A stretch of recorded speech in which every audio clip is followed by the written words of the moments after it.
All my life I had to be patient. Like Meek Millie, I was dream chasing. Finger to the law when I see haters. Oh, the feeling when you tell your niggas we made it.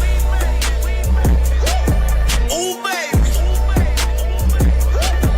Ooh, baby. Ooh, baby. Ooh, baby. It's showtime like Kareem Lakers. I make a masterpiece, scene pacing. No Meek Millie, but I'm dream chasing. Took the shortcut like Anita Baker. I want the bright lights that you see in Vegas. I need a big house with like 3 basements. Drop an M on the whip, think I'm speed racing. Don't know if it's the Transformer or the Green Ranger. My nigga Mac got the beat banging. Young nigga selling crack as a teenager. Had fiends playing baseball out here free basing. Had me showing off the rings like a Freemason. My mama gone, but I keep pacing. Trying to keep it all together like I need braces.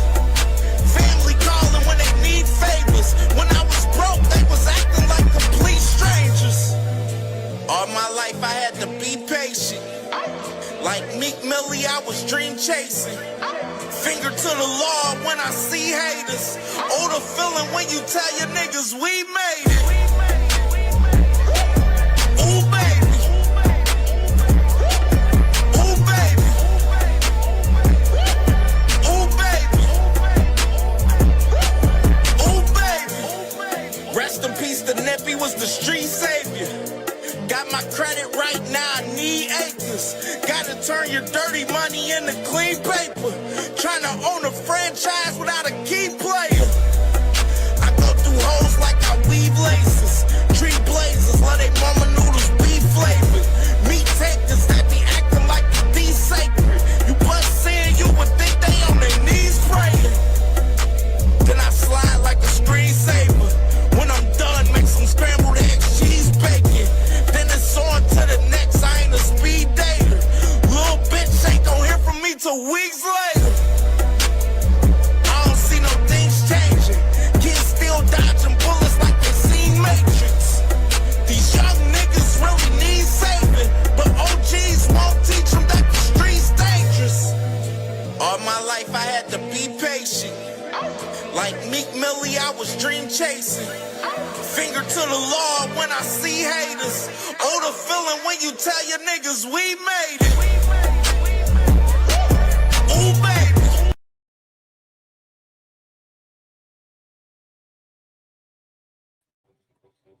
Yo, what's good? What's good? What's good, man? Y'all already know the vibes, man. It's your boy CamJNetwork, man. Y'all already know we back and for the fact live and direct on this Friday morning, man. Sorry, but not sorry. Boxing talk, man. Y'all already know the vibes, man. March Madness in boxing part 3. March Madness and boxing part 3 today, man. Had to keep this series going, man, while we in the month of March, man, for sure, man. It's been a great series.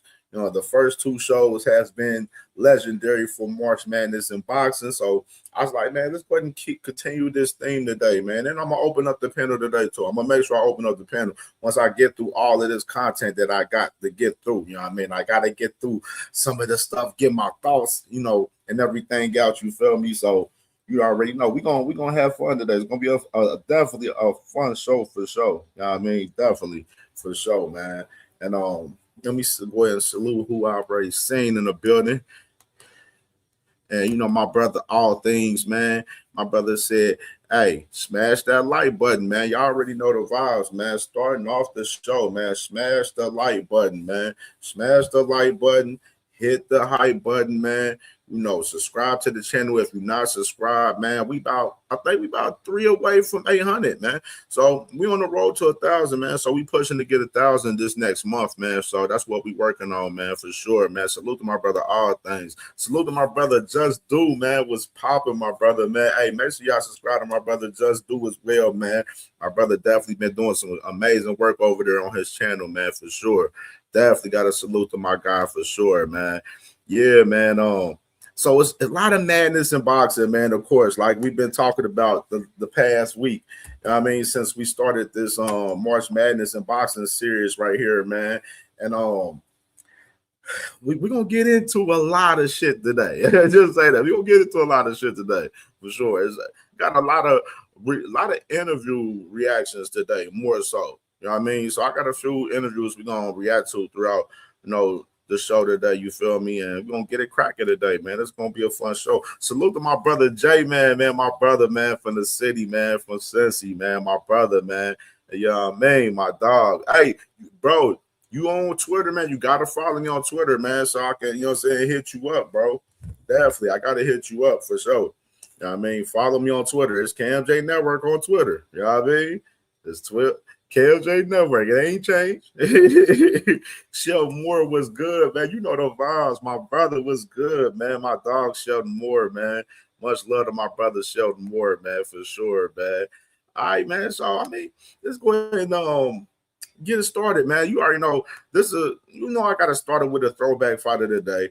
And this ain't too like, crazy throwbackish, but this is, a guy that's fighting this weekend.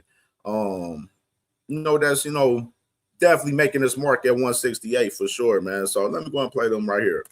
Nice right hand. Down goes Joe James, and he is flat on the canvas. This would be tough to get up from, ladies and gentlemen. He's up. Oh, he's wobbling. He's just not getting out of the way of that right hand. On his feet, but now he is down again. And he is hurt. Joe James, does he have the will to stand up again? He has, but does he have the legs? He has a heart of a lion, but does he have the legs? The corner may be stopping it. Yeah. That's it. That was a good stoppage. Corner stoppage, and that is it. This fight is over.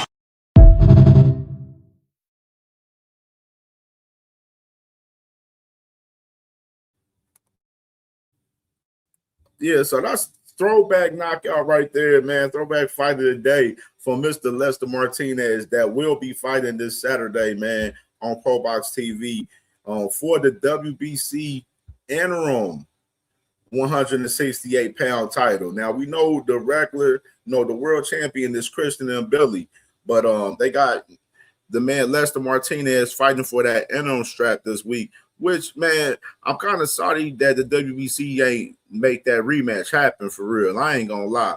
I'm still like way sorry they ain't make that rematch happen. But Lester Martinez, man, he's back in action, man. This Saturday is definitely gonna be a banger. ProBox TV, they got a whole month right now in March where they've been doing events every weekend. So it's March Madness for ProBox TV in particular. And them boys is active, man. I'm definitely rocking with ProBox for sure, man. I'm definitely gonna be tapped in Saturday to this fight with Lester Martinez because this is definitely a significant fight for boxing this Saturday. In my opinion. I mean, so I definitely wanted to shed light on that, of course. We're gonna do this. Let's do that first. All right, so because today I ain't really got no order. We ain't watched the press conference from these guys yesterday, so I want to get into this press conference. So I'm gonna pull up this press conference right here. So of course, we got Carlos Adames versus Mo Williams this weekend. It's gonna be interesting fight, man. Them guys was popping a little shit. Mo Williams has a little bit of aggression going into this fight due to Carlos Adames pulling out of the first fight that they was about to have on the Teofimo Lopez and Shakur card right here. So I wanted to play just their portion from their press conference yesterday. So let me pull it up. Because, of course, this is like the big fight, the other big fight that we have this weekend.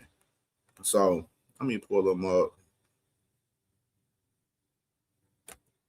So I can pull this up. I want to pull it straight. Just them boys. Hit the like button. For sure. We working today on this morning, man. This Friday morning, man.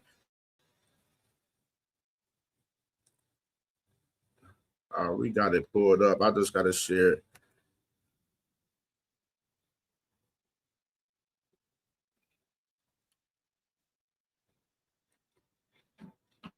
And Carlos Adames, I ain't gonna lie, looking at him at the press conference yesterday, he kind of looked a little bit, I don't know, man, he looked a little bit on the train side a little bit, man. I ain't gonna lie. All right, let me fast. I want to go straight to that portion of the presser. All right. All right. I forgot Carlos Adames don't speak damn English. I forgot that boy don't speak no damn English. All right. Oh, let me see some of those real quick. And my boy Thrill Hill was good, bro. Was popping. Was good. Hey, OTB was popping, brother. Was popping, man. Matter of fact, OTB, I'm about to, if you ain't doing shit, you can come up here, bro. For real, for real. I'm going to drop the link in the comments real quick. Let me paste this down. All right, boom, that. All right, let me take this banner down. So I already got this pulled up. Let me see something. All right. Boom. Let me share the Scrizzy right here, man, so we can get it because I got it pulled up.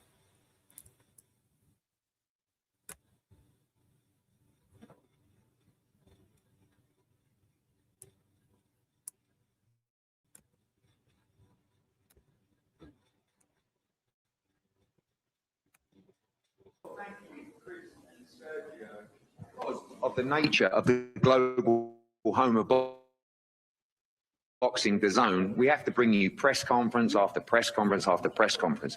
As we've also seen this week, Top Rank have also joined the party. Every promoter in the world, either on the Zone or trying to be on the Zone, and a big doubleheader in the middleweight division coming your way on Saturday night. We've done the press conferences, Miller Pero, April 25th in Las Vegas, and of course the undercard as well. But this is what it was all about. You know, I was driving here today, I was thinking the WBC Middleweight World Championship. I mean, it doesn't get much bigger than that. People talk about belts at the moment and all this. Understand one thing. The WBC belt, the green and gold championship, you know that belt that we've seen every great fighter, every legend of the sport wear around their waist? Well, this guy's going to go for glory on Saturday night to wear that wonderful belt around his waist. Championship, an accomplishment and a legacy that will never be taken away from this man and potentially this man on Saturday night. There's nothing bigger in this. Savage Bo was good. My brother was good, bro. Sport. This fight was originally scheduled for January the 31st at Madison Square Garden on the Shakur Teofimo Lopez card. But as we remember, because the clips went viral, at the weigh-in, Carlos Adames pulled out of the fight and the fight was cancelled. Amo Williams boxed that night and now we're rescheduled here, Caribe Royale, Orlando on Saturday night, and we're going to do it again. Before we start, Carlos, welcome, the middleweight champion. Tell us, I know that was a painful experience for everybody, but we're there at the weigh-in waiting for you. Louis de Cubas, shout out to him, our good friend, called me, he said, look, we have a problem. What happened that day when everything went wrong? We were waiting for you at Madison Square Garden, and unfortunately, you weren't able to make it into the ring that night. Sí, en primer lugar, Carlos, bienvenido. Cuéntanos un poco de lo que surgió aquel día cuando estábamos ahí en el pesaje esperándote. Crush the Legend was good. My brother was good. Y después recibimos esa llamada de Luis de Cuba con que nos llamó para decir que había problemas, que no podías venir a Madison Square Garden esa noche. Fue doloroso, obviamente, pero explícanos cómo surgió todo aquello. Primeramente, dar las gracias a todos. Muchísimas gracias a todos por venir. A Dios también por tenernos a todos aquí presentes. Fue una noche sorpresiva tanto para mí como para mi equipo de trabajo. Ya lo expliqué anteriormente en un comunicado. Estuvimos 100% bien preparados para dar el combate. Mi cuerpo nos reaccionó a la hora del corte de peso, que tuvimos haciendo un corte de peso muy liviano, muy bueno, como siempre sabemos hacerlo. En ese momento no resultó. Sufrimos calambre, vómito, mareo. Entendimos en ese momento que no podíamos responder con el combate. No quisimos darle la continuidad al combate.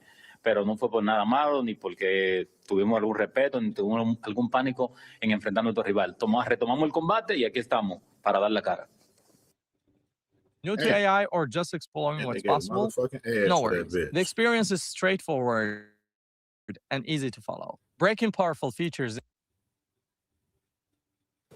So firstly, I want to say thank you to everybody that's come here today. I want to say thank you to God also. And in terms of what happened, you know, it was a surprise for me. It was a surprise for my team. We were 100% prepared, but my body just wouldn't respond at that time. We'd had a good weight cut. Things were going well, but I wasn't able to continue. We Fight All Night TV was good, brother. Was good, brother. Suffering with cramp, with vomits.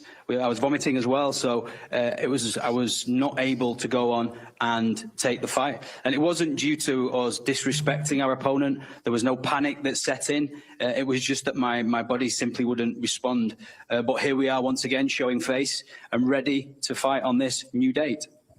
We'll come back to you, Carlos, but let's talk to the trainers. Kevin, welcome. As I said, you know the game, the World Middleweight Championship, the WBC World Middleweight Championship, a massive moment for Ammo Williams as well. The pain of that January 31st fight, we did get out, we got paid, we had a good count, we learned, and now we go back again. The moment of his career. It's pinned to the top, OTB to the top of the chat. Waits on Saturday. Yeah, this is a huge opportunity, and it was great to be able to still find an opponent in January with that short notice, the morning of the weigh-in. That's the first. I've been in this business 35 years, and I've never seen that happen, where your opponent fall out the day of the weigh-in. You know, I've never had a fighter to have that happen to. So, but you guys, you know, that's why I consider you the best promoter in the world. You found a guy within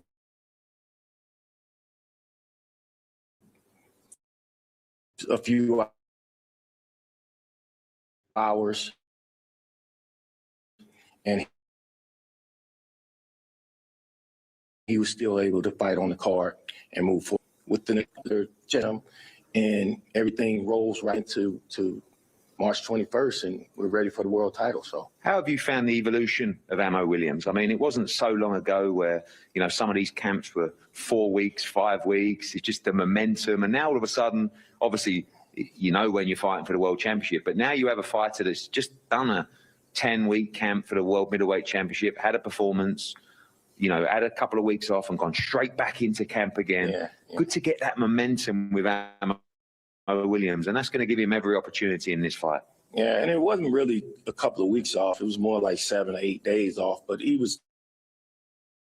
needed that rest from that 9-week camp, you know, and fighting a 10-round fight. So to me, it works out perfect, you know.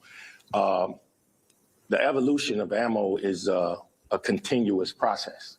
So I hope that Adames is ready for a fight, because he's going to have to fight a dog fight, you know, because we know what we're here for. We're here to take the title. You know, Adames is not going to give his belt away. We got to take it. So that's a fact. That's what he's prepared to do. That's a fact. Come to the ring and take Adames shit. Well, Thomas, welcome. I like the energy from Kevin Cunningham right there. Sí, no, estaba diciendo que espero que tú estés listo para la pelea, porque va a ser como una pelea de perros y vamos a arrancar ese título de donde lo tienes. El equipo espera que tú estés listo. Bueno, yo siempre estoy listo. Él me enfrentó contra Julian Williams, entrené contra el entrenador que tuvo aquí, Bob Santos. No pudo ganarme. Él no pudo ganarme porque él sabe que él no está enfrentando un rival común y corriente. A mí no me gusta hablar porque sé que no me está enfrentando un rival común y corriente, está enfrentando uno de los mejores peleadores que existe ahora mismo en el mundo. O sea, no está enfrentando un peleador común y corriente. O sea, él tiene que saber que si él me va a arrancar el título a mí, tiene que tener buenas condiciones para arrancarme el título a mí. Saying that you need to have good conditions to be able to take the fight away from him. You need to realize as well, you know, we've got opponents that I faced before that you weren't able to. We'll talk about Bob Santos and people that you faced before, and you weren't able to stop them. But I am one of the best fighters that's around at the moment. So if you want to rip that title away from me, you need to be sure that you have the conditions to be able to do that. Ammo, we'll come to you shortly. Thomas, just a few words from you as well. Let's say they're going to come and make it a dogfight in there, rip the title off. Salute to my boy Opulent TD right there. Hey, bro, that man, Carlos Adames, man, that boy said Ammo Williams, he ain't fought nobody up to his magnitude pretty much, you know what I mean? In layman's terms right there, you know what I mean? But I like Kevin Cunningham's energy going into this fight. They got this fight. I want to say, hold on, let me look at the odds real quick. The odds the other day was close. Let me see real quick. Off your man. Big moment, big fight. Well prepared for victory? Este es un momento, debemos darle la gracia a Erigen, a Dazón, a darle la gracia a Dios también por permitir a Carlos que esté bien aquí de salud. Y esto es una pelea que todo cambió. Esta pelea, cuando se canceló, Amon ha tenido la boca tanto abierta que ha hecho enojar a un león. Y él va a tener muchos problemas. Carlos está listo para esta pelea. Y Carlos pelea por gloria, por respeto, por la admiración. Realmente este chico es bueno. Tengo mucho respeto por él porque ha logrado llegar aquí. Es un gran pegador y él está aquí para tratar de hacer algo que casi es imposible. They got Carlos Adames right now minus 350 to Ammo Williams plus 280 right there. I had a crazy idea. We were surprised that no one had done it before. Success? So first I want to say thank you very much to Eddie Hearn, and thank you very much also to DAZN, of course, God, for allowing Carlos to be here in good health. And let's look at this fight. Everything changed once the first. So open since then, and what he's done, he's angered the lion that I have alongside me. Carlos fights for glory, for respect, but this boy who is here at the moment is obviously here because he's earned his spot here. They got minus 370 on he's obviously a puncher DraftKings as well, but you know we feel that things changed once Ammo began to speak about certain things following the cancellation of the first fight. Well, Ammo, you did have a few things to say. You've heard the explanation as well. Still burns a little bit deep. Irrelevant, really, because Saturday night, your moment of destiny awaits. But you remember those painful moments yourself. You know, they talk about going back into camp, but your dream got taken away from you briefly on that night, and I know you weren't happy. No, you know, I don't have much to say, you know. Say your piece. Say everything you got to say. Y'all ready to fight? I'm ready to fight. It's going to be a real fight. Like, at this point, I don't really have much words for you. I don't have much words for you either. I said what I had to say because I meant it. Anybody pull out a day, he just a great fighter. He say he got all this confidence and all this. When you pull it out from being sick, he ain't feel good, right? How many stories we hear of real fighters fighting through anything? Injuries, feeling a little sick, all that.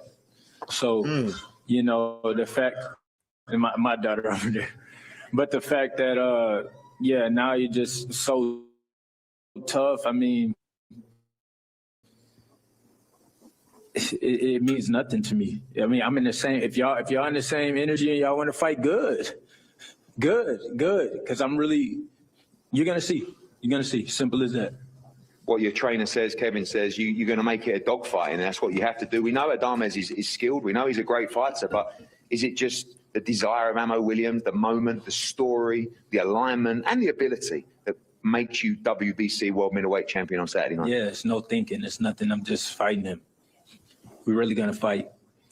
And y'all could talk about any other fight, but nothing matters but Saturday night. Like, you could talk about my fight with this person, that fight. I'm fighting you.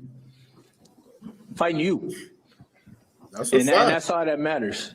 So you can try to build your confidence from any other event, but this is happening. Like, bro, I'm about to hurt you.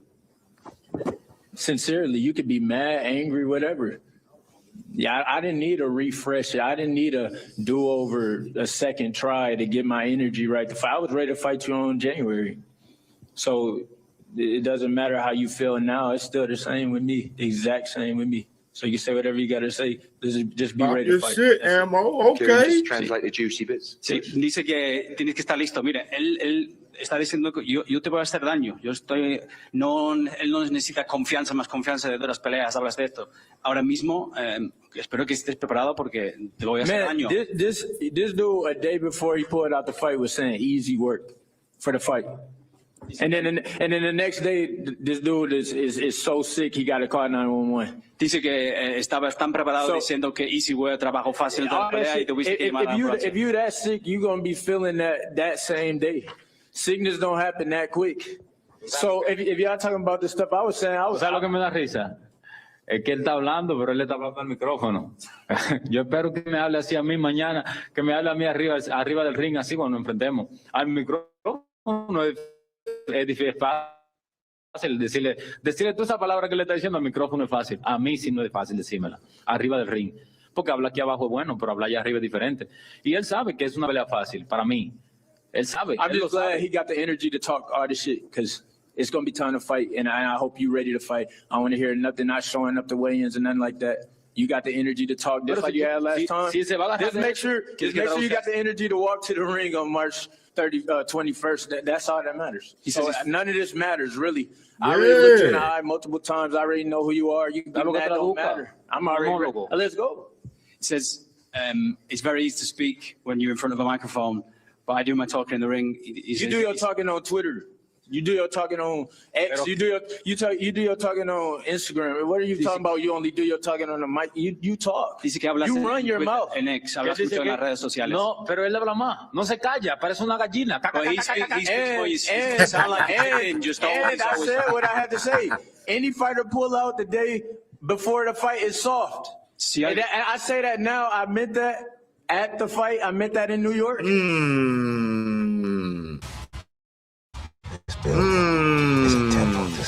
He said any fighter that pulled out the day before the fight is soft.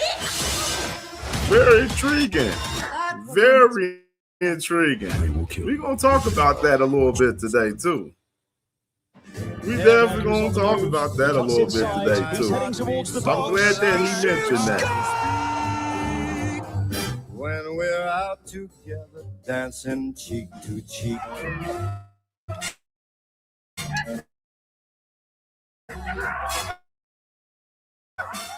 Because I meant it and I mean it now. So if that make you angry, if that make you want to fight more, good. Let's fight more. Dice que te hace más enfado porque if this is what I have to do to get you in the ring, then good. Es que el problema no es. Tell him he's soft. Está diciendo que no tienes huevos, básicamente. ¿Qué dice? Diciendo que yo no tengo blando, que no tienes huevos porque estaba diciendo que yo no tengo huevos. Vamos a fajarnos aquí mismo. Nos vamos a fajar aquí mismo si quieres. Says if that's what you think, let's do it right now. Let's do it right now. Ahora mismo. Para que esto no es de huevo, esto es del que tenga más consideración del otro, y piedad de él no voy a tener yo. Y él lo sabe. Él sabe que no tiene el talento, no tiene el nivel, no tiene los rangos para pelear conmigo. Just don't run your mouth talking about. Pero él sabe que no sale don't run your mouth talking about. Tú sabes que no sale conmigo. Pull out the next day. Tú sabes que no sale conmigo. Don't run your mouth talking about easy work and shit. No importa lo que tú digas aquí abajo, no importa lo que tú digas, es lo que tú digas allá arriba. It's important what you say up there in the ring. He says, and you know that it will be easy work for him. All right, so we're going to definitely be in the ring on March 21st. According to him, we're going to definitely be in the ring. Mejor sea que te acuerdes muy bien lo que tú digas aquí abajo, para que lo diga allá arriba. Carlos dice que seguro que vamos a vernos en el cuadrilátero el sábado. Pero solamente va a haber un solo boxeador ahí arriba, y ese es Carlos Adame. There'll only be one boxer up there, and that'll be Carlos Adames. Okay. Kieran, make up some more shit.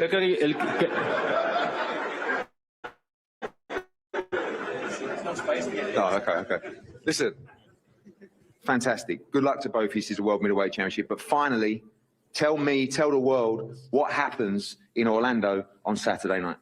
Bien, buena suerte para los dos, pero di al mundo qué va a pasar aquí en Orlando este sábado. Esto va a ser una guerra. Esto es una guerra de dos gladiadores. Esperemos que hay un gladiador. El problema es que no hay un solo gladiador, no hay dos gladiadores. El único gladiador aquí soy yo. Esto es un grillito que pusimos a saltar y le vamos a demostrar lo que es un verdadero peleador. ¿Entiendes? O sea, esto es una guerra. Si él está dispuesto a pelear, va a tener que aguantarme a mí arriba 12 rounds completos. Si aguanta 12 rounds. Sabemos que tú no aguantas 12 rounds. Sabemos que tú no aguantas 12 rounds. I'm going to knock Carlos. No aguantas 12 rounds. So Carlos said it's going to be a war. Sabemos que tú no vas a I'm aguantar going 12 to rounds. knock Carlos Adames out. Sabemos que tú no vas a aguantar 12 rounds conmigo. ¿Que tú me vas a moquear a mí? You cannot do 12 rounds with him. He said it'll be a war between two I'm going gladiators. to knock Carlos Adames out. ¿Que tú me vas a moquear a mí? He said you're going to knock me out. There's going to be a war between two gladiators, but there'll only be one true gladiator in there. And, you know, when we go in, you won't be able to do 12 rounds with me. And if you want to beat me, you'll have to go 12 rounds, but you're incapable. All right, well, yeah, that's a lot of words. Eddie already heard what I said. I'm going to porque tú eres un monólogo. Es que tú no te callas. Es que tú no te callas, déjalo que Because you hable. never shut up. That's why I can't get what you said. Carlos said that. We like the energy into this one now. Carlos. Yeah. You good, right? You're healthy and everything. You're in shape. ¿Estás bien de salud? Your weight is good. ¿El peso bien? Gracias por preocuparse. Dígale que gracias por preocuparse por mí.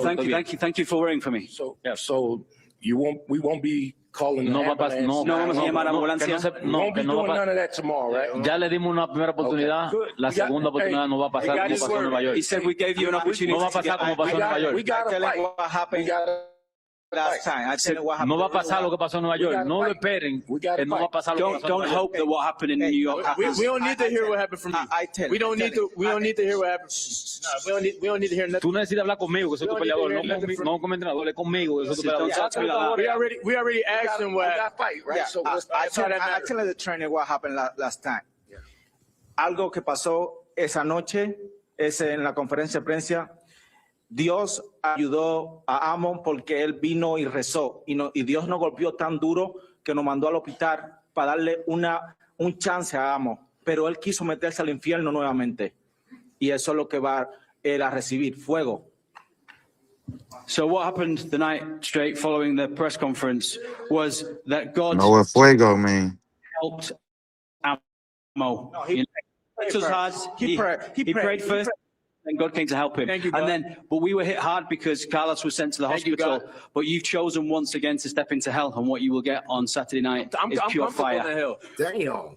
Said he gonna step into hell. Dice que está cómodo en el infierno. Es increíble. That's fine. Los pájaros tirándole I don't got nothing else to say to him. The talking is done. The WBC World Middleweight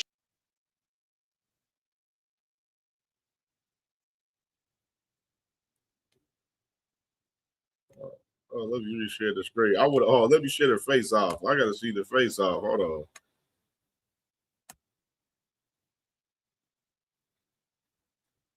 Lacking for confidence going into this fight. And that, ladies and gentlemen, is how you sell a fight. Amo Williams, he talks the talk, but he has been stopped before by a contender. Carlos Adames has never been stopped on the championship level.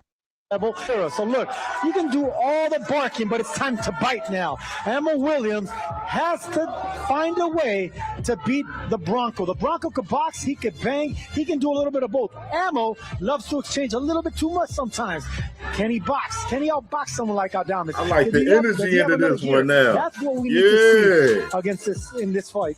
Well, the experience, the big edge for Carlos Adames. They have one shared opponent, and that is Hamza Shiraz, you mentioned. Amo Williams knocked out by Hamza Shiraz in 2024.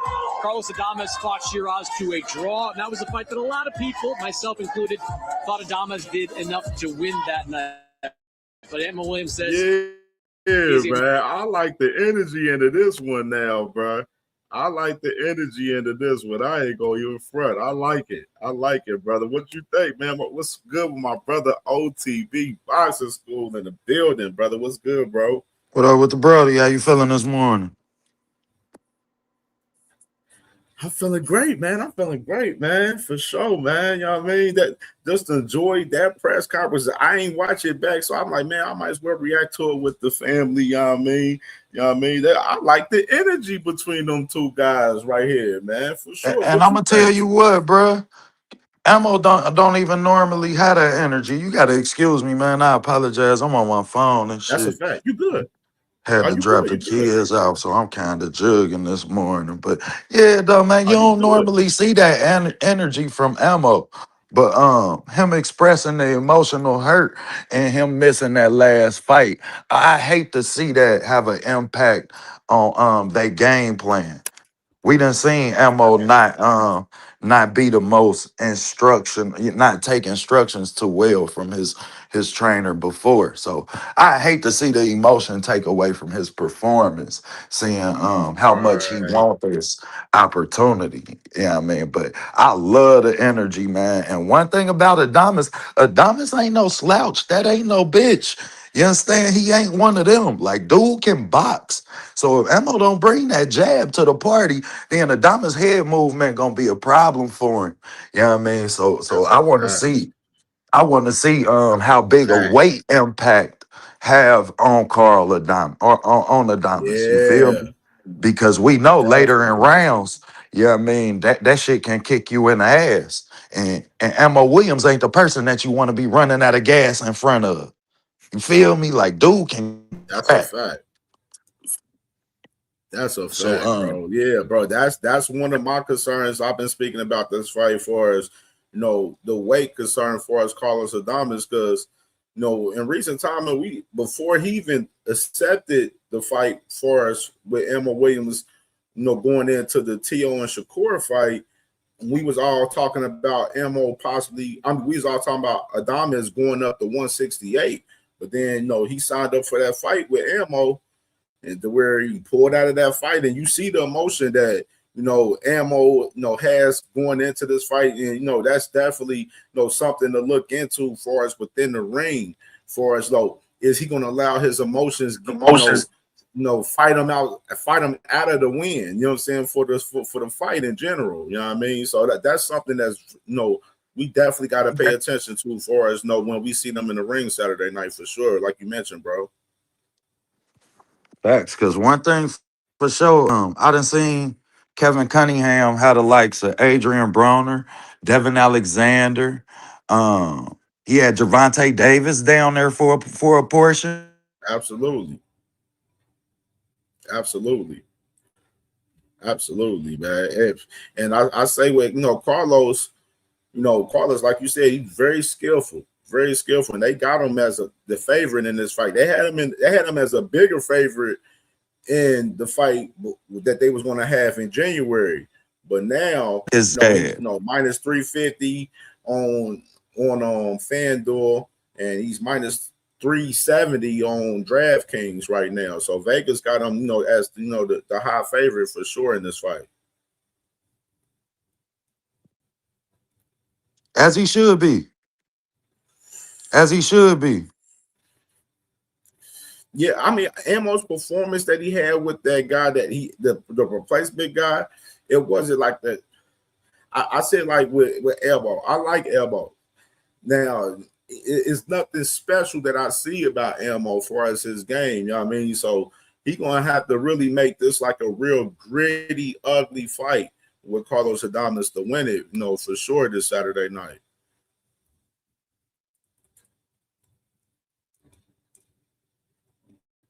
Yo, so we got. Let me see. Who else in the building? Quick, all right, the sister. What's good with my sister? Let me slow this. More people in the building. Isaiah, what you doing, man? What's popping, man? My dog Isaiah, what you doing? Big Supreme was popping, brother. Was good, man. Opulent. I already saluted my brother Opulent. Make sure y'all subscribe to my brother Opulent, man. And make sure y'all subscribe to my sister Quick too, man. Salute to my sister, man. Definitely had a great show last night. You know what I mean? I was tuned in a little bit, you know what I mean, before I went to sleep, and then I was tapped out. So I'm gonna have to go back and watch y'all cutting up on there, because y'all was cutting up a little bit. Quick be having it lit over there, man, for sure. B King, man, what's good, brother? Was popping, man. Was popping, bro. It was popping, my dog B King, man. For sure. Bruce Gas. Salute to my brother Bruce Gas as well, man. Bruce Gas as well, man. So, all right, so we getting into some other little conversation, man, that we got, man. What else? What else we got? So, Crush the Legend right there, my brother. Crush the Legend was good, brother. What you think about the Ammo Williams and Carlos Adames presser right there, man? What they got going on? Hey, man, I like it, man. I ain't got nothing too much to say about the presser. I'm just ready for the fight, man. I see Adames is slightly the favor, which I picked him to win. And it's crazy thing, when I went outside this morning after doing coffee donuts for grown-ups to go get my second serving of coffee. Hey, man, what you think about this fight? So guys, you know, they pull up the fights and things. He was like, what you think about the fight? I said, well, you're a betting man. Go with this. Or if you really want to know, you know, just gave him a few things. Just don't check me out. Check my fam out. And y'all know where to go. But I like Adames in this fight. I like Ammo Williams, but we know we seen Ammo Williams in some of his fights. He makes his victories quite ugly in a way. You know, sometimes it looks like he's barely winning these fights. And he was predicted to be one of the hot guys of today's boxing right now with today's generation. We haven't seen that yet. So I don't know how far he may go. But if he's able to pull off this upset, then that should be, you know, giving us a little something more to be like, okay, now we finally seeing it. But then let's see what happens after that. You know what I mean? But should be a good matchup. It should be a good card. Good night of boxing, giving us something to cook on and talk about. Because I'm tired of that slang, the same old shit every day. It's starting to become boring. I need to find something new to talk about. I'm tired of having to keep on putting y'all in our place with this cucumber choking and glazing and pulling. Y'all got to stop this nonsense. These guys haven't done nothing yet. And y'all the reason why they ain't got a chance to prove nothing yet, because y'all talking too fast. Too fast with legacy and all these shit. Ain't none of these dudes did enough work yet to be talking legacy. I don't give a damn. He wanted a strap here. He wanted a strap there. It ain't legacy, bitch. Because ain't nobody talking about, oh, you remember when he did this? Remember he did that? Stop it. Y'all don't have to do that. These young men are who they are. And when they get in that ring, they're going to show us who they are. I don't care how much shit they talking. It's good if you're a good salesman, a good promoter. Yes, go ahead and run your lips. But you better make sure everything that's coming off the tip of your tongue and off the tip of your lips, you better be able to back it up come fight night, because everybody got a plan, a premeditated, a plan A, a plan B, until they get punched in their damn mouth and they can't come with a plan C. But I take Adames over Ammo. Should be a good fight. Facts, bro. Facts, bro. Hey, Angie Baby said cucumber choking is wild. I'm not playing. Put it on a shirt, god damn it. I'll be throwing the stuff out there for y'all to go use, get busy and make money off, and just do it. I say some hot shit. You lucky I don't spit bars no more. Y'all really be in trouble. Yeah, I used to do that too. I am from the city of the spitters. You know what I mean? But don't necessarily mean I'm a spitter, but you get what I'm saying. Man, thanks, man. Hey, and make sure y'all subscribe to my brother Bruce Gas, man, as well, man. Putting in amazing work over there on his channel always, man. A legend in this shit for sure, man. Definitely, man, for sure. Hey. So let me get your thoughts right here, man. So this was some news that dropped yesterday too, which I dropped so much news this week in the last two shows. I ain't got to talk about all the news that's going on today. But all right, we already talked about Bam Bam Rodriguez possibly returning in June. Now they have a date for Bam Bam. He's gonna be back in action June 13th in Phoenix, Arizona, facing Antonio Vargas. He's going up to 118 to fight for that WBA title, man. So what's your thoughts about Bam Bam moving up from 115 to 118 to go get a title June 13th in Phoenix, Arizona? I'm excited. I'll pass. Yeah, I let it come back around, but I'm excited, man. Because people was thinking, we were saying if he was going to stay at 115 and look like go for undisputed. But it seemed like it's time to move up. So his body might be telling that biological clock, hey, kid, don't be like the rest of these fools. You look good. Don't fuck up what you got an awesome tool set. Probably one of the most complete tool sets in the sport of boxing, and been doing everything against everybody, you know, really going through a fucking weight class and all that. Some of y'all favorite fighters ain't doing that. They looking for marquee shit, and they gonna make themselves a marquee fucking goddamn mark. So I'm excited, man. Let him go and move up. Some people like, he ain't gonna move up. He don't really want to fight anyway and all this. So it's good. And I got Bam going up there taking the title. Absolutely, absolutely, man. What you think, OZB? What you think about Bam Bam right here? Man, I think that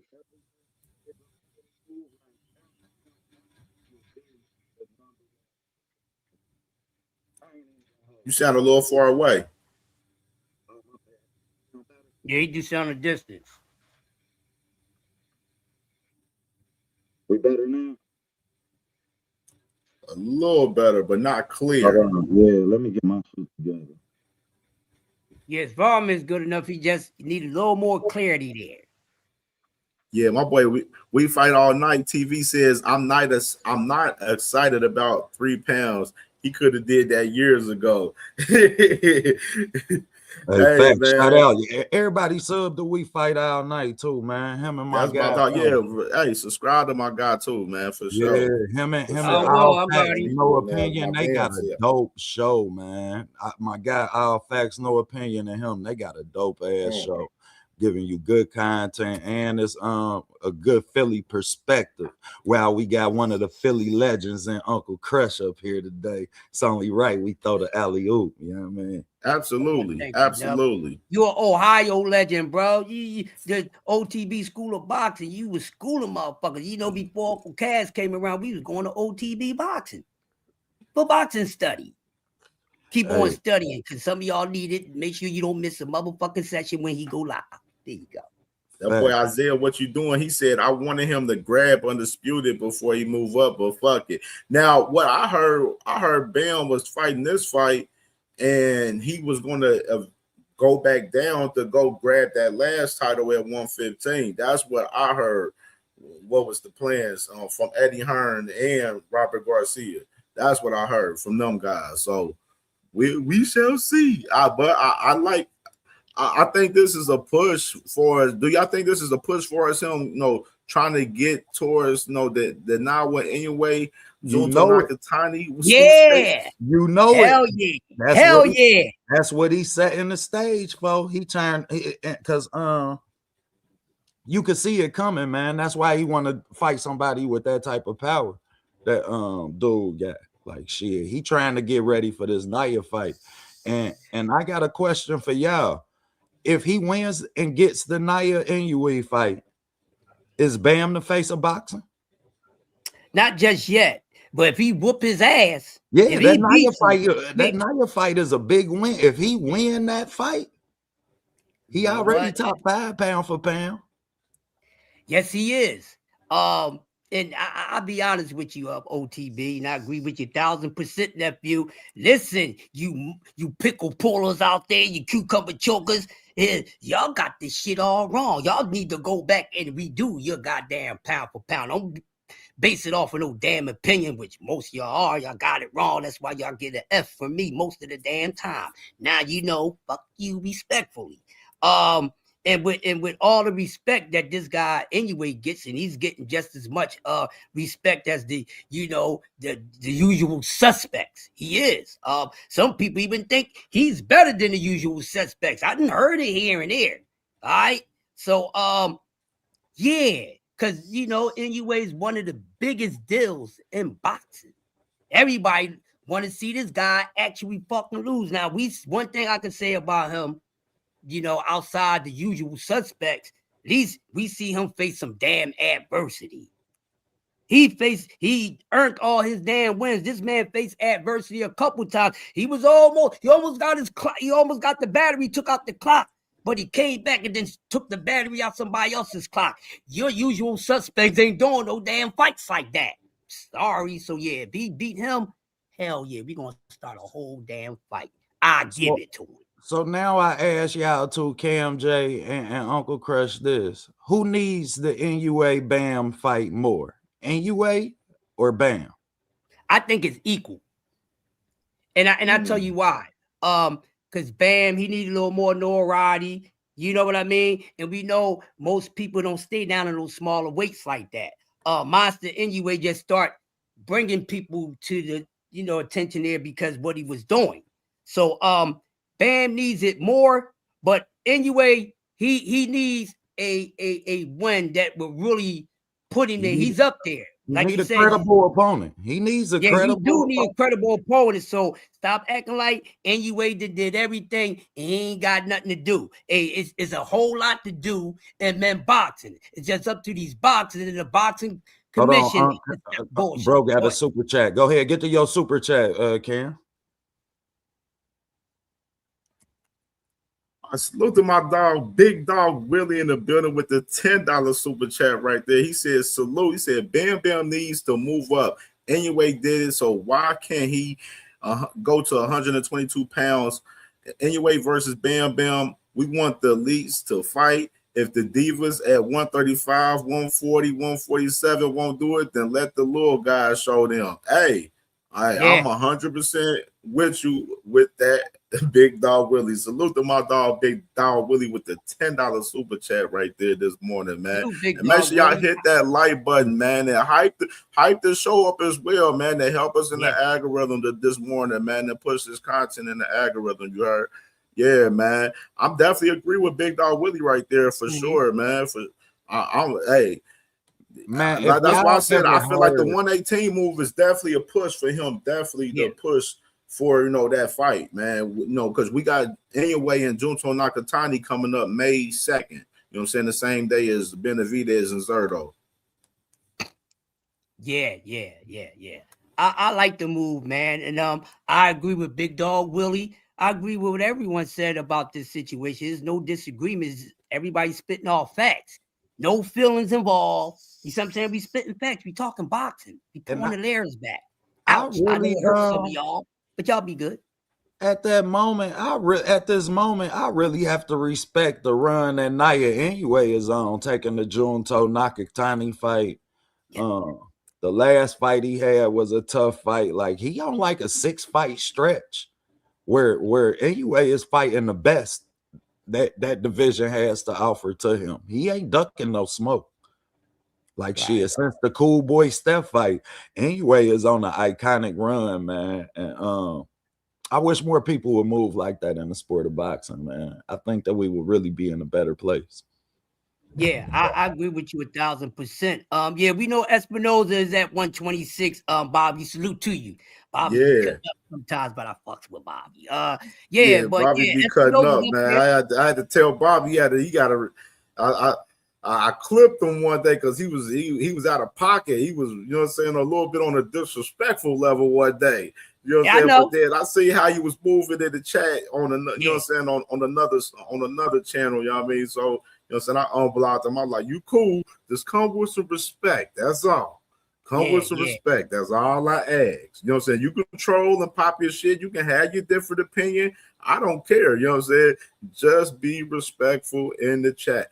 Man, we men. We goddamn men, Cam. It's a certain masculinity level you got to bring to a conversation with me, man. Otherwise, I might not respect your words the same.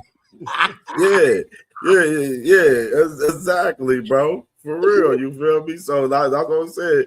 He cool though. I fucks with Bobby though. He cool, man, for sure. Salute to my boy Tay in the building, man, and my boy No More Sleepwalking, and salute to Bobby as well, man, for sure, man. Oh, salute to A1 too. Salute to my guy A1. And salute to my boy A1, man. Subscribe to the Objective Fan as well, man. Yeah, that's A1 Who's On. That's it. Yeah, he rebranded his channel to the Objective Fan, man, where you know he talking about sports and all, you know what I'm saying? I did not know that was you, A1. Hey, man. That's A1, man. My bad, bro. Yeah. I hope them babies doing all right, bro. Real talk, man. That's good people right there, man. Everybody sub to A1 because I'm gonna tell you what, man. That's one of the most knowledgeable basketball, man. Oh yeah, absolutely. I might have talked to me and A1 and went back 70s, 60s era basketball. And I can't talk basketball with everybody because Hey, OTB nephew, let me just add on, yo. A1 is a mean motherfucker with that basketball, man. His basketball knowledge. I'm like, nigga, you wasn't born the same year as me, you young knucker. But see, it ain't about how old you are, it's about how you study shit, man. Facts. You see what I'm saying? And A1, no, he knows sports so raw. He could talk all that shit. But goddamn, he's sinister with that basketball. Facts, Oh, there man. go We got my the OG God. in the Look at building. him We right got there. Uncle Look Shell at in there. Shell. I got both my uncles in the Hey, hold up building real quick. today, man. Hey, Cam, Shell OTB. got to roll up, Hold on, man. Shell. I'm about to make all of y'all laugh real quick. All right? Hey, Shell. Yeah. I know about your brother that you don't talk about. I just figured out who's your damn brother. Y'all about to crack up. Forgive me on Friday like it's Sunday. Hey, man. Who is that? You and Devlin Weed, man, look alike, yo. Oh, man. And he probably heard it before. That's why he laughing. That's a goddamn compliment, goddamn. Hey, listen, I'm gonna tell y'all right now before they go off. If you motherfuckers don't know what I'm talking about, then Don't this worry ain't about for you right now. This Don't worry about it. Don't worry about it. Fucking like right now, man. What up, Uncle Shelton, man? Talk your The shit. slim version, Shelt, the slim version. I was, listen, right now, right, Shelt, I'm over at my man crib. And I'm like, hey, Chris, I needed that, man. I needed that this morning. That's a good one, man. I needed that this morning, brother. Hey, good, man, news flash for y'all, man. Get down, Shelt. Did y'all know that that fight sold out this weekend, man, with Martinez? They talking about opening up 200 extra seats, man. Wow, didn't know that. Dang. Word. I'm gonna check it today, see if I can grab you one of them tickets, bud. I mean, the venue's real small. The venue only holds. Shut up, dog. The venue only holds like 4,000 people, I think. It's a small venue. But for his status, it's what it is. You know what I'm talking about? Yeah, that's impressive. Yeah, impressive. Because Aleem ain't selling none of them tickets. Shit, that's not Martinez. Who just beat him up? Somebody just beat him up a few months back. Who was that, OTB? Martinez growing his fan base for us the Mexican community, man. Of course. Hey, who was that just beat Aleem up a couple months back? Somebody just beat him up. He was on the card. Damn sure was got his ass toe up. I cannot remember who it was. Yeah, knocked him out in 5 rounds. I remember he got knocked out in 5. Can't remember who that was. Somebody just beat him up. Anyway.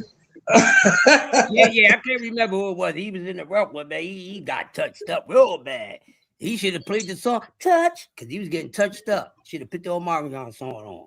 Yeah, he got smoked. But his last fight, that's gonna be Nicholson. His last fight. Huh? He fought. Who was his last fight? Nicholson. His last fight. Yeah, somebody touched him up real good too. He got knocked out in 5, right? Yeah. Yeah, touched him up real good. But yeah, I think that card's gonna be okay. I think Pro Box is doing their thing, fellas. I don't know about y'all, but I kind of dig what they're doing over there. Oh, give them some flyers, give them some flyers, They active, man.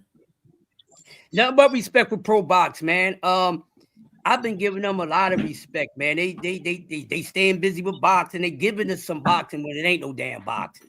And sometimes watching, some smaller circuits, sometimes the best fights and best matchups be there. And this is how you learn. Exactly, bro. That's how you know who is who. Shout out to D1, Angry White Man. Y'all make sure y'all check out. There you go, D1. Yeah, D1. I'm about to say, man, I ain't see D1's comment at first. I'm like, what the fuck?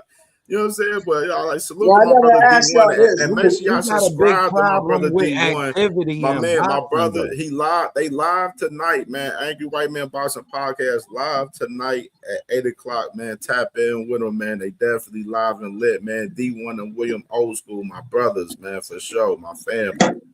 I gotta ask y'all this, man, because y'all, the one thing about y'all, I know y'all won't jump out the window. A lot of cats see some shit, they jump out the window, start screaming, waving pom-poms and all that shit. I got to ask y'all this, man, because I haven't talked to nobody about it. What is your actual opinion of that Najee Lopez fight a week ago, man? I thought the kid looked good, but I thought the other kid came to fight. What did you guys see? What did you guys see? I felt Najee had to dig deep in that one, man, and grind out and get that one, man. That's one of the candidates for fight of the year right now. You know what I mean? Yeah, that's what I'm thinking too. Yeah, yes, sir. With it. You know what I mean? In this show, but I love the resilience from Najee Lopez. You know, him getting knocked down twice in a round and then coming back and stopping him. You know what I'm saying? And, you know, going crazy. You know what I'm saying? Like, those are moments in boxing that I love to see right there. You know what I'm saying? Them comeback stories like that. You know what I mean? And, you know, even though Najee was the favorite, but just within that fight, you know, that guy, you know, Gallegos, he was hitting with him, bro. He was hitting with that boy for sure, man. It was a great ass fight, man. So that's definitely a candidate for fight of the year right now, man. And Najee, his name hot right now off of that fight. His name is hot. What'd you see, OTB? What'd you see, actually? Man, I agree with both of y'all, man. It was definitely impressive to see a prospect that's willing to go in the trenches and give people the fight that they want. I don't think that we give enough credit to fighters who fight the opponent fight and still able to be victorious. Yeah, I mean, a lot of times we seen Abdullah Mason get knocked for that. People still bring up the Sam Noakes fight. Like he couldn't have went out there and boxed and made it boring, but yeah, I mean, easy for him. So I definitely respected Najee for that. It's worrisome for me when you talk about the type of hitters that he about to exhibit at this next wave of his career, being that willing to go in there and exchange. Like that scared me kind of, because you about to go in there with some people that can put you down and not get up. But like y'all say, the resiliency that he showed, that's what make the sport great. That's why we love this shit. So the kid actually showed us that he can box and give us a boring fight. I mean, a exciting fight, and get in the pocket and bang and slug it out. Yeah, I mean, man, we love that. You know, we love that. For sure. Crush, talk to me, Crush. I know you watch that shit.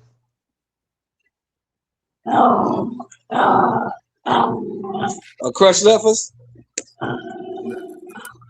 He sound like he in the Matrix right over there. Yeah, something going on with Crush. Crush audio a little off. He down there with them dogs. Yeah. I love that fight, man. I love the fact that's like you said, OTB. The thing that, and my man CamJ, the resilience, the comeback, because you know what I'm saying. He was down. That dude came to fight, and dude was pressing him. That's why I like dudes. Gallegos was pressing his ass, trying to get at him, and the dude had to fight through that shit. He had to keep fighting, he had to keep slugging. He didn't give up. He didn't get discouraged, because you know we've seen it a lot of times in a fight. You just see motherfucker body language, whole body language change. They get discouraged, like damn. He was never like that. He was in the corner like, yeah, I'm finna go get this fool. And went and got him. I like that. Now, am I the only one that thinks there's only a couple guys up at 175 for Najee? I ain't talking about the better BM and the Bivol, because they old and they on their way out. He'll miss them. Right. I'm talking about I want to see 175 as a whole. Huh? That's like we can look at the rankings for. Yeah, I'm saying 175 as a whole, because Bivol and Beterbiev, they on their own plane and they on their way out. You know, once you start having back surgeries, and Beterbiev is what, 42? They on their way out. Yeah, it's over for them too. And that's the thing with him. You know what I mean? He a little bit small for heavyweight. You feel me? Yeah, I don't see that. I don't see that at all. I really don't see cruiserweight, to be honest. I don't see cruiser. Yeah, I see him being able to get down. Hey, Thrill Hill. I love that's what I want. Najee Lopez, Ben Whitaker. That's a good fight. Eddie won't he gonna protect that. He ain't gonna do that. I don't think so, y'all. I think I seen Ben Whitaker was a pure boxer in the amateurs, y'all. Like, dude, all this shit that he's doing now, this is him perfecting his craft. What we're seeing now is him perfecting that craft of what we seen in the amateurs. You know what I mean? From what I seen from Najee in that fight, the shots he liked to take, man, Ben gonna dance on him. Dance all night. Plus, you gotta remember this too. You gotta remember this too, Cam J. Najee done had his.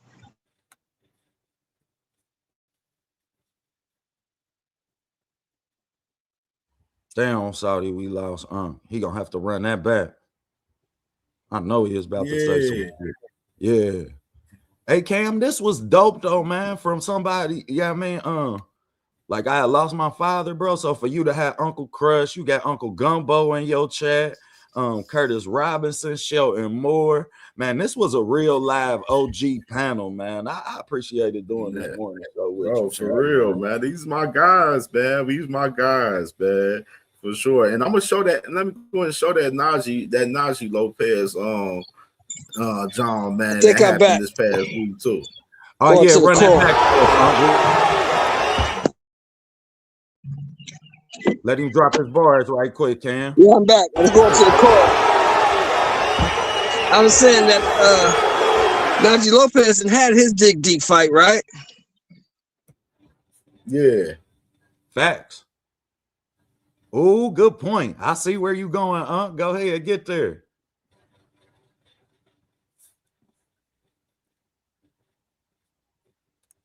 Hold on, this motherfucker's here it is. So you back in. that Whitaker, Najee fight is a good fight, but it's more needed by Whitaker than Najee, because Whitaker laid an egg with that one fight he had where he, threw the guy off the ring and all that shit. Yeah. Whereas Najee didn't have his dig deep, come from behind, knock down, drag out. Ben Whitaker ain't had that yet. That's a fact. That is a fact. We ain't seen Whitaker with no big competition yet, for real, in particular, like with no hard punchers or no any of that sort yet, for real. So yeah, but we ain't seen him have to bite down on his mouth. The thing is, Eddie gonna have to put him in there with somebody though to see if he gonna be the goods, if he gonna be the guy that you gonna. Because I think he got like a 3-fight deal. So of course, after that you gonna couple of fights in, you're gonna be like, hey, we got to see if he really the goods. We got to put him in there with somebody a little bit. You know what I mean? To see if we really gonna invest in this guy for a long term.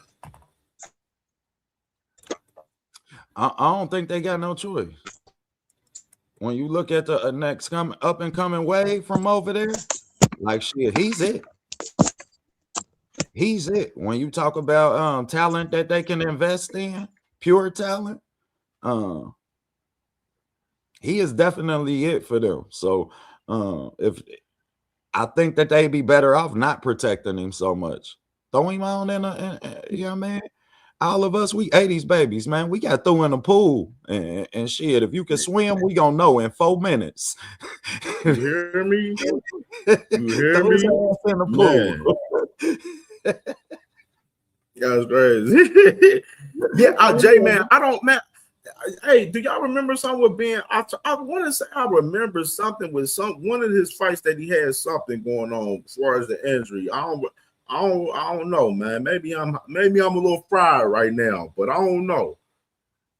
Well, that's the thing, Tay. That's the thing. He 29, 30. Boots 28, about to be 29. We looking at a lot of people who are coming later in age that aren't getting the fights that validate the talent that they have. Like that's shit. And when this shit start happening at the rate that is happening in boxing, we looking at fighters in the same fucking weight division who both need a credible opponent, but not willing to see the opponent in each other and what it can do for their career. Because for whatever fucking reason, whether it's the business of boxing, whether it's how the fighters is moving, we're not getting these fights and we not getting them. And it's being the biggest detriment to us not getting these fights. It's coming at the expense of the fighter. Because now when you do get thrown in the pool, guess what? Your arms don't know how to paddle. Your feet ain't moving. You gonna sink to the bottom. And one of your sisters or brothers got to jump in and save your ass. That's a fact right there. Let me read my boy Mag 7 Life. My boy said, yo, Cam, who was that dude you interviewed about Tank? Dude, know his shit. That interview was fire. That was my boy Kenneth Bohiri, the PBC director. One of the PBC directors for PBC, man. That's my guy, man. Definitely. That was my second interview that I had with him. So we got more coming for sure. Just know that he literally hits me up probably like me and Kenneth probably talk about literally probably like every other day. That's my guy, man, for sure, man. And we had a great, conversation, man. And it was good just to sit there and just chop it up, boxing with with him and pick his brain. And I can tell you right now, Kenneth doesn't do that many interviews. Like he doesn't. Like he doesn't do that many interviews. Like. You see, as far as like if you type his name on YouTube, and you will probably see mines and maybe about a handful of other interviews that he's been in. You feel me? But salute to my brother Mag 7 Life right there. Yeah, man. I dropped the video. Salute to the whole PBC staff, Tank man. Davis, everybody involved with PBC, man. Salute to them. Absolutely. Because absolutely, man. What PBC do for the sport, man, for the content creators, man, the availability that they give us, that being the home state branch of boxing for us, they definitely act accordingly. So when you say he don't do a lot of interviews, like don't you forget who run PBC now. Shit, don't you forget I'm from right up the street. You understand? Right. You did. Right. Don't forget how many legends and champions came out of Cincinnati. Don't forget what your background provides you to the culture of boxing and what makes you an asset to the culture of boxing, Cam J. Absolutely, bro. Absolutely, man. My boy Mag, he said that. Yeah, nothing in particular right now. You know what I mean? PBC, they very secretive on their business, even though a lot of people be spilling out their business, man, on certain stuff, but nothing in particular right now. But as far as just rumors out there for us, Tank, they rumoring talking about June 9th, Juneteenth, around that Juneteenth weekend, with either Pitbull or Roach, but nothing in particular from him. I mean, so that's what I would say about that in particular. But let me get y'all opinion on this right here with Mr. Boo Sanders and Xander, man. What's going on, man? These guys are currently in negotiations. Todd DeBuff, he was on Ariel Helwani the other day, which I'm gonna probably do a video on, and I ain't gonna play his content from him. But he was on Ariel Helwani. Confirming that Boots and Xander Zayas is in negotiations right here, man. So what's y'all thoughts about Boots and Xander possibly getting it cracking June? Possibly, I'm hearing. One time, this is what I think, bro. One time in Puerto Rico, one time in Philly. Shit. Yeah. Yeah. I'm talking about icon. That's iconic for Boots and Bozy Ennis. If they can pull that victory off, man, the star power that you can get from the Puerto Rican fan base going over there to fight, I mean? That's monumental, bro. Like that can move mountains for him within his career. Shout outs to Xander Zayas for moving the way he said he was gonna move. Shit. Xander said he wanted that smoke with anybody, and he's showing us he really do. We watched them move him in a somewhat strategic way. So at this point, when we see Xander and he finally been eclipsed his pinnacle and he feels like he's ready for these type of fights, to see him actually be willing to go and get him, man, we have to apply that in boxing. That's a fact. That's definitely a fact. My boy Big Supreme was good, brother, man. What you think about Boots and Xander right here, possibly, man? I'm a big fan of Xander, bro. I like it. He ready for smoke. He young. He's showing the old heads that the young fighters do have the old school spirit. You know, you got Xander, you got Bam, of course you got Anyway. You got the younger crowd coming up, showing that they want smoke. And I feel like it'll boost him, even if he lost. If he don't take too much punishment, I think like it'll solidify him to the Puerto Rican fan base. So I like the fight. And I said yesterday, I felt like Boost and Xander, they traded off. I feel like Xander's at a point in his career where he's the goods, but we're not really sold on him. Boots is the credible opponent for him to get over that hump. And Boots, we already know he sold tickets. I believe he's been on pay-per-view. We know he's the goods, but he's not got the ideal fights. So for him to be unified and get a big pay-per-view fight in New York or Philly in the tri-state area, I think that'll be a big thing for Boots. And maybe he might become the mainstream star that he's been looking to be, especially if he beats him in dominant fashion. So yeah, I'm all for it. Facts. Killed it, That's Green. a fact. My boy Tay, he said Virgil punching the air right now. We're going to talk about Virgil a little bit, man, because I seen something interesting from Sebastian Fundora that I mentioned on my show Wednesday night for us Sebastian Fundora. Actually, I can go ahead and speak about it now. Actually, I'm going to pull it up. So Sebastian Fundora, of course, the other day, Sebastian Fundora, he was saying that he has, thoughts about fighting Virgil Ortiz Jr. on the Canelo versus on the Mexico versus the World card September 12th. That Canelo's, that comeback return card for Canelo pretty much. So Sebastian Fundora spoke about fighting Virgil Ortiz possibly if he beats Keith Thurman on March 28th. And of course, the man Virgil Ortiz responds and says he's down with it. So little light bulb came up to me when I seen he said I'm down for this bad right here. This ain't looking right here, dog. Is that the 17? Right. Is that the 17 million that they threatened the Boots fight with that they knew that they could get? I thought that number seemed a little odd when Virgil manager said we have an offer where we could get 17 million to fight.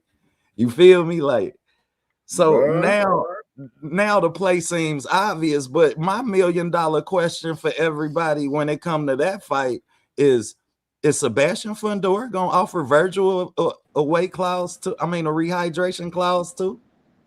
Because you offered Xander Zayas one. So. You offered Xander Zayas one. All y'all champions at the same weight.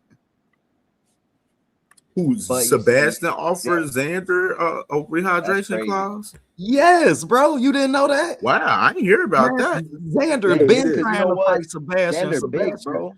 Told him you got to. I know they were supposed to fight when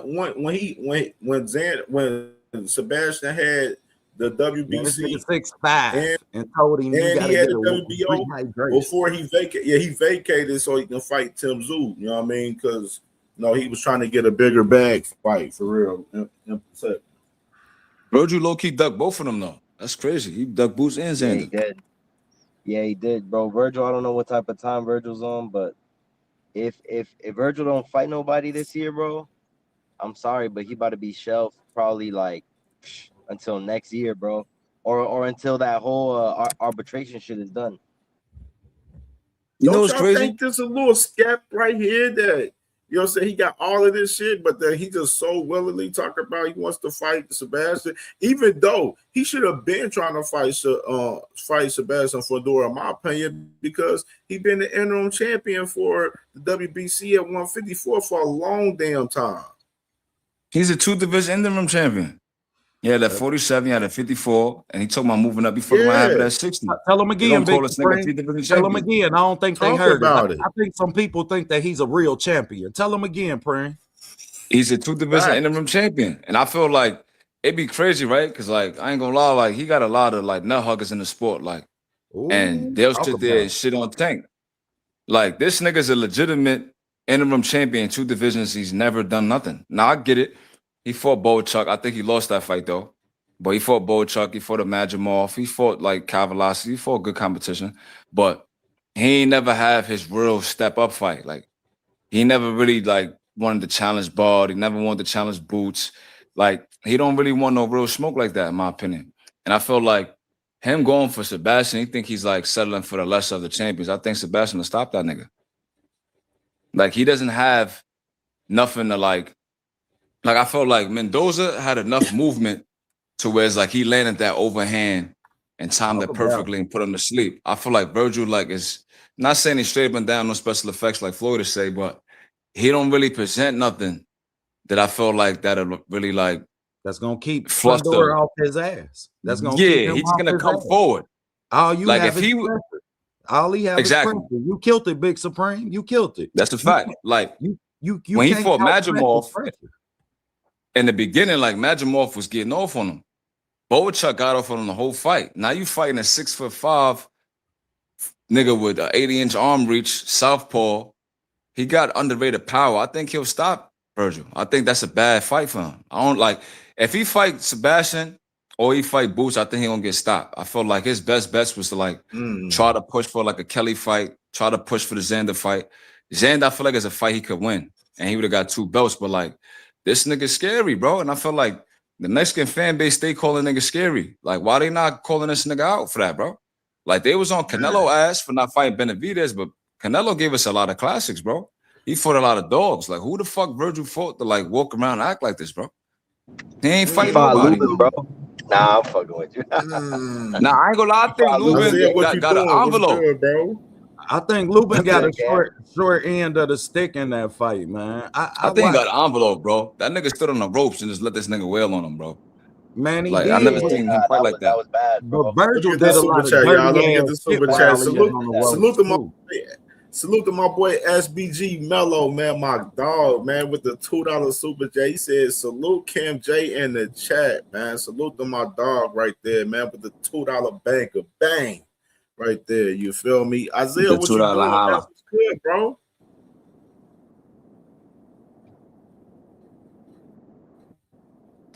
Isaiah in traffic cutting up right now. Yeah, he like he definitely in traffic. Yeah, yo, my bad, yo. Could y'all hear me okay, though? Yeah, I can hear you now. Oh, yeah. Nah, I was just saying, like, it's crazy because Virgil, and I'm not going to hold you, like, Virgil, I fuck with Virgil heavy. And I feel like Virgil could have jumped up and became a star if he would have just took whatever they was giving him and fought Boots. Because I feel win or lose, I feel if Virgil would have not got knocked out and he would have went on 12, I feel like people would have praised Virgil and been like, damn, okay, cool, he valid. So then his next fight, they probably would have given him a dog. Good. And if he would have beat that dog, yeah, Boots is just too good. Don't get me wrong. Like I like Boots. I just don't like that. I just don't like the entire trajectory to where Boots is headed. Because at the end of the day, if we're keeping it real, Boots probably ain't gonna fight nobody until somebody really willing to lay down. And it's crazy because Boots be taking less pay cuts. And if Boots got to jump in and take another less pay cut, then that's what he got to do to get them fights. But as far as Virgil, I don't think Virgil gonna get nothing this year, next year, because he about to hit arbitration. And you already know with all that lawyer shit, whenever somebody goes into arbitration, they about to be on the shelf a year tops, maybe 2. And I really feel bad for Virgil because Virgil's young.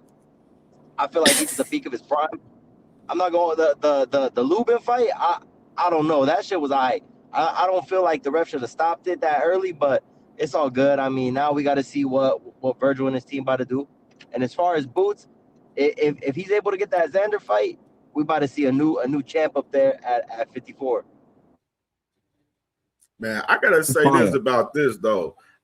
We gotta call it out though with right here with Virgil though right here where he going at the Fundora now, bro, a little bit. Like I got an alternate perspective when you're ready. Like, go ahead, cook though, but I got an alternate perspective. It's crazy, bro, to see this in 4K right here with Virgil right here. Like, Rick Mirage. That told you, reinforces Virgil, my theory, right? He's the biggest issue. He needs to fire that man. Get rid of Rick Nah, Mirage, I think that shit was scripted, bro. You heard? I think all that shit was scripted to duck boots. For him to duck boots. I really believe that. Now, man. I'll be in the chat, I know. A All nigga of might it say like, scripted for him to duck boots. I think so, bro, because you gotta think, right? Like Isaiah said, he might face arbitration, he might get shelved, right? So why are you calling out Sebastian Fundora?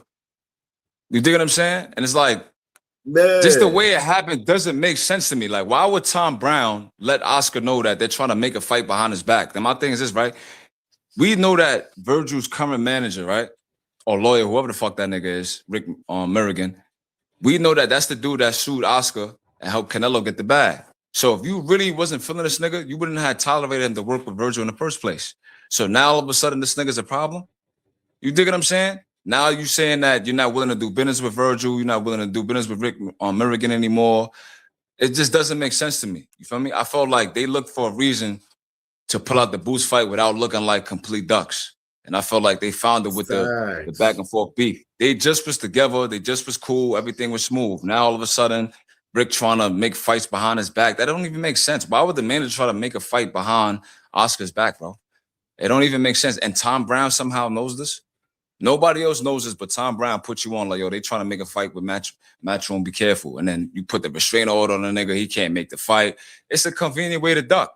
Now, a nigga might say you thinking too much into it, but I don't put none past these niggas, bro. Like, I don't put none past Oscar. I feel like Oscar goes out his way to protect his fighters from Zerto to Munguia to Ryan to now Virgil. I feel like he pushed these Mexican fighters in this space where it's like, look, we're going to keep knocking these dudes down in front of you. Like Zepeda, for example. They kept giving him soft Shakur touches. He fought Tevin Farmer. He fought Maxie Hughes. He fought the other southpaw kid, the dude that gave Pitbull trouble, Giovanni. Like, he was like leading up to fighting Shakur. Obviously, Shakur 12 zipped him, but I felt like with Virgil, he's been fighting dudes with a lot of pressure, a lot of power, but you can't do nothing to like replicate Boots in the ring, bro.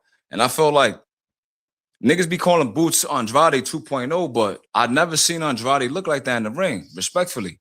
Andrade was fighting niggas like Constantine Dwaka and all these other miscellaneous Armenian, and he to me, I think Boo Boo I think he was a good amateur, but I think he was overrated in the pros. I think Boots is the real deal. And I feel like these niggas know, like, all right, if I get in the ring with Boots, there's a chance he might embarrass me. My career might end short, and I might not get the bag I'm looking for. Like, and he's like low risk, high reward. But like Boots is in the space where it's like people are watching. He's selling out the arenas. He's getting the odds. People like Stephen A. Smith is talking about him like, you can't hide the nigga for too much longer.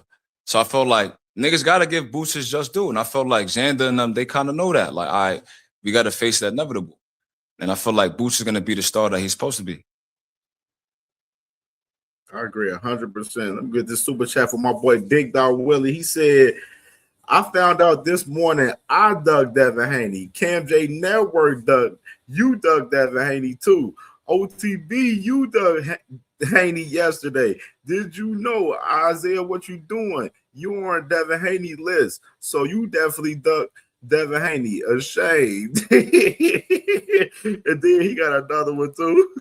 With a $2 super chat. My boy said, Aircraft, you dug Devin Haney too. Facts.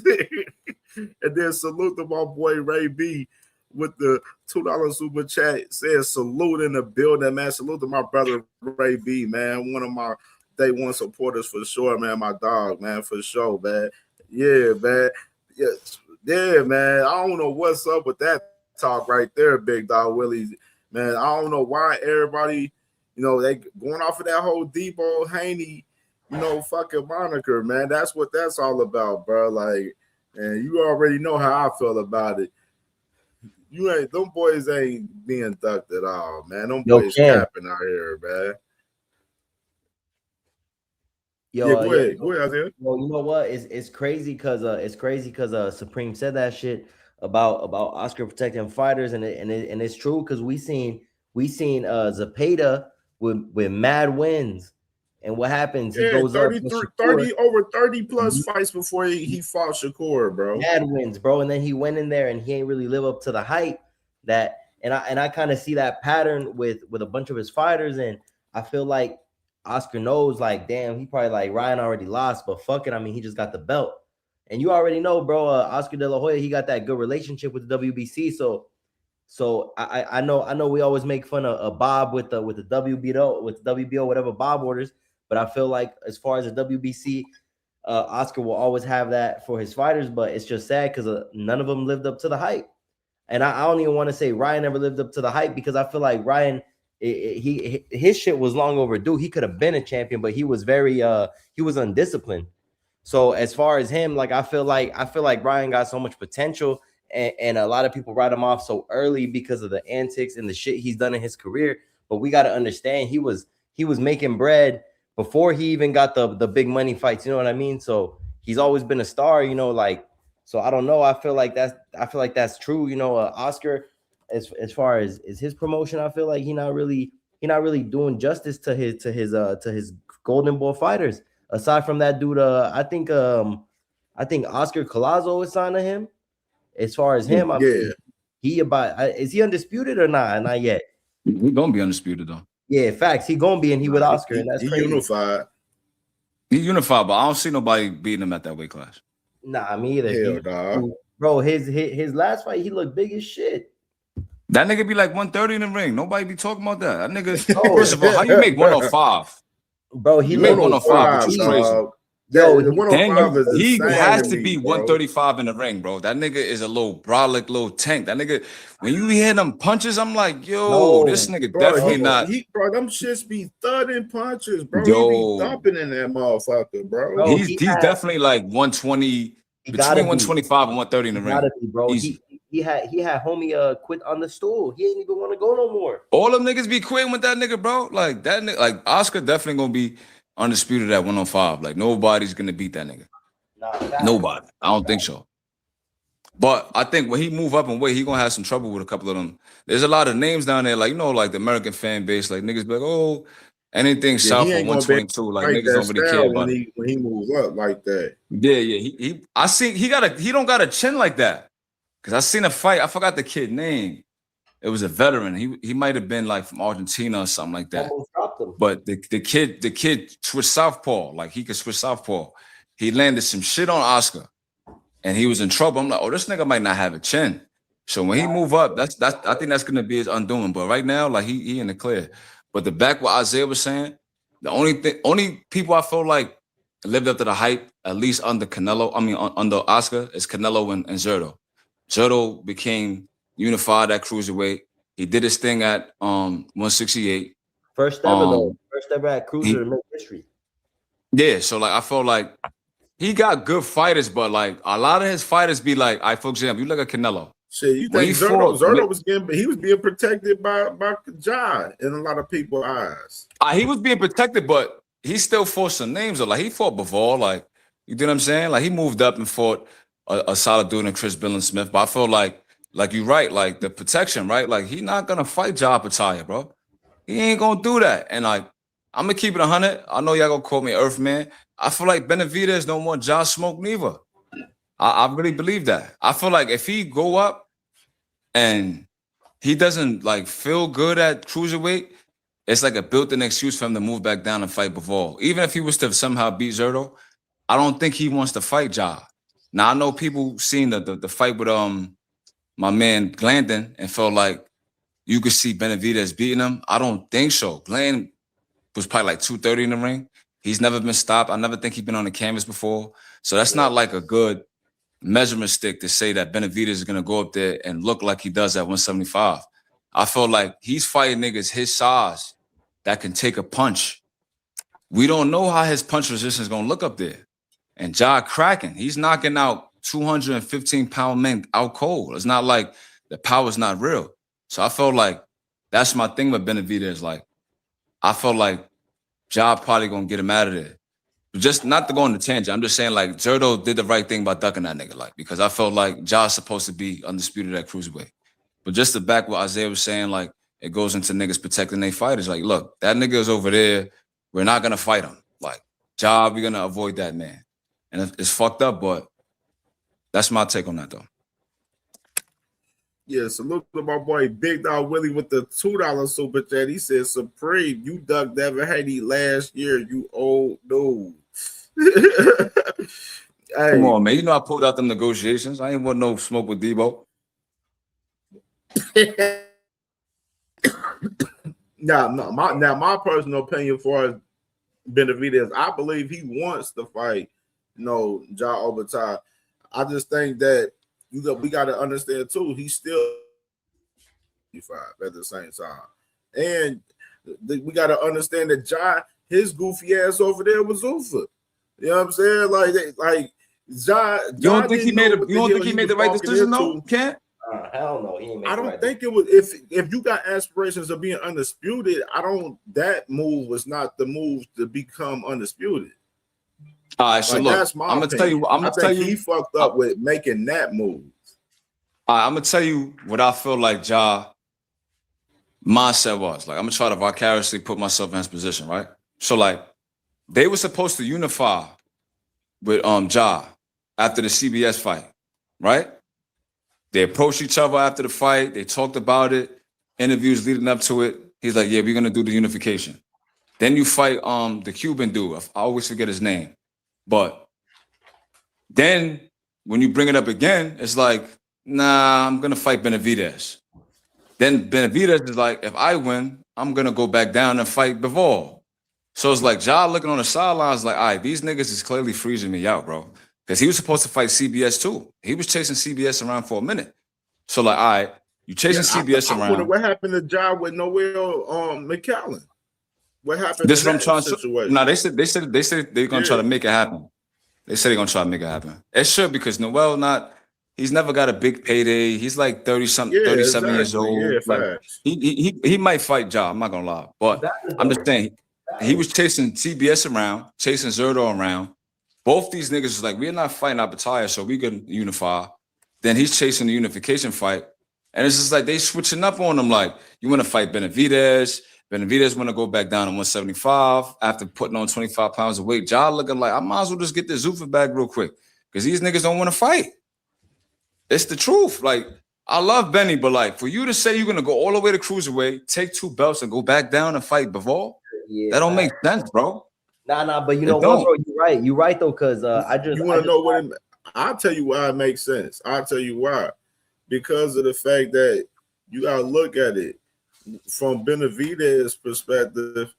I'm going back down to fight a bigger money fight, possibly with Bivol. That's the fight that everybody wants. A lot of people don't even care for the trilogy between Beterbiev and Bivol, which me personally, I feel like that fight is due because they need to settle that third fight. But Bivol pretty much, he's stalling Beterbiev out on the trilogy for real. He's been stalling him out on that trilogy over a whole year now, where he's about to fight Michael Eifert May 23rd in Egypt on that Usyk and Rico Verhoeven card. So, like, with that being said, as far as with Benavidez, I believe Benavidez, Zerto's been getting protected by Ja Obata this whole entire time, the last 2-3 years.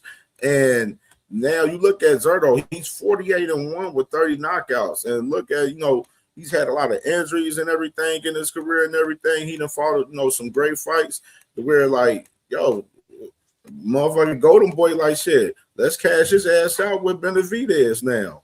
You know what I mean? Pretty much. They picked the money fight with Benavidez over a fight with Ja Obata because they feel like Ja Obata doesn't really have much market value. And then on top of that, the move with him over there with Zuffa didn't help anything, as well either. You know what I mean? Fuck your head up, bro. I'm gonna fuck your head up. I'm gonna say some real shit, right?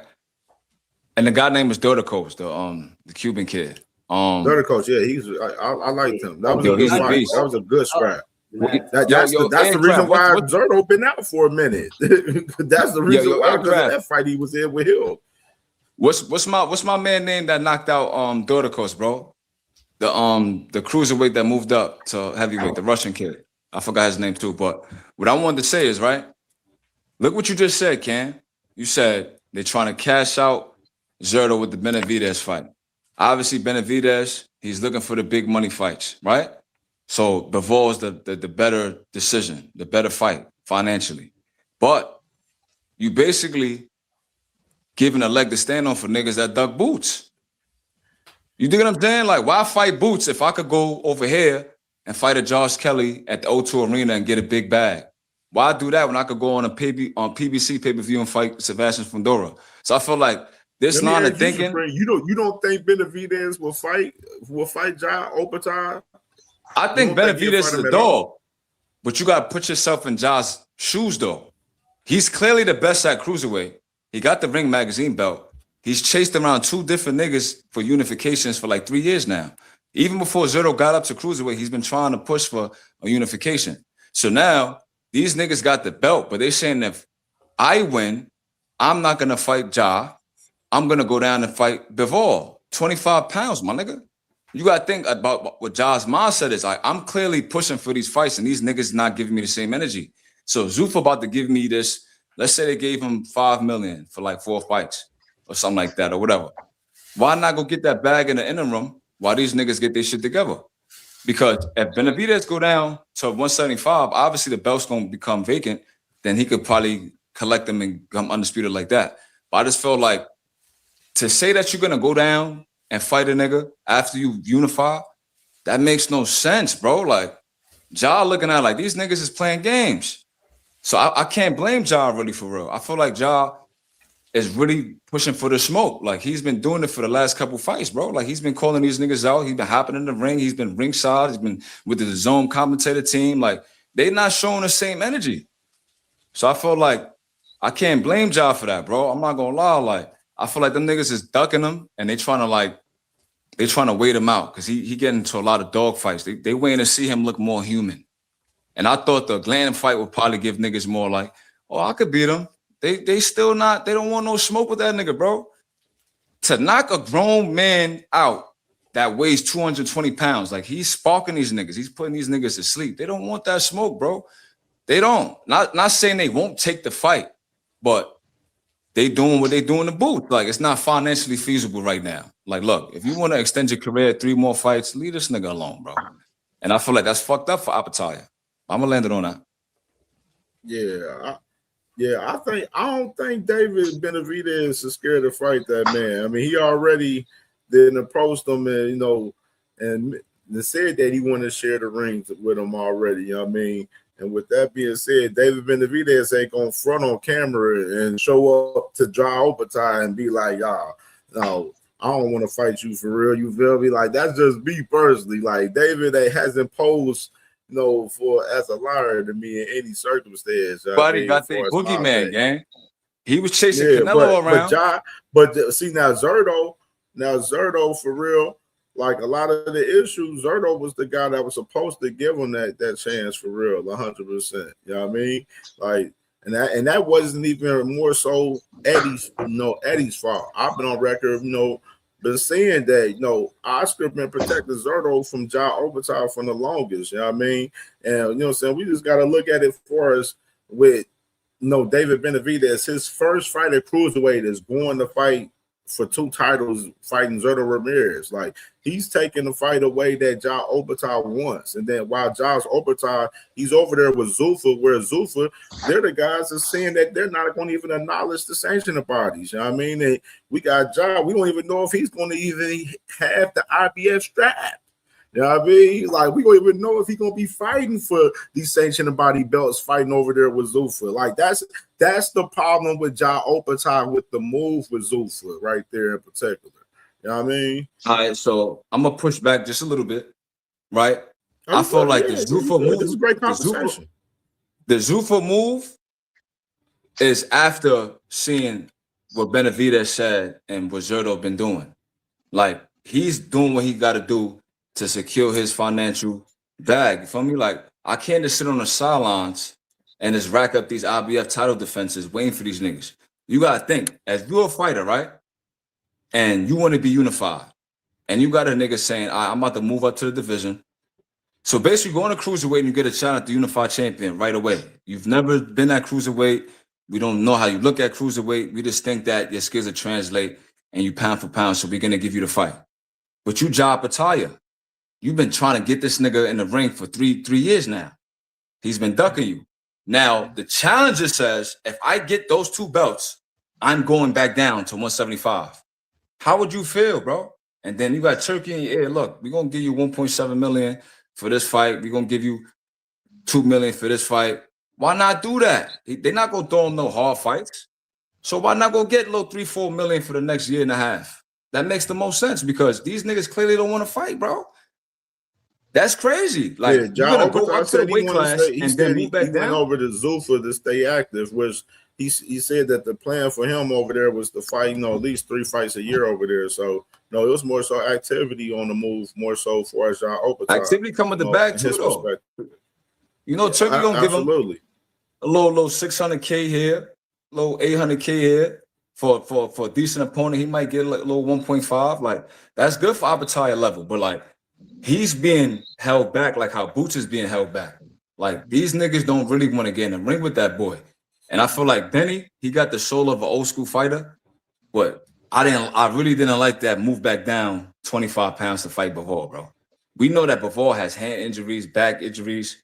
He's approaching 37 years old. He's kind of undersized for 175. He didn't really want to fight Beterbiev like that. I feel like Benny looking like he got picks, bro. I'm not gonna lie. Now, I'm gonna give him credit. He's been showing a lot of dog, and he's been taking a tough fight, so I'm not gonna grind him up too bad. But I really didn't like that move back down shit, though, bro. That's crazy. Like, you're gonna go up, take 2 belts, and then move back down. This is one thing I think, though, Supreme. I ain't gonna lie. Because allegedly, though, they probably gonna have the Beterbiev and Bivol trilogy possibly next after Bivol has this mandatory fight with Michael Eifert. You know what I mean? So it may be a chance that Benavidez might not even get to them guys, to where if he got them 2 straps with Zerto, he might have to go and try to get with Josh if Josh still has that strap, because we still don't know if he's gonna have that IBF strap. You know what I mean? I think the IBF was just like, they just was stonewalling him. I felt like they have a reputation for being tough on fighters, but realistically, you gonna strip Abataia and get a belt to who? Who you gonna get the IBF belt to, bro? If it's not Abataia, they always got the miscellaneous niggas in the IBF rankings. But I don't think they stripped him, though. Understand Zuffa's objective. Zuffa's objective is they want right now, they just signed a deal with Sky Sports right there. Like, they're pushing for, the BBC to approve the Zuffa belt over there. Like, they're trying to get, a lot of approval for that Zuffa belt to make it like an actual belt that they can, choose like the sanctioning bodies, you know what I'm saying, in particular. Even with that being said, with the Zuffa belt, like right now they consider it as a trophy. Like right now it's a trophy, but they're making a lot of moves to try to make that shit official right now, though. Like, that's the thing. I agree with that. Both things could be true. I agree with that. Absolutely. My boy A1 was good, brother. Was popping, bro. Nah, that shit, man, I can't call it. I was like, let me pop up here and see what's good with CamJ and the panel, man. Got a little bit of time, good, bro. Work. I was like, let me pop on here, man. I'm just listening to y'all brothers cook. Yeah, y'all definitely cooking for sure, man. It's for me, definitely, bro. I want them to bring back yesteryear where fighters are saying, "I'm clean out my division before I go elsewhere," or fighting the best opportunity, like the best opponent, whether it be a weight class up or down. Like a lot of these fighters nowadays, bro. For the most part, I think now they starting to be forced back into kind of bringing the element of boxing back, which is like you have to fight the best, otherwise people are not going to pay to watch you. Or we living in the day era, social media rules everything, where you get so much social media hate, bro. You might mess around and retire because you don't want to deal with all the negativity that come with being and public figure in a sport or athlete. And I'm like, I kind of like it a little bit, but it's just like, I miss the day and age where, you know what I'm saying, fights wasn't that hard to be made. Fighters was willing to fight the other ones because they didn't care about, they had an and they weren't afraid to let it go type situation. Now it's like, I don't want to be knocked out because I don't want to become the next meme. I don't want to do this because I'm going to lose out on this. Like, it's like, bro, people don't realize if you fighting the best available opponents there, the fans, the bag, and anything else is going to come with it because you are fighting the best available opponents. I hate to say this and bring this up this way. Ryan Garcia, right? The reason he is getting so much prominent push and shit is due to the fact that who did he fought? He fought Tank and he fought Dev. Then he fought Rolly. We know what that situation was. But who did he fight that was in the top tier names? He fought two of the top tier best fighters, whether it be in a division or by namesake out there, Tank and Dev. Like everybody else is kind of like on the standpoint of where he can say he fought the two biggest names in those type of divisions. Everybody else is kind of like trying to figure out, okay, where can I cherry pick here? Who I got an advantage of? And it's like, bro, like just go out there and line it up, and whoever the best dog is gonna come out on top. But the fans want to see a good ass fight. They're gonna pay for a fight where it's 50-50 or Hagler Hearns type situation where you don't know what's gonna come out of it, but you expect but you get a good ass fight. Both people gonna walk away with more fans and a demand to see them want to fight. But the way these dudes is moving nowadays, man, it's like any decision they made is scrutinized. They can't do no right in nobody's eyes just because they not willing to go out there and put it on the line, bro. And I'm like, and I don't know if that's the Floyd Mayweather effect, where everybody don't want to be, everybody want to be undefeated or whatever the case may be. But I'm just like, bro, boxing is at a teetering point where they keep playing around. They're gonna lose a fan base. They're gonna lose a situation where it's just not gonna be able to be recovered from. But they in a good spot because you got Abdullah Mason, you got, let's just say, Shakur, Keyshawn, Tank. You got all these people that's still under age that they can still carry boxing for the next umpteen something years. But it's like you also gotta flip that coin and look at it like a lot of these dudes nowadays is not willing to lay it on the line. And what is that effect gonna have on boxing in the long term, bro? Zuffa and the Ring, whoever that was that made that comment saying Zuffa and Ring being on the same card, the possibility, they in the same building but in different suites. Like that's something where it shouldn't be hard for them to, hop on the same card and figure it out. You see what was it? The Top Rank just signed with the Zone, so you should be able to see a bunch of upcoming fights between, Matchroom and them to be able to link something up and make something work. Because they in the same building, just in different suites. It's just a lot of these people, bro, like, that's why I was like, I wish I was able to correlate who I am as a person and take over one of these other premier boxers' names and stuff like that, bro. I'll be gunning for every top dog that's within a division, up or down for me. Because it's like, I want to prove I'm the best. And the only way you're going to do that, bro, is beating the best and other big names who they say this person is the best. Otherwise, a lot of these dudes, man, they want that, what is it? They want to have that title without putting it on the line. That's the easy way to put it, man. Like they want the namesake of fame without putting in the legwork for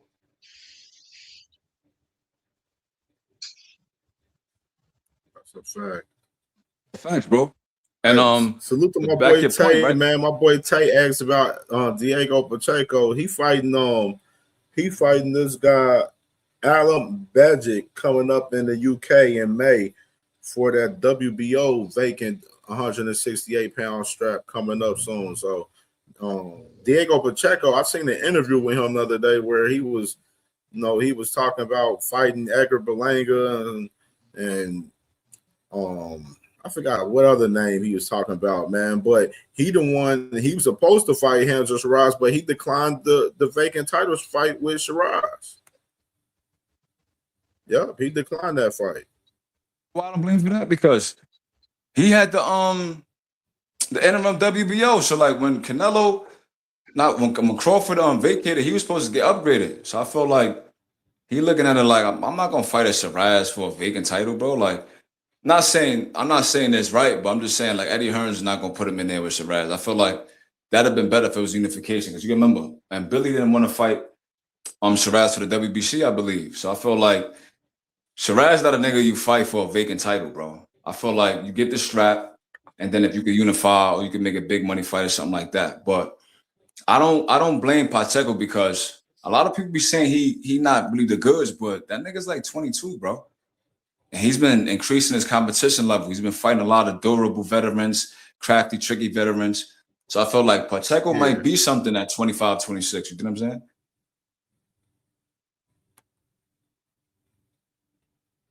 Yeah, man. Yeah, I'm gonna land it with Pacheco, that. man. I wanted him to take that fight, man, with Shiraz. I ain't gonna lie. I was looking forward to that one, man. I was looking forward to that one. I ain't gonna lie. That boy Aircraft said Pacheco a fraud. He could beat Shiraz, but I just think it's a tough fight that deserves a bigger bag, in my opinion. I feel like if Shiraz get the WBC and then Pacheco get the WBO like he's supposed to, because he's supposed to be upgraded, elevated as a champion. I don't know what's going on with that, but that's a good unification. It could be a cross-promotional fight, or they could have it at the O2 Arena. Pacheco, Berlanga? That's a lot. Yeah, I think he'll beat Berlanga probably. Yeah, he'll beat Berlanga. Now, Billy, I don't think he'll beat him, Billy, though, probably, though. I think he could. I don't know. I think he could. I think that's a 50-50 fight right there. I like that fight. I think the Sajo fight I don't was think like he could beat him, Billy, though. Right. I think he could. I think get him on the scorecards. I think so. I feel like in Billy, he need like a nigga to stand still so he could wheel on him, bro. Like anybody with movement give him trouble. Like we seen a 30-year-old Derevyanchenko with one arm ready to retire in the corner, like go the distance with this nigga. You feel me? So I feel like Pacheco got a lot of his footwork is not the best, but he has educated feet. He has the jab. He knows how to move around. And I felt like the Sajo fight was to replicate and Billy's style. But I felt like his handless fight was like, that might be too much of a tough fight right now. We just want you to be champion, get a couple defenses, and then get the big money fights. I felt like Shiraz is there for the unification. That'll be a big fight. But I like Pacheco, so I might be a little biased, bro. So but I'm gonna land it on that. I'm in the background. Yeah, man. That's tough right there. I like that. I like that matchup though, man. Pacheco, man, my thing with Pacheco, his last couple performances, I just ain't seen him like I ain't seen like kind of what I was talking about with Ray Ford the other day. Like his last couple performances, I ain't seen him like oppose his will, like and dominate, like in a couple of these fights that he recently had. You know what I mean? That's my thing with Pacheco. While we seeing Shiraz, you know, yeah, I thought he lost to Carlos Adames, me personally, but you know what I'm saying? But you know, we done seen him, you know, sport Ammo Williams. You know what I mean? Like, you know what I'm saying? We done seen some good performances from Shiraz, you know what I'm saying? Like, where, you know, a little different right there, man. But you know why Pacheco's being moved like that? Because oh yeah, he's a Turkey guy. Yeah, he's Turkey's guy. Not that. Turkey's like, guy. I like Shiraz, right? But the Adames fight showed me that he got holes in his game. Mind you, Shiraz been known for being chinny. Definitely. He's been known for being chinny, but I think that's more. I think that's more with him fitting into them small ass weight classes. If you look at Shiraz right now, it's hard to believe he was at 154 at one point. Even 160 was difficult for him. But I like Shiraz. You know, I'm like partial to punches, right? So I think Shiraz is the real deal, but I think Pacheco could beat him though. I see a path of victory for Pacheco.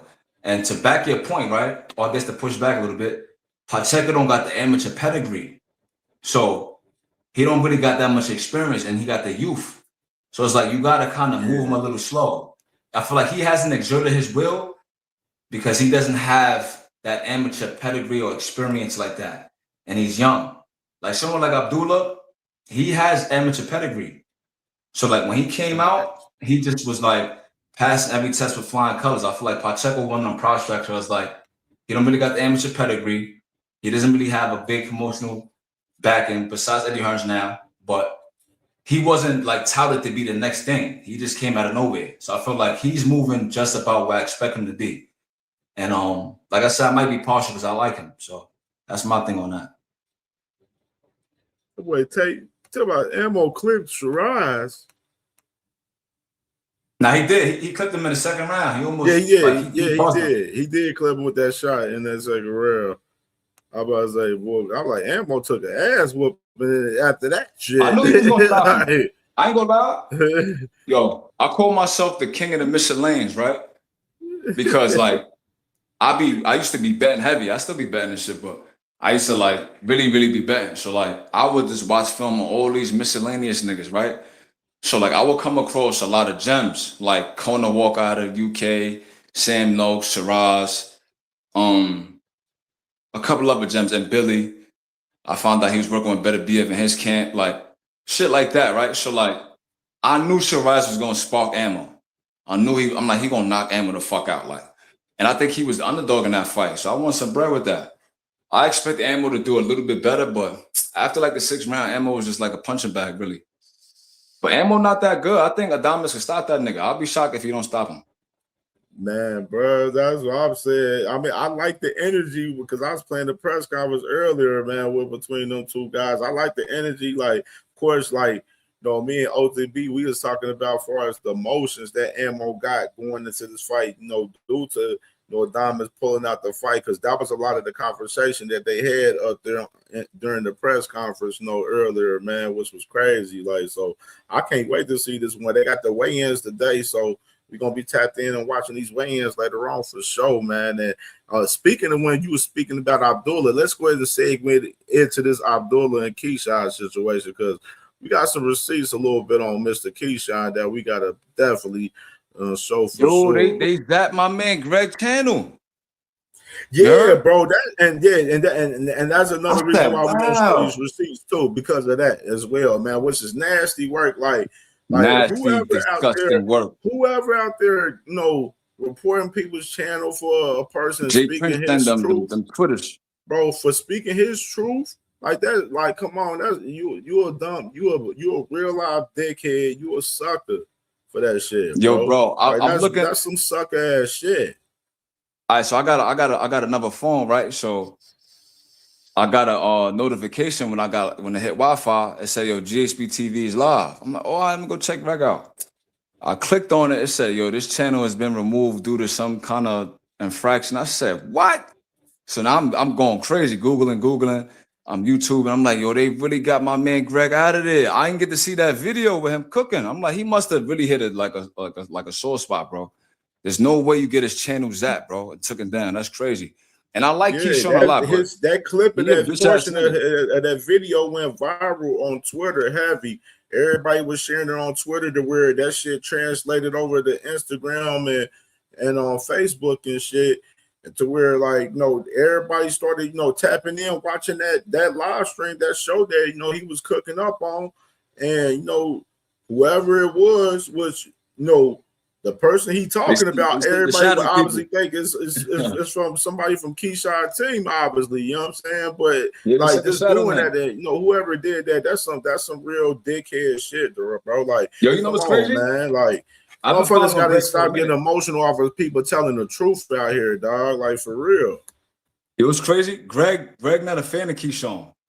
You dig what I'm saying? Like, I know that. And I mean, like, so like, it's funny because he had a when Khalil Cole fought Josh Hart, he was training Josh Hart or whatever, and Greg did this funny ass little spiel, like I guess mocking Keyshawn. He's calling it like man and Keyshawn, like he's doing the funny voices and all that.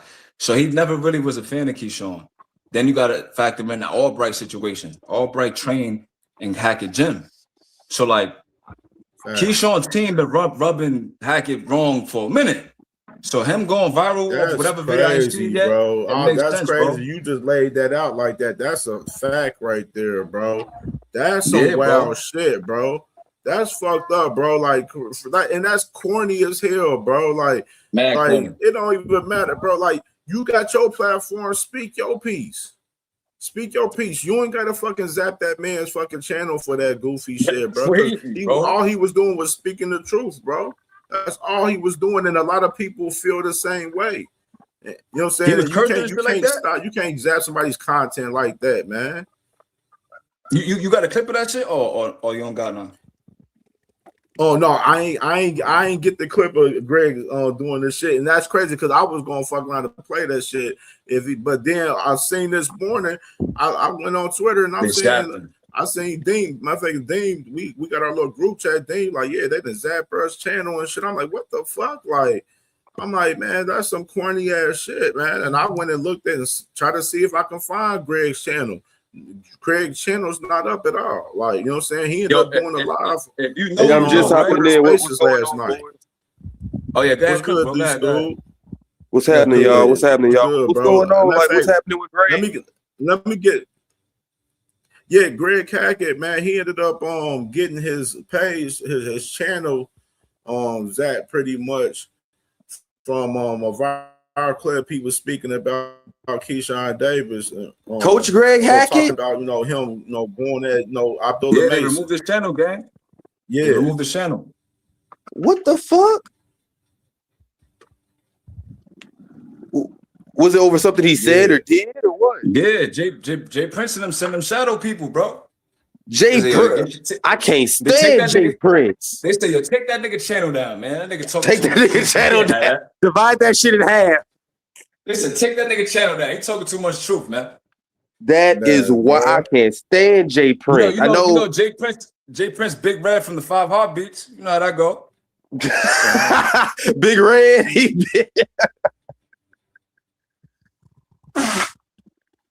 The fact that Jay Prince still got a lot of pull in boxing is crazy to me, but shit.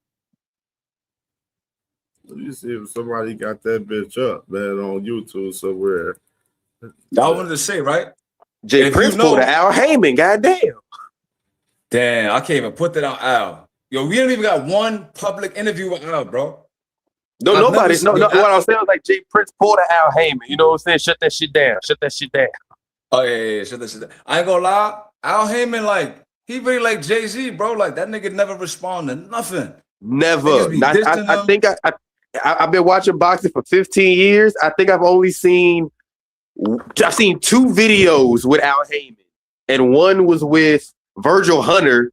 Like, it was them two walking around Vegas. It was like a split second. Hey, how y'all doing? And that was it. And then I seen one video where a dude he had to like hide behind a wall to get a picture of him. Video. Yeah, that's a fact. They were trying to video him.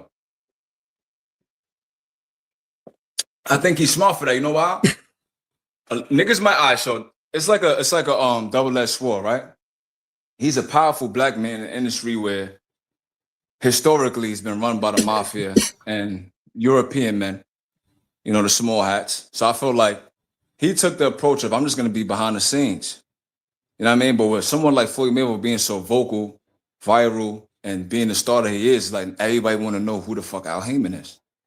You know what I mean? These guys, they win their belts. I'm gonna shout Al Heyman. You know how the American public is. Like, What's up, Cam? Make people boogeymans and stuff like that. So I feel like Al Heyman is just like an old school dude. Brother. Mr. Word, buddy. What's going on, fellas? Oh yeah, but let me not get sidetracked from my point because like I've been cooking for a minute. But Shakur doesn't like Greg Hackett neither. A lot of niggas don't know that. Like him and Greg had beef, a little Twitter beef at one point. The only reason why I got patched up is because Coach Rell trains Shakur, and Coach Rell is really cool with Greg Hackett. Everybody talking at the same time. Good God. Oh no, I was already talking, bro. But go ahead, OG. Go ahead, cook. Go ahead, OG.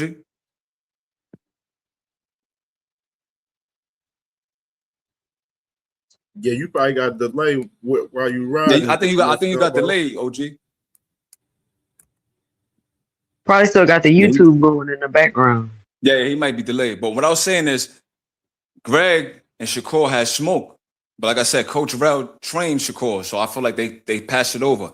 And if you know, Greg was cool with Marty. Like in the early, before the Crawford fight, Marty and Greg used to be hanging out together, chilling. They used to be talking about the fight and stuff like that.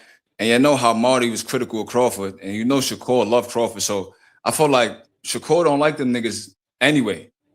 But he worked with Coach Rell. Then him criticizing Keyshawn like that, I feel like they just pushed the button. In my opinion, like, yo, get this nigga out of here, man. Take his channel down. But that's it, though. I'm in the background. So my boy, We Fight All Night TV. Salute to my boy. He said I was in that live. Someone joined and played something. NSFW in a cam. Most likely why he got clipped. He even ended the stream after. Okay. Yeah. What's good with my sister 2 cents? What's good, sis? What up? Yeah, I was watching Greg last night too, and that when they just because if you put something up like that, they terminate your shit like right off the rip. And I don't know. I mean, I feel like what he said about Keyshawn, like that wasn't nothing to delete his channel. Like it wasn't nothing incriminating or nothing like that. You know what I'm saying? It's just people's Right. opinions, and if like it's just these people too sensitive. Like, why you trying to get somebody's channel deleted? It take a lot of hard work to build that up, get your following, and all of that. And you want to get my channel deleted over my opinion over boxing talk? Like, it's this. I don't get it. But I just hopped on here. What y'all was talking about? Just the Keyshawn thing?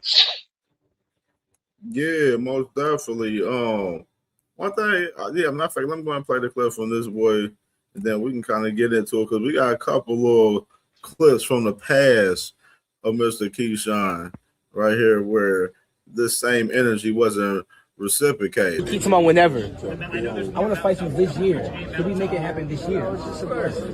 Are we gonna make it happen this year? I'm pulling teeth trying to get him to fight me. Do y'all see this shit? Hey, bro, look at you. You're bigger than me. What are you talking about? He's bigger than me.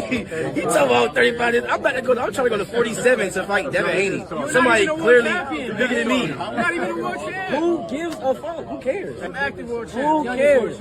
Casuals don't even know what world champ is. They know who you is. They know who I am. In the whole world. Yeah, boxers know that. Us fighters know that. This your belt. People that's paying to watch us fight don't know that. Because I'm at 40. You didn't fight that to get. You ain't take that from me. You see that? I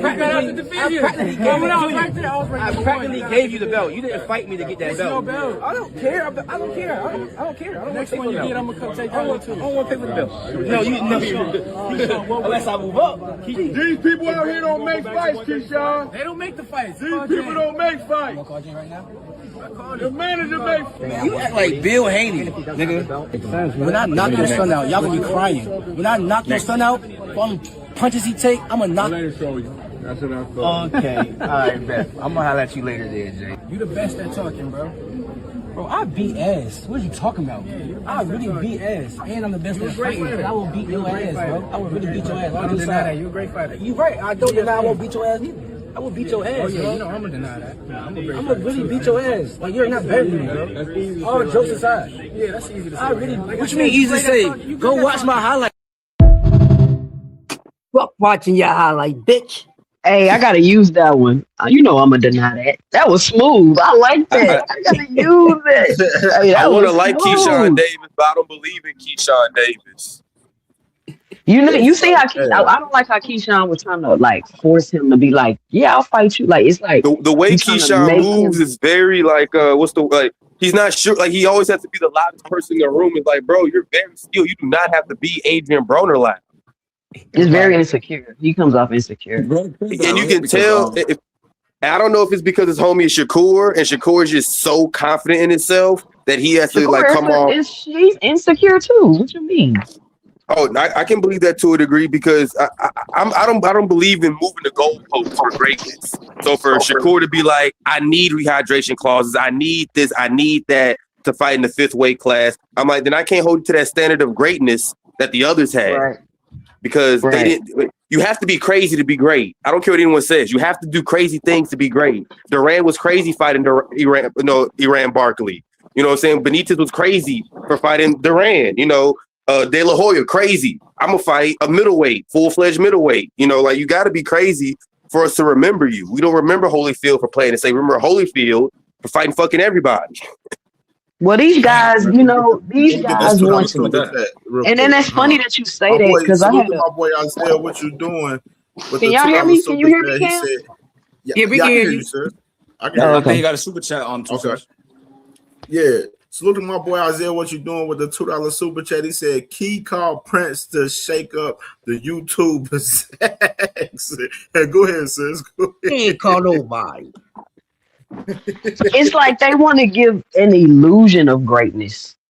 You know what I'm saying? It's like we want to get in here and we want to act like we're so great that none of these fighters can even touch me. Like, to me, if you got an undefeated record as a fighter, it's gonna make me kind of like side eye you a little bit and start looking at your resume and breaking down what's going on. In the 50s and 60s, the old timers would literally say, he's undefeated. Has he fought anybody? Who has he fought if he's undefeated?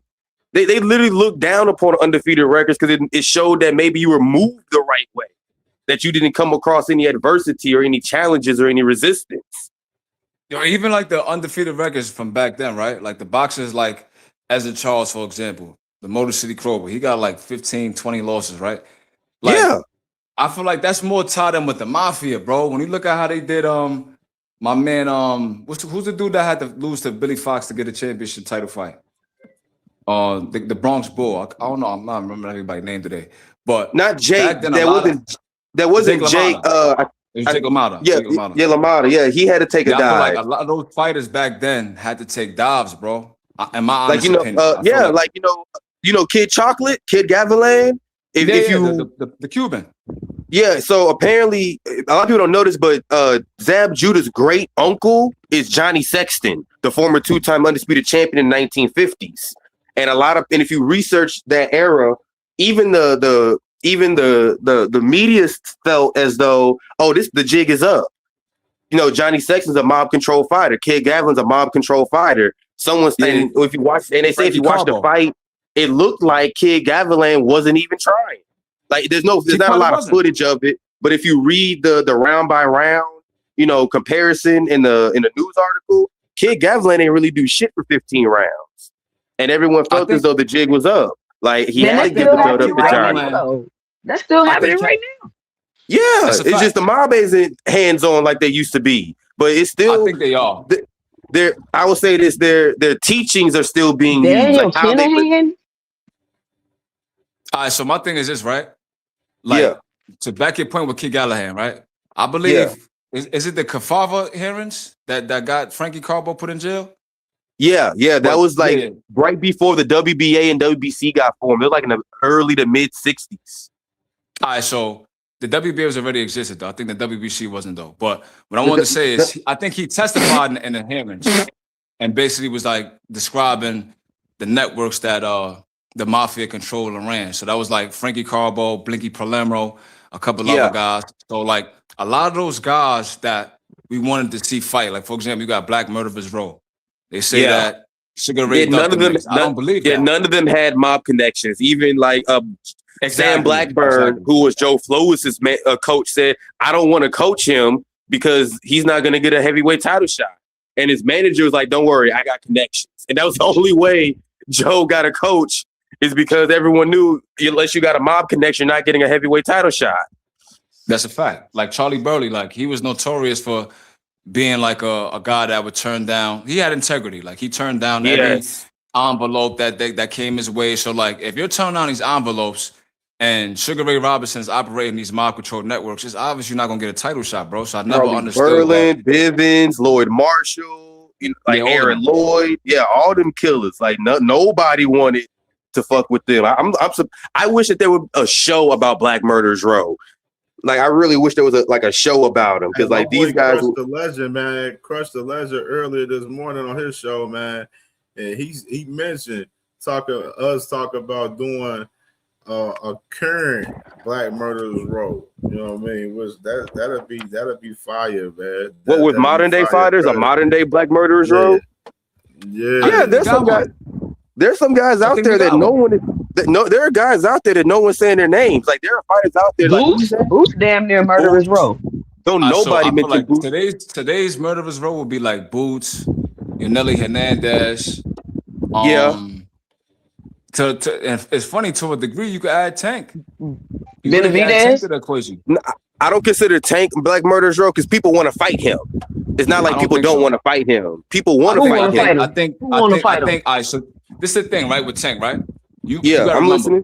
And these weight classes, like 135, 140, 126, like a lot of your dominance depends on your athleticism, your speed, your timing. Because you age like at faster. 125, exactly. At 125, you could take a step back and still dominate with your IQ and stuff like that. Yeah. So 135, I really believe they trying to age Tank out, in my opinion. They want to see him slow down to where he looks more beatable, in my opinion. Because if you really want the big money fight, why not fight Tank, bro? Like, what's stopping it? That makes no sense. No, I agree with you on that. I definitely agree with you on that. And I don't think Tank is unbeatable. In my opinion, I see Tank like this. When you have a fighter with natural raw power like that, what takes power? energy. You need energy to use that amount of power. So why do you think Tank don't fight until rounds 4 and 5? Because he's trying to conserve energy for the rest of the fight. I'm like, if you can get Tank to fight at a high pace early on, that's the halfway step there. If you can get him to fight at a pace he doesn't want to early I gotta push on. back on that, brother. Go ahead. That's not what's happening. All right, so I feel like Tank does conserve his energy, right? But I feel like Tank is downloading the data. Oh, yeah, that's that another too. thing too, right? I don't want to go on another tangent because if we just went on a tangent, but when you look at the NBA, for example, someone like LeBron has a photogenic memory, like he like really remembers everything, right? But he's not really associated with IQ, right? Same thing with football. The white quarterbacks get called high IQ players. You look at someone like Jokic, he's a high IQ player, but we don't call LeBron a high IQ player. We don't look at Kobe's IQ. You know what I'm saying? So like Tank is someone that has a very, very high IQ, but he doesn't get accredited for it. You know what I'm saying? Yeah, I hear you on that. Hold on. Oh, Rohan Polanco? Yeah, Rohan Polanco's nice in the chat. Oh, yeah, to finish what I was saying, right? So when Tank is slow in the first 2-3 rounds, you look at a Lomachenko fight, he does the same shit, but they say he's downloading data. So with Tank, he's downloading the data, seeing your holes, couple things here and there, see how you react, and then he picks up the pace. So I feel like it's not like he's conserving his energy because he's just this super big power puncher.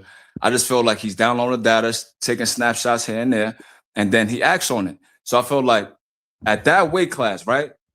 Who else is the big pay-per-view draw, and who else is gonna sell out an arena like Tank? You should be doing what Ryan Garcia did. Fuck that. I'm getting this Tank fight, nigga. I need that 30 million. Fuck what you talking about. And I feel like Ryan's the only one that really wanted to smoke. So if Ryan could do that shit, and we seeing Oscars putting restraining orders on niggas, why these other niggas can't do it? I feel like they want to see him slow down, in my opinion. I know niggas say, oh, Tank didn't fight nobody. It's because these niggas don't want no wreck. No, He's I can the agree with you star. on that. He's the nigga, the main attraction. He's selling live gate records and all that. So why not fight this kid? It makes no sense. You're going to go to Australia for Cambosis, but not PBC for Tank?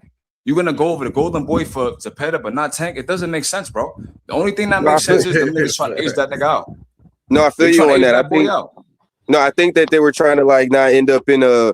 I'm not trying to play. I play devil's advocate a lot. That's just my thing. Not so much I believe in it, but I try to see all sides of things, and I do hold guys like Haney and Shakur. Like y'all know how Bob roll. Y'all know Bob is cheap when it comes to the big fights. So y'all should have been quick to jump ship and take whatever deal PBC gave you because y'all would have had names to deal with. But this is the thing, though. This is what people don't see. This is what people don't realize, right? And this is what I try to explain to people, especially with Terrence Crawford, and they get offended. But Terrence Crawford would have never been 3 times undisputed if he wasn't strategic. So if you want the belts, which was what Devin Haney was doing, he had to be strategic. And Tank is nowhere in those plans with what he had going on. You feel what I'm saying?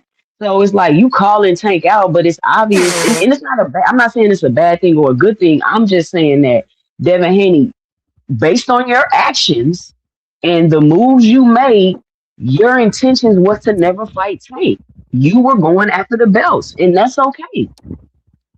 And the same thing with Shakur. Based on your actions and the moves you made, your intention right now is not to fight Tank. And if you go to Zuffa, I don't know if we ever gonna get that fight. We probably never gonna get that fight. They trying to isolate Zuffa out so bad. They treating Zuffa like they did the WBO. I mean, Zuffa just got here, and you got to remember Zuffa's rhetoric and their attitude when they came. I've been following Zuffa since the 2000s. I was an MMA fan before a boxing fan. I'm fully aware of the shenanigans that Zuffa pulls on fighters and negotiation tactics. And them coming into boxing saying that they're gonna destroy the sanctioning bodies. They're not working with the sanctioning bodies. They're gonna take over boxing and all this stuff that Turkey and Dana was saying. And now they want to be like, oh, let's hold hands and kumbaya. It's like the fact that Max Kellerman went on his show, and I'm starting not to like Max Kellerman more and more because he was saying Zuffa doesn't have championships. They're awards. They're more like trophies than anything else. I'm like, get the fuck out of here. Now you just capping, bro. They have to say that though, because that Ali Reform Act hasn't passed yet. They have to say that. Yeah, because I agree, but we know all it what. could But be. like, come on, Max, we know what it is. All right, so look, y'all gotta. Wait. Who is this I'm talking to? Who is this? Who is this? Desmond. Scooby, what's up? How you doing, love? I'm good, Desmond. Can you sub to my channel, 2 Cents Boxing? I'll be live too. Like you got some great boxing talk. You come over there and chop it up with Thank you so much. I'm only 31, but I do my research. I will definitely subscribe and be a part of the chat. Yeah, I'm a high Now IQ we channel. need you on the panel, bro. We need you to pull up and talk that talk. But what I was gonna say is, right, a lot of niggas don't like Max Kellerman, but you gotta know his personality. That nigga's a troll. Nah, bro. Max Kellerman he is be an trolling. idiot. Nah, he be trolling a whole broadcast. Like you gotta listen to what the nigga be saying. If The you know ring Max is Kellerman, the view of boxing. nah, I feel like Max Kellerman is a real boxing historian. That's how I know about the nigga. You know what I'm saying? He really, he's be on trolling. So like, he say certain shit. Like for example, you said like Zuffa doesn't have championship fights; they have awards. Like he's trolling. Yeah, he has to say that. Yeah, he do. Like He it's didn't like say it that. comes across. It's like double sided. Like it seems like he's praising Turkey, but he really shitting on them. Like Max don't give a fuck about no Turkey. I really believe that. I'm not Johnson Bouncer. I really believe that. No, I'm talking about Max Kellerman, Johnson Bouncer. Nah, I think he got a big bag, bro. No, here's the thing about Max. If you understand Max, even when he had his own talk show on ESPN in the 90s, he was very anti-sanctioning bodies. I remember there's one clip of him talking about Azuma Nelson being the lineal champion at 130 pounds, and that any other champion is just a title holder. They're not the real guy like Azuma Nelson. He even held that claim even further, with the Nate Campbell and Joel Diaz fight, and I remember Max was the first person to even say, do y'all know why Andre Berto has 8-round fights on HBO? Al Heyman. I'm like, who the fuck is Al Heyman? He really let hate me get my boy T Hill, and then let me get my brother TD in here as well, man. Yeah. Oh yeah, Go ahead, TD can T-Hill. go before me, man. I got something going on right now. Let him go before me. Okay, I'm go ahead, walking around T-Hill. outside. Go ahead, TD. Yeah, it was good. It was good. I don't really got much. Just come in just to join in the conversation. You know what I'm saying? I will say this about Max. I think Max is a very intelligent individual when it comes to boxing. But the problem with Max over the last, let's say 15, 17 years is that he's a company man. He's a suit. You know what I'm saying? And when you become a suit, you pretty much go with the agenda that who's paying him wants him to say. So he goes away from what he originally, when he first came in, like when he was just doing ESPN and then doing sports and stuff like that, he had his own mind, his own thinking points, and he was making a lot of good points and he was saying a lot of good things. But once he becomes a suit and he starts saying whatever HBO at that time or whoever it is going to tell him to say. That's who Max Kellerman is. You know what I'm saying? I remember. Yeah, on his show, he would even tell guys like, "Hey, I'm not associated with any sanctioning body. I'm not associated with any organization. You can say whatever you want to say. Don't be scared. Don't be shy." And now that has flipped because he's under Zuffa. Hell, he's proud to be under Zuffa. It seems like. Yeah, he is. And Zuffa, they're gonna struggle in the beginning, but I know Zuffa's gonna get the fighters. I mean, I've been saying this for a while, and little by little is happening. But they're gonna start off. I already know that they have a good relationship with Keith Connolly, right? Yeah. And from my sources, from the people that I speak with, a lot of those Keith Connolly fighters are gonna sign to Zuffa. They already got Conor Ben as one. I believe Herkovich is already signed too, if I'm not mistaken. Somebody could double check. Yeah, he did. Yeah, he signed up, and I'm ready for Herkovich versus a Jogba. Herkovich right there. Yeah, T.O. is going to end up going over there too. I heard Andy Ruiz is trying to get over there. I've heard rumors about Andy Ruiz. Berlanga's another Keith guy. Hitchens eventually is going to go over there too.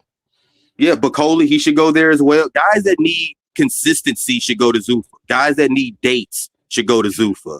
That's what Zuffa's going to be good for. If you need consistency, if you need dates, if you need a direct path. Box, man. Fuck them niggas. No, I love Pro Box. Pro Box is to me is the new Friday night fight. Yeah, Pro Box is not perfect. Ask my guy Big Shot Shaw. Yeah, I know because of the lawsuit, right? There's no lawsuit with there's no lawsuit. They doing him dirty. Nah, he did. What's bro name? The head of Jonas. Yeah, because they're not giving him fights after the knockout that he had earlier last year. He's been he's been on the shelf. And he signed a contract I think he lost a lawsuit a couple years ago, bro, for like this other promotional company he had. But like I don't know all the details off the top of my head, so I don't want to freestyle. But yeah, I think that's why like he was like a little stagnant in the beginning. But I think he's getting over that hurdle. But he did lose a lawsuit and had to pay out though. And I don't know if you've seen when Turkey was dissing him. Yeah, but now he's with ProBox, and somebody mentioned ProBox, and I said ProBox is not perfect because ProBox, they had him that did one card. He knocked out a guy who was talking crazy. He was like, I think he only had like one loss. I think I want to say he was from France. He was French or something like that. And Big Shot had a sick knockout earlier last year. No, I know, but that dude kind of was a hype job though. I'm not gonna lie because I knew that Shaw was gonna get him in the first 3 rounds. That's what ProBox does. They try to put you in like 50-50 fights, and at that time, Shaw was coming off, lackluster performances and stuff like that. And at the end of the day, he signed a contract. I think it was like a 3-fight deal. So I'm a little biased, bro. So I'm gonna push back on you, TD. I feel like I'm looking at the Jonas situation with the lawsuit, him having to pay out, and we know that heavyweight fighters get a higher minimum. So pro box, they're not really in heavyweight boxing like that. So like Big Shaw's like 38 years old, right? He's kind of old. 33. So, 33. Well, he looked like he's 40, bro. Nigga living a rough life. I ain't gonna lie. But I'm not this shit, man. But I'm just saying, like I feel like they probably got to pay him a little bit more than they can afford right now. I feel like they could afford the cruiserweights and the smaller guys and stuff like that. But heavyweight, we know that they get a bigger minimum. So I think that's probably what it is. They probably don't have the stable to keep him active like that. Because you already know Frank got a monopoly on heavyweight boxing. So I think that's what it is. I think Shaw should fight. A nigga like Shaw should go to Zuffa actually. He would get more activity and get paid more. You know what I'm saying? I think you make a great point on that. I just don't know what the contract is with ProBox because he signed to them. So I don't know what he is and what isn't, allowed to do, so. But yeah, Zuffa would be perfect for Big Shot Shaw, I think. They'll keep him a little bit active. They'll get him like some tough fights, and Big Shot Shaw, he's a dangerous fighter. I'm not saying he's great, but he's a solid fighter. He's got experience. He's worked with Deontay a bunch of times, I believe. I think that was like one of his big sparring partners, so he had a rough outing against what's this guy? F.A. Najaba. He had a rough outing with him. And I think he had a rough outing. F.A. stopped him, right? No, I think it was a decision. He got stopped the fight after that. I think he got stopped the fight after Najaba. Yeah, Goodall. Yes. So that was a guy he wasn't supposed to lose to him. Was it Torres that stopped Goodall? Somebody knocked Goodall out and like put him on the shelf. Like I think it was Torres. Or it might have been Vito. One of them sparked Goodall bad though. It could be. What I'm trying to say is that he shouldn't have lost to Goodall himself, right? That was a bad loss. He should have. The Jabba fight, he looked bad in that fight, but he lost a decision. It was close. I think it was like a 7-3, 6-4 fight. But Jabba clearly won the fight, and that was a bad outing. But he's 33 years old trying to get a fight, and the ProBox, he signed a ProBox. They can't get him a fight. Yo, y'all think Gary Jr. should go to Zuffa? That nigga needs some activity, bro. On the 130 pounder. That Zuffa shit crazy, man. Like, why he need to go to Zuffa? Zuffa, I just don't get I get super weird vibes from that stuff. It seems real dystopian. It's really weird to me. It's like, why is Ryo coming out talking about some transparency and they show him the revenue? It's just like, why are you doing that? Who's even asking you that? Yeah, that's weird. Well, you got to remember. Well, I ain't gonna even say it. I'm gonna say this because first and foremost, man, shout out to everybody on the panel. Shout out to CamJ, my guy, Crush the Legend, Big Supreme. Was good, brother. My man, School, Jay. They playing on your name downstairs. I ain't gonna hold you. Carrier, you know how Carrier do. And shout out to my man TDD Sports. He really be out there. Scoob, you said something that I know to be true because I listen to you talk. You say you do the research, man. And I just want you to research the strange stuff that has been happening lately to one fighter. And see that what Jay was saying ain't taking place, man. I mean, they literally are imposing things to make sure he doesn't do well. And I think the reason being is because this sport has always been dominated by a certain sect of folk. And somewhere along the line, somebody came in there and broke up the apple cart, so to speak, man, and started doing things that not only did them good business, but also did the fighters good business. And they've been attacking that person ever since. I think it's like 18 plus years of attacking. And there was always enough of the fighters for them to continue to thrive in spite of this. Lately, it's been fallen down to just one fighter. And that one fighter is struggling to get fights. There have been communications to try to make fights of people who, quote unquote, this fighter needs to justify himself with, and they have all gone awry. Somehow, some way, they've gone awry. And it falls on that one fighter. It falls on that one faction.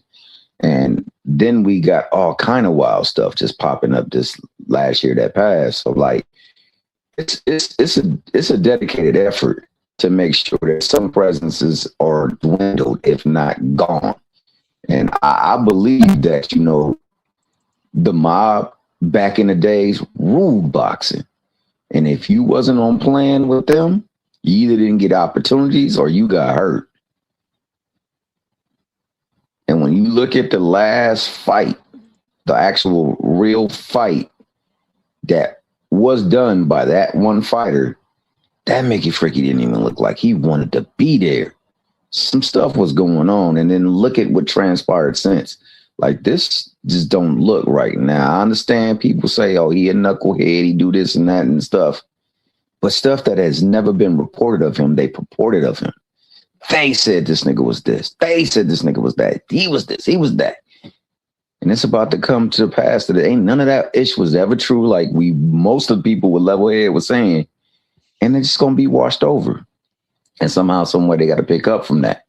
But that time loss kind of impacted that whole damn company and their fighters, because he's the biggest breadwinner the sport has. So much so that he's being recruited by everybody and he's being pulled off from his buzz by everybody for his name. And you know, we definitely have seen this before, just not the tactics that's been used before, man. This dude and these people who got these powers, man, they ain't happy with certain folks in the boxing realm, man, and they trying their best to try to subdue them. And that's what I see, man. I honestly see it. It's clear as day to me. For sure, man. T Hill, man. Hey, just let me go back on this man, Mr. Keyshawn Davis, real quick. Right here. We gotta show this receipts on Keyshawn Davis from this past, man. As far as the energy of Keyshawn Davis, man. Let me start with this clip right here. Was the energy different right here? Keyshawn. Oh, Frank's leaving us. I think we'll get him back. Hold on, let's go ahead and follow him. Here. You can get it on, bro. I don't do all the talking. I see you. This is the first time I never seen you. So I ain't with all the talking. You know what I'm talking about? So when it's time to dance, bro, we could dance. You feel me? What happens in that fight, Frank? What happens in the fight between you and Keyshawn? Be a good fighter. You know what I mean? It's gonna be a good fight. You feel me? But you said what? You said what? I ain't saying nothing. What you say? Oh no, it's gonna be a good fight. You know what I mean? He a good fighter, bruh. All the tough shit, bro. I'm like that, bro. Like, bro, I'm like that, bro. Martin go, Keyshawn? You say what? How does the fight between you and Frank Martin go? I feel like I really fuck Frank Martin up. Bro. I feel like I'll fuck Frank Martin up. Do you see who you I just feel fought? like he's not on my level. You see who you just fought? I feel like I got way more experience than this dude. I don't know what he. I don't know. Who did you just fight? I don't know what Who did you just fight? he been doing out here. But y'all been knowing. Y'all been knowing what I've been doing out here. You know what I'm saying? Look here. Y'all been knowing me. Hey, look. When it makes sense, when a motherfucker really want to fight, I'm not with all that talking. I really want to fight. Look, bro, I will fight you. What the fuck is you saying, bro? So tell your peoples get it right, bro. You tell your peoples. We can get it right. Hey, we can get it right. All I gotta do is holler at my promoter. This is nothing. All I gotta do is holler at my promoter. We can get it That's right. it. All right, holler at That's him. it. What you mean? It's up. Holler at him. It's up. You know what I want. You know what I want. You see how I came. You know what I want. You feel me? I How you come? How you? And you know I'm on that same shit. And that's cool. I'm on that same shit. Yeah, right. Yeah, I know. I know. You feel me? I know. I'm on that same shit. Yeah. I know. How can it happen when y'all got different? What did you think about? Hey, his man gonna make it happen. This fight got. The research. It's been a history of this type ish. Keyshawn really trying to make himself relevant. Really trying to keep himself relevant, it seemed like, calling everybody out. And I just saw Frank Martin have a one-on-one with Tito Mercado. And I'm a fan of Tito Mercado. I think he being iced out of the championship picture as well at 140. Because no one's saying his name. Yeah, but Keyshawn seems more performative. Frank seemed like he's for real. Frank is for real. Frank done had, 2 fights in 3 months from his comeback? He trying to make up time. Yeah. Trying to get that bread. Too much, man. It's just I don't know. I like Keyshawn, but he played too much, and it's really hard. It's hard to defend him. It really is. He lucky he a good fighter. Yeah. He is so grateful to be a good fighter, because if he was mediocre or B level, shit. A lot of people comparing him to Adrian Broner. Y'all think he get that same feedback? No. He has that type of energy where he wants to talk more than he wants to actually perform. Yeah. But Keyshawn, I don't think Keyshawn is a better fighter, way better fighter. He is, better discipline, better defense, His IQ, better punch selection. His IQ alone is just way better. Like, I mean, but I'm saying, I'm asking about, was the energy gonna be received as the same as like how, Adrian Broner was loud, boisterous, always talking, but it kind of felt like that energy not being received the same way from Keyshawn. I think Keyshawn is one upset away, like it's like a upset loss. I think Keyshawn will lose to someone. He's like, oh, he ain't on my level. There's levels to this, and I'm an A-level fighter. I think he'll lose to a situation like that, like how Broner lost to Maidana. I think like Keyshawn will lose in a situation like completely underestimating a dangerous opponent, because he's just so high on himself. People crucify AB for losing to Maidana, but that nigga went all the way up to the nigga had no business even in that weight class, and Maidana was a good fighter. I don't even know why people thought that was the easy fight, because Maidana, like, if you understand the history of Maidana, promotions try to do him dirty. Like when he fought, like I remember he had fought, he went to Sweden or some shit, Europe. Fought for a belt, threw 1,000+ punches, landed like 40% of them, and still lost. And then they told him, "Oh, you want a title shot? You got to fight Victor Ortiz." And then right after that, he fought Amir Khan. Like, goddamn, Marcos, they was really throwing you the gauntlet. So I don't know why people. Best fight. We still look at that AB fight like a great moment. That was a great moment for boxing. But AB, like for me, when me watching AB, I thought AB was good, but I didn't think he was that good. Like I think Keyshawn is better than AB. Just he hasn't got the competition, because AB didn't perform well against Malignaggi. I thought Malignaggi won that fight. He did. He fought Antonio DeMarco. He looked, he dropped them, but there's always been a thing with AB that he didn't like to get hit, right? And then he wouldn't throw his hands. He got a gift decision against. That was after that Maidana fight, though. Yeah, after the Maidana fight, he did get gun shy, because what was funny was before that, because he didn't let his hands go against Paulie. Right? No. He was trying to be selective. He was trying to go off of like, oh, my power shots will outdo his output. He was trying to. He was thinking of. He fought a guy like fights before that, like, and the guy retired or something like that, and he lost that fight, and they gave. Yeah, it was a southpaw. It was a southpaw. He fought in Spanish, and he was touching him up a lot. He was touching like Adrian could not get away from the right jab. It was like you can't move away. You can't move out of the jab from a southpaw. Yes. Like get in touch with it. 1-2-1, 1-1-2, 2-1-1. I'm like, Jesus, man.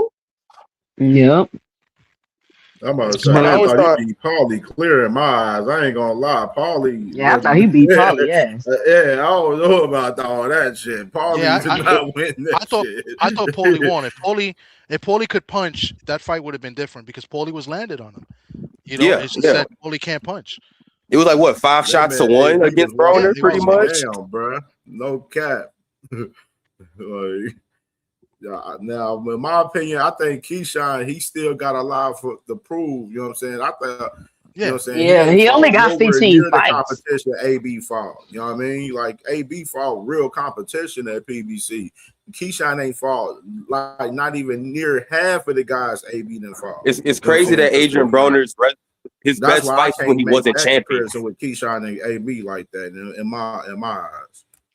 In my opinion, Keyshawn really only got 2 fights. two good fights. I give him credit, obviously, for Ortiz because nobody made Ortiz look the way he did, right? Because Pedestrian made Ortiz look pedestrian. Yeah, Ortiz arguably BTO, and I thought it was a draw against Loma. That's me, right? And I give him credit for the Madueno fight because Madueno was a big puncher, right? And that was it. I don't really give him credit for Barancek because Barancek got that title because they were trying to give Navarrete another title at another weight class, and you know what I'm saying. So I don't. Barancek was whatever. You know what I'm saying. That fight was he only trash. got 2 decent wins, on his record. So he's got to be Listen, he fought in January 2 months ago. There's no reason why he can't be fighting 3 times this year. No reason why. I'm hoping. I know he's trying to move up to 147. He says he's not doing 140. I'm like, you should be trying to. I'm like, I would be trying to like. He's trying small, kind of like when I see him with the next to other 147 pounders. Like I'm like, bro, why you trying to go to 47? Him and Abdullah the same size. It look like him and Abdullah. I said, shit, Abdullah look bigger than him. No, Abdullah look bigger than him. So I'm like, how in the world? I was thinking that. I'm like, you must got some dynamite in them hands to be going to 147. Nah, I ain't gonna lie. He might be strategically dunking smoke at 140. He is. If he go to 47.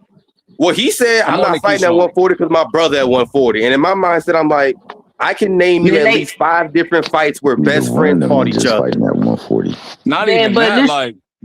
Man, that shit's stupid, bro. No, because I was just gonna say, like, they playing games. Because that's my best friend. I ain't gonna fight him. I've seen many friends fight each other. Shakur's bigger than Keyshawn.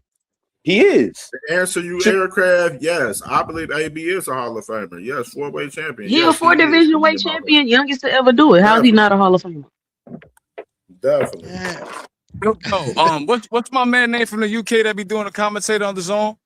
Barry McGuigan. That nigga's a Hall of Famer, bro. What the fuck he did? Nah. Man, Azuma Nelson had the greatest call out on Barry McGuigan. Called that man a girl. Said he wearing a skirt. Wait, what you say, boss? If anybody else was a 4 division champion, y'all would be saying they go into the Hall of Fame. But because it's Adrian Broner, we gotta ask that question. Yeah, Adrian Broner definitely a Hall of Famer. You gotta look at it like Joey Madsen best win with Sugar Ray Robinson, who moved up to 175, and we know that he's a 47 pounder. That nigga's in the Hall of Fame. When it comes to the Hall of Fame, for me, I think of it like this: can I tell the story of boxing with you? Can I tell the story of boxing without you? Can you tell the story of boxing without Devin Haney? There you go. That's the question right there. Is there anything Devin Haney has done to make you go back and think, damn, that was special? That was special. But you can't do it without his daddy, though. I feel like Broner's a 4th division champion. The whole thing is watered down, though.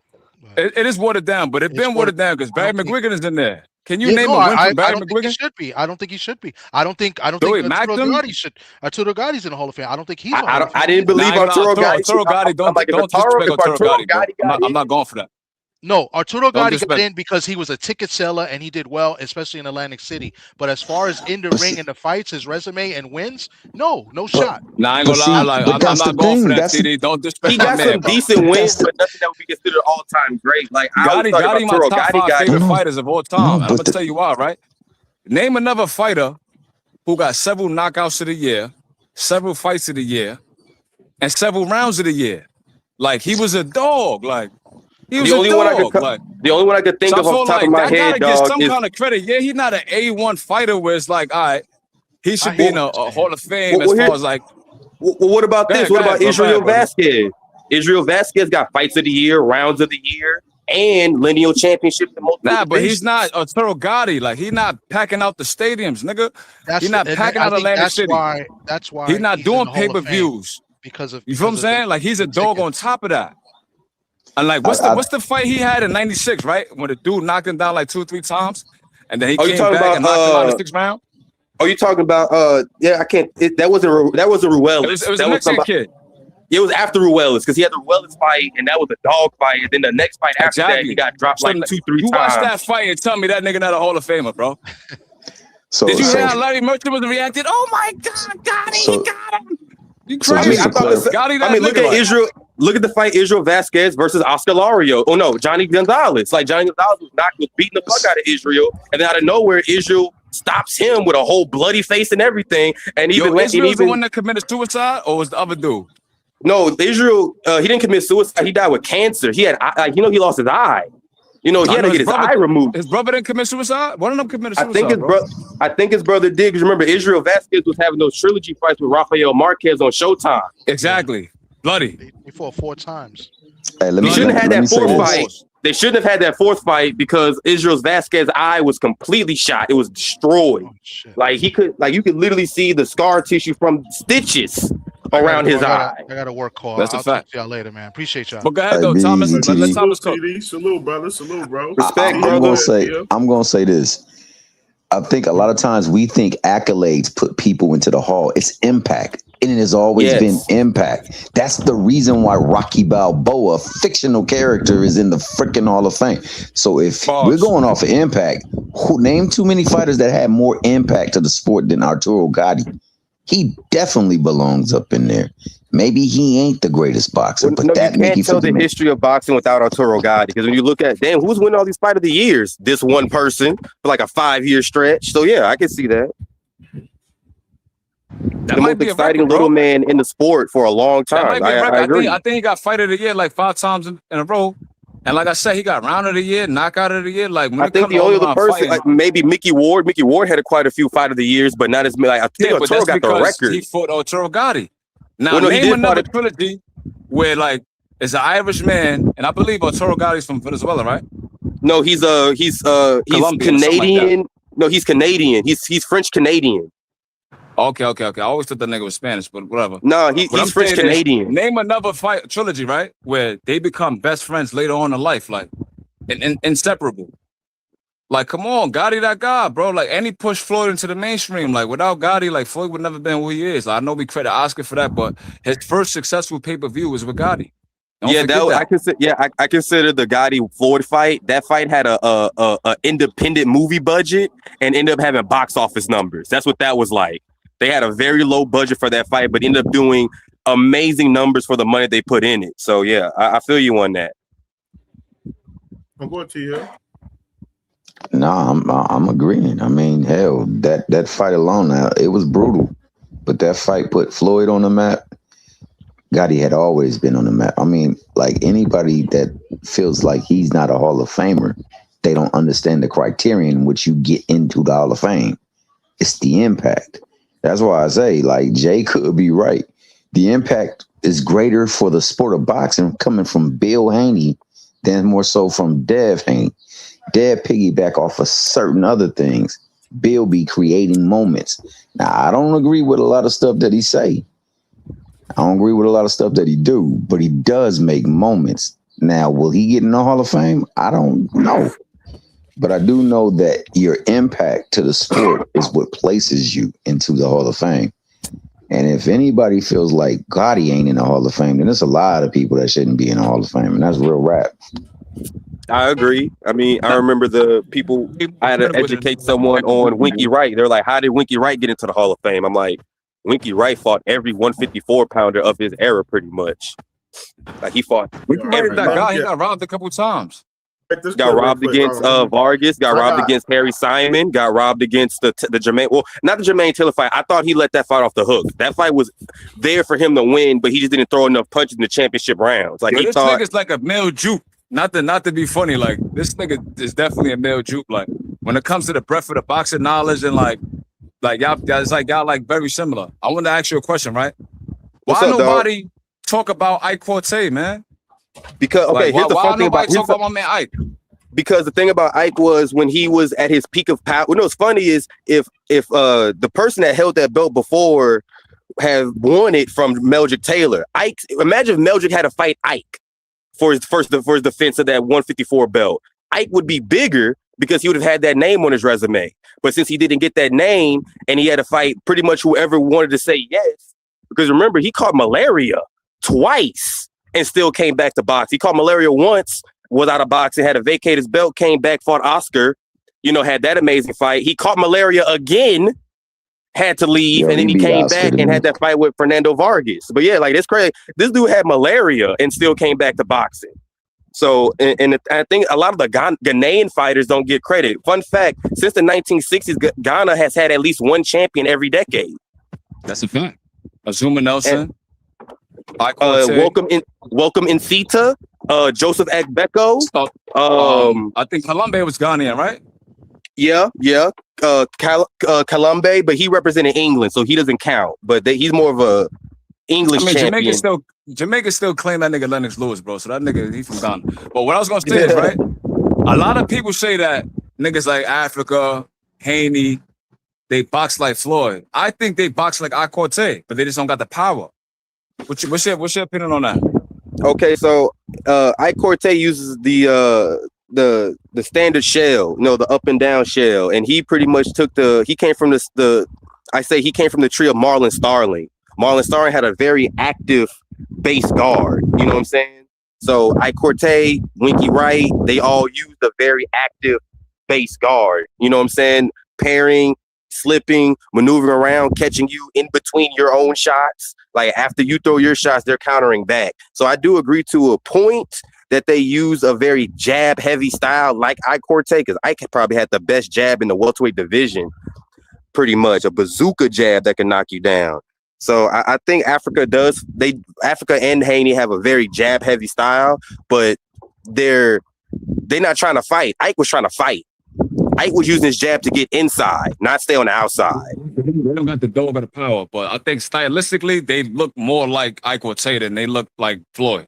Floyd is something different. I don't know why they keep trying to compare that man to any of these niggas. Like Pretty Boy Floyd, Money Wave Level, whatever version you want to say, like he's a different kind of animal. I feel like first off, Devin nor Africa are framing their opponents for combo shots. For Floyd was framing guys with his lead hand, 4 hooks, 4 lead left hooks, 4 overhand right, 4 sharp right hands. Devin nor Africa frames boxers up for shots. They don't. If anything, you can make an argument Keyshawn look like Pretty Boy Floyd more than them niggas. Yeah, angles, framing fighters up, setting up traps. It's a bit James Toney-ish, Pretty Boy Floyd. Not as smooth as James Toney, but very twitchy reflexes like a Floyd was at 130, 135, 140. Definitely. I think Corte gets the Benitez treatment, to tell you the truth. Corte, one of my favorite fighters. I love me some Corte, but I think that if we're going to assign any era after the Sugar Ray, Duran, Hagler, and freaking Hearns and Benitez era, it would have been the Vargas, the freaking Tito Trinidad, the Ike Corte, the Shane Mosley, Oscar De La Hoya. That should have been truly the era where they called somebody quote unquote kings because they fought one another and they gave us epic fights on top of that. The fights were great fights. I think that somewhere along the line, boxing kind of lost its identity, developed a new identity, I should say. And now the identity more so is to call out folks, pretend like these folks don't really want to fight you because you really don't want to fight them.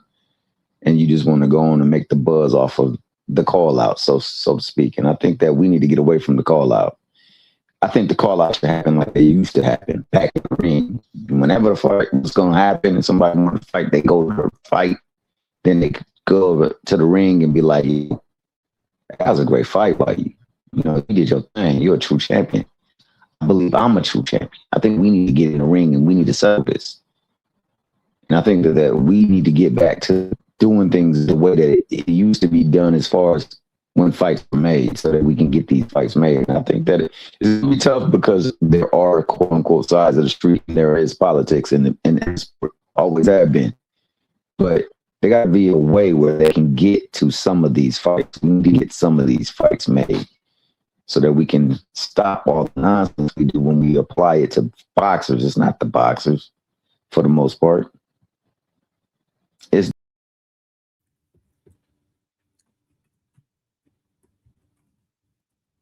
what happened? What happened to TL? What happened to TL? Oh shit. Damn, yeah, I'm sorry, Cam. I must have been talking that BS, dog. I was no, bro. I don't know what happened. Push me to the back. It pushed me to the back. No, I Shit, didn't. man. No, I didn't. Nah, I didn't. I'm just messing with you, bro. But I'm serious, man. I appreciate I'm like, you was cooking just now. I'm like, what? I was like, damn, what the fuck happened? He was cooking. Well, no, me and Crush, we had a conversation a couple of nights ago about this, man. It's like, yo, it's a lot of times, like Crush been doing his segment, pulling the layers back, right, and he's showing and exposing how people are getting celebrated for just making pump fakes. The only pump faker I know that you should celebrate is Kobe Bryant, because when that nigga pump fake, he gonna get that shot off. He gonna bury that sucker. These people pump fake in the pass. They trying to get people in the air so they could pass the ball. And we're celebrating that. We're glorifying that. We just seen an instance where my man walked up on freaking Frank Martin. Frank Martin doing an interview. He did what he was supposed to do. He's supposed to go over there, but then he came with some shenanigans. You saw first off, Frank's like, hold up, bro. Pump your brakes, dog. We ain't on that type time. Energy changed. In that moment, you could see the energy change in his body thing. And then he started talking the stuff again and getting up in his face. So Frank pushed up on him, pushed him back just to let him know, dog, it's not that type party. We can make a fight. Let's make the fight. Well, guess what? They got a chance to make the fight right now. They both operating in the same division. Why not make that fight? Frank definitely. Keyshawn think he can get the Keyshawn think he could skip to the Devin Haney fight. Hold on, school. D Lynch, my brother, my boy said, salute to my brother D Lynch with the $2 super chat. He said Jay Prince strikes again, and I'm glad that you just mentioned that a little bit back into that. T Hill, brother. But I'm gonna go ahead and play the rest of this content of this man, Mr. Keyshawn Davis, as far as his energy with other people right here. Y'all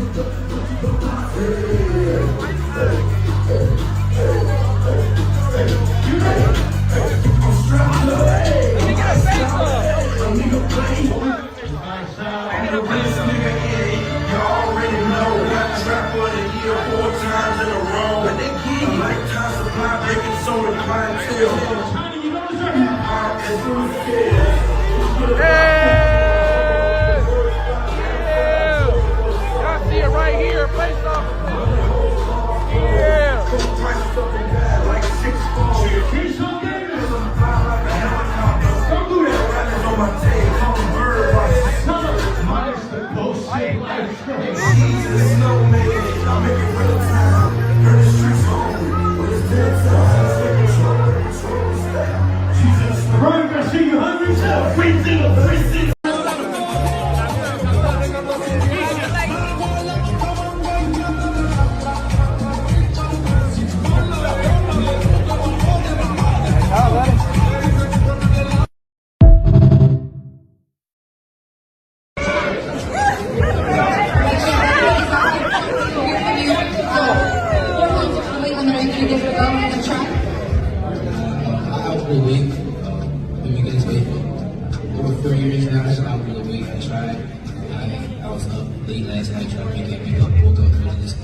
With that said, I presume you're still going to go in there and try to put on a show for all your fans that are going to come out and see you tomorrow night at the Scope Arena. For sure. That's basically what we need to be doing. Like, we're going to put it in the show, you know what I'm saying? Hopefully, you know, everything's still going through as planned.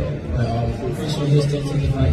You know, the show is still. You were on this very same position the last time you were here in November. Now you're on the other end. So safe to say this will be your last fight at 135 pounds? That was 4 pounds. It was like 7 pounds. That's like damn near 10, you know what I'm saying? So I didn't used to get to class, you know what I'm saying? So the show still is going to go on for sure. You know, just got to business. Up to 140 after this, or are you still going to try 135? Well, honestly, I was going to 140 after.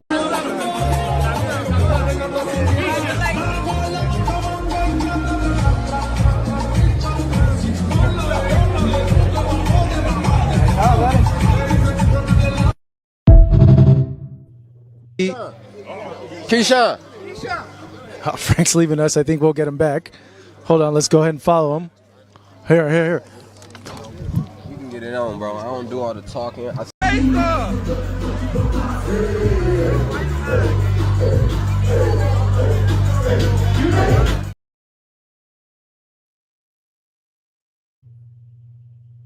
Yo, Cam, I think Keyshawn is the biggest pump faker in the game, bro. He want to sit up there talk about at the Barenchik fight. He just said, "Oh yeah, I felt it at the Barenchik, but I made it. Thank God." Nah, bro, I'm tired of him, bro. The excuses got to stop.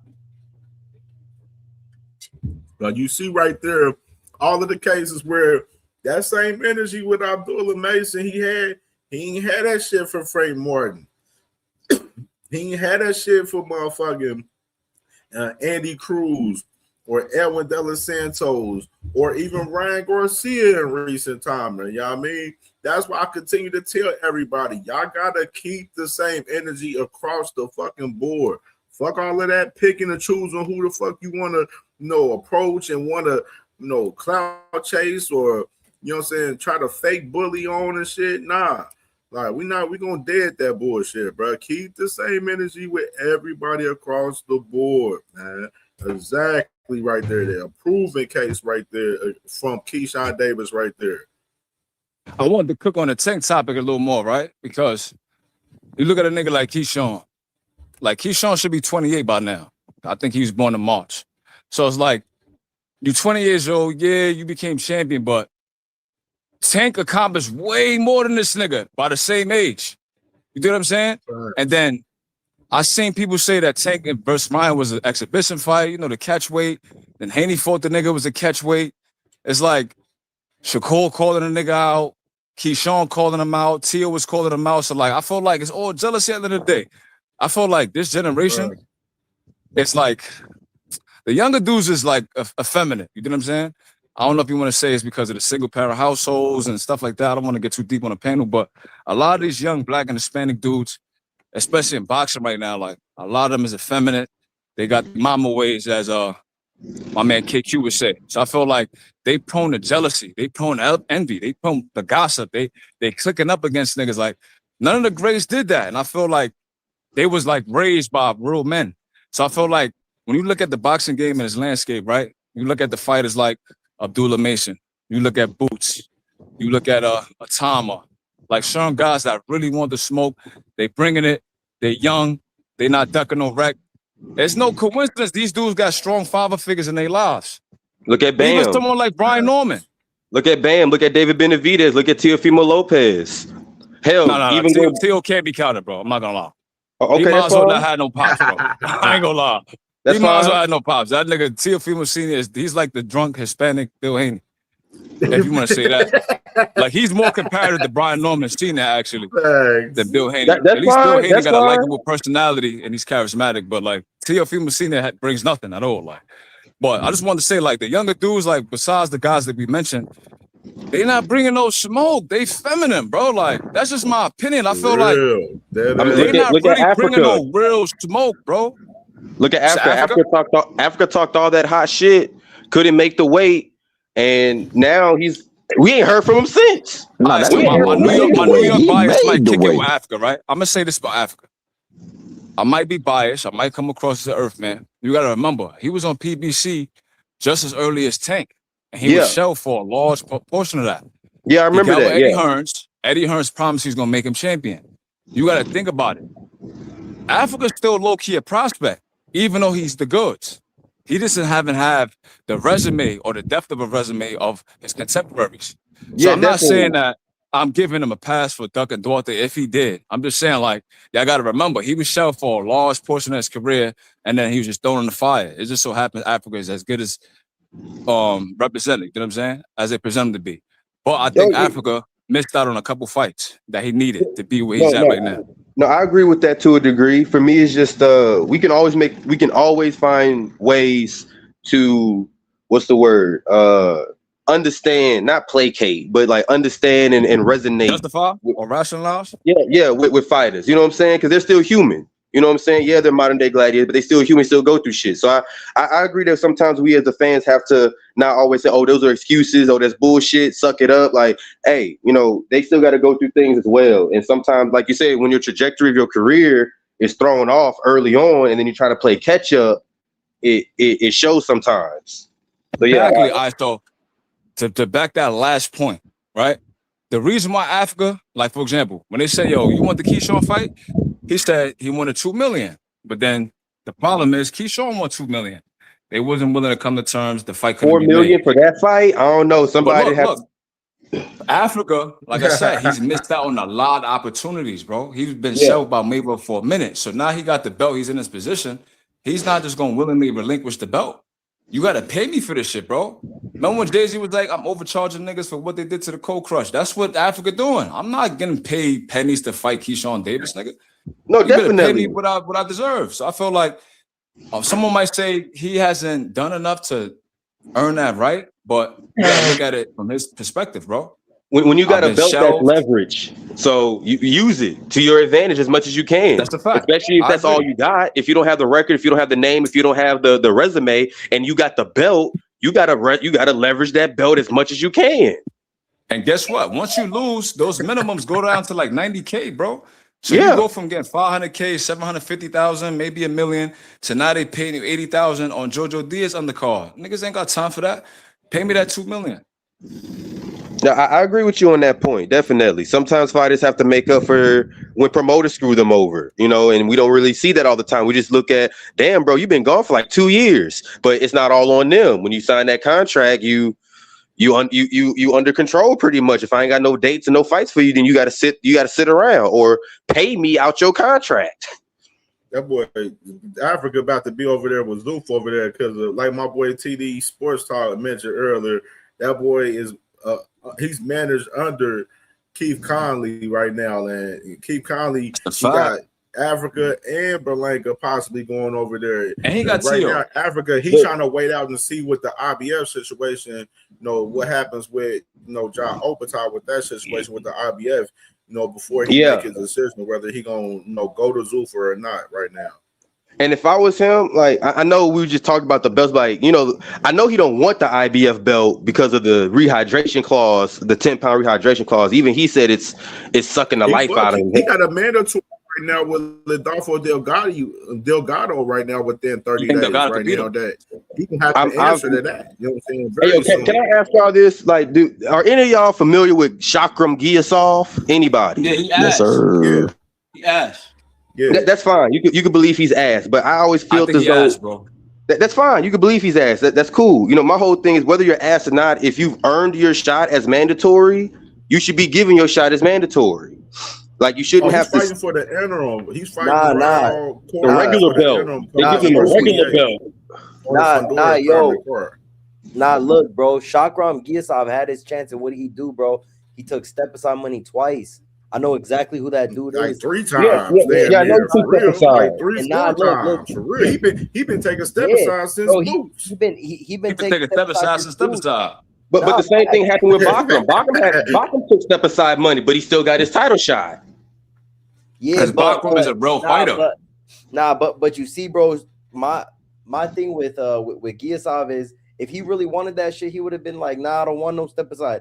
This already the second, third time, whatever time. I want my title shot, and now I get it. He got to fight Rolly at the same time. Like I feel like he's a good boxer. I've seen him. He's cool, but I don't think he's got. I think he chips, bro. I'm not a fan. You know what it is? I bet on him on a knockout one time, and the nigga burned me. But other than that, I don't think he's really that good. I ain't crazy about At least you're honest about it, dog. At least you're honest about it. Yeah, I forgot the Mexican dude he fought, right? Huh? He been on Matchroom at 147 for a long ass time, and Eddie ain't pushed him forward. You know why? In his position, if y'all know Eddie, right? Because he doesn't have no value.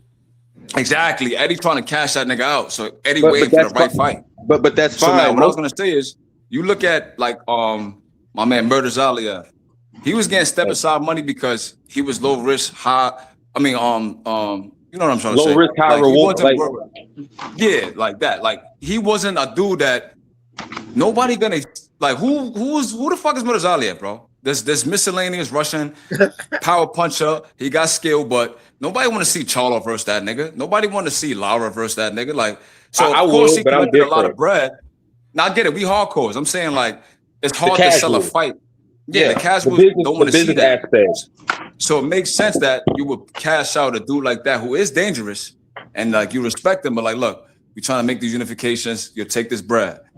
Gearshaw, they on some like, look, bro, like, yo, just step aside, gang. Like, we got Rolly versus Ryan, we got Boots versus Steady on this. Like, he's not the sexy fight, bro. Like, nobody wants to see that nigga. And I feel like Eddie Hearns want to cash him out, so he waiting for the right fight. I think I understand he might try that. to cash him out with Ryan. That's what I think. But I understand that. I respect your opinion on that. For me, it's just like that. People say that the welterweight division is quote unquote weak, and I said, well, y'all may see the champion is weak, but there are contenders that could give the champions a run for their money. The only problem is if the contenders aren't giving the ability to showcase it, they will always be considered less than. You know what I'm saying? Like if David Benavidez didn't get the opportunity to show how great he was, we really wouldn't know who David Wade. We would know him, but he wouldn't be the Mexican monster. You know what I'm saying? Like that's my whole let me see how point. deep you went to your boxing, right? You know somebody named Mavladen Vyacheslav? Yes. They call him like he's on Eye of the Tiger, but Better BF and him. Yeah. I like him a lot at 140. Like I think his nickname is the Wolf. Like dudes like that. I've seen a couple of like they don't get title shots. shots and shit like that. But I ain't gonna cry for Gearshaw. I ain't gonna lie. But no, I'm not really. I feel you. I'm not. I hope I don't come off as crying. I really do. I'm not trying to come off. You're not crying. You're just saying that he's not going, especially given the I'm fact not gonna that. cry for that nigga. Not you, bro. Like, If I was in that type of situation, I wouldn't want to be in that type of situation myself if I was a fighter. You know what I'm saying? Like, regardless of step aside or anything, because sometimes you don't have the promotional backing or the fan base, so you need the mandatory to get that shine or whatever. Otherwise, you're never gonna see it. I mean, hell. Most people didn't even know who Ishmael Barroso was until he fought Rolly, and that motherfucker been fighting forever.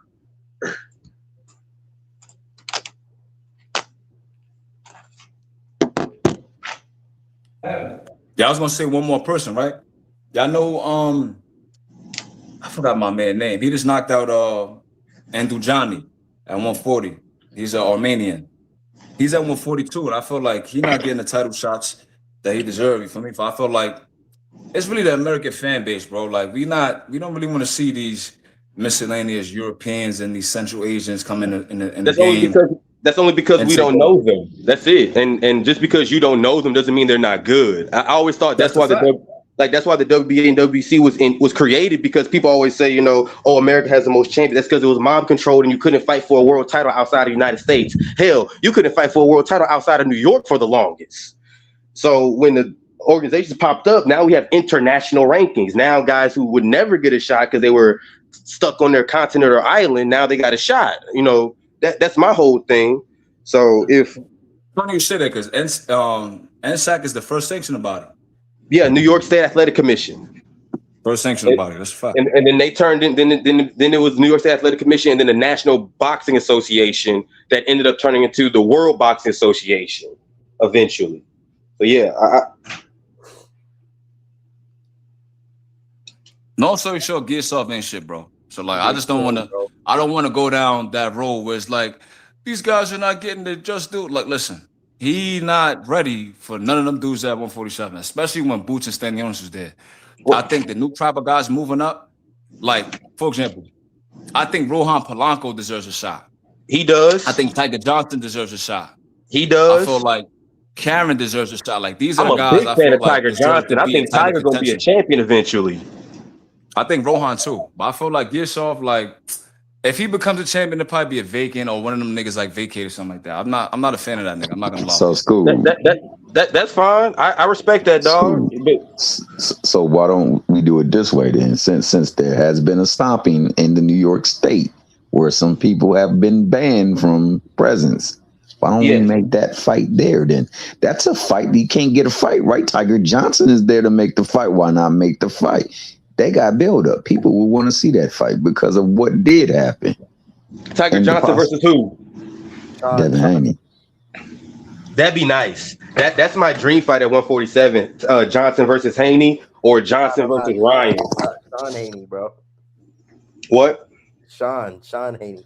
Lil bro. Man, Sean thinking Haney. about Sean Haney Day. Lil bro. Sean Haney look like Ron Jeremy, bro. He gotta cut that mustache, man. I'm calling that nigga Sean Jeremy from now on. Yo, that joint look weird, man. It My looked man like out it here with was the almost Burt Reynolds painted. He got bro. the funny braids too. It looked like his hairline receding. I'm like, is this nigga trying to look like Ron Jeremy? What's up with this little nigga? You white. That's crazy.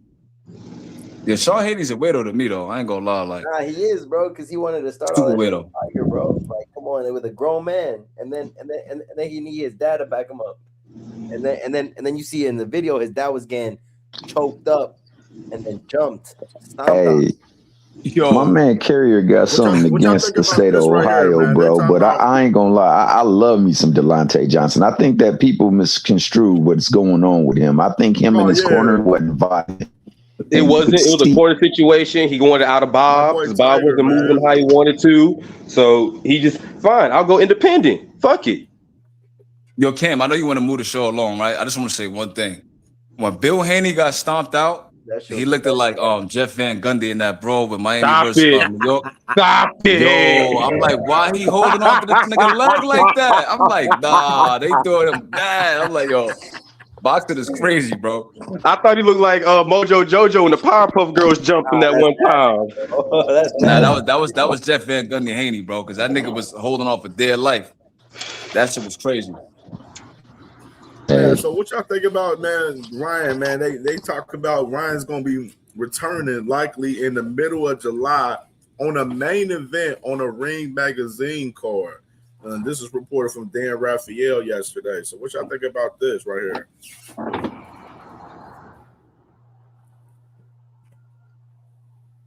Who do y'all think he'll be fighting? Shit. He better. I think he gonna fight Rocha. Oh yeah. He might. I hope so. Yeah, I think because when the JoJo Diaz fight, it didn't make sense to me. But like as a tune-up, I'm like, it makes sense. And then they were saying that they're in the same stable and they have 147, blah blah blah. So it makes sense. They train together. They've done some sparring together. They're familiar with each other. That should an easy fight. That's a good fight. I think he could beat Rocha though. I don't think Rocha got nothing for him at all. Nah, I think it's the routine defense. He looked all right. I honestly, for me, man, I don't see what everybody else sees when it comes to Ryan. I don't think Ryan is as soft and as garbage as everybody else seems to think he is. No, Ryan can fight. Ryan's a lot faster than he looks. Like I agree with you, dog. I don't see Ryan as easy work. You know what I'm saying? Like I consider Ryan like the modern day Mayorga. He might not win every fight, but he gonna give you a fight. And he gonna fight like Supreme said, man.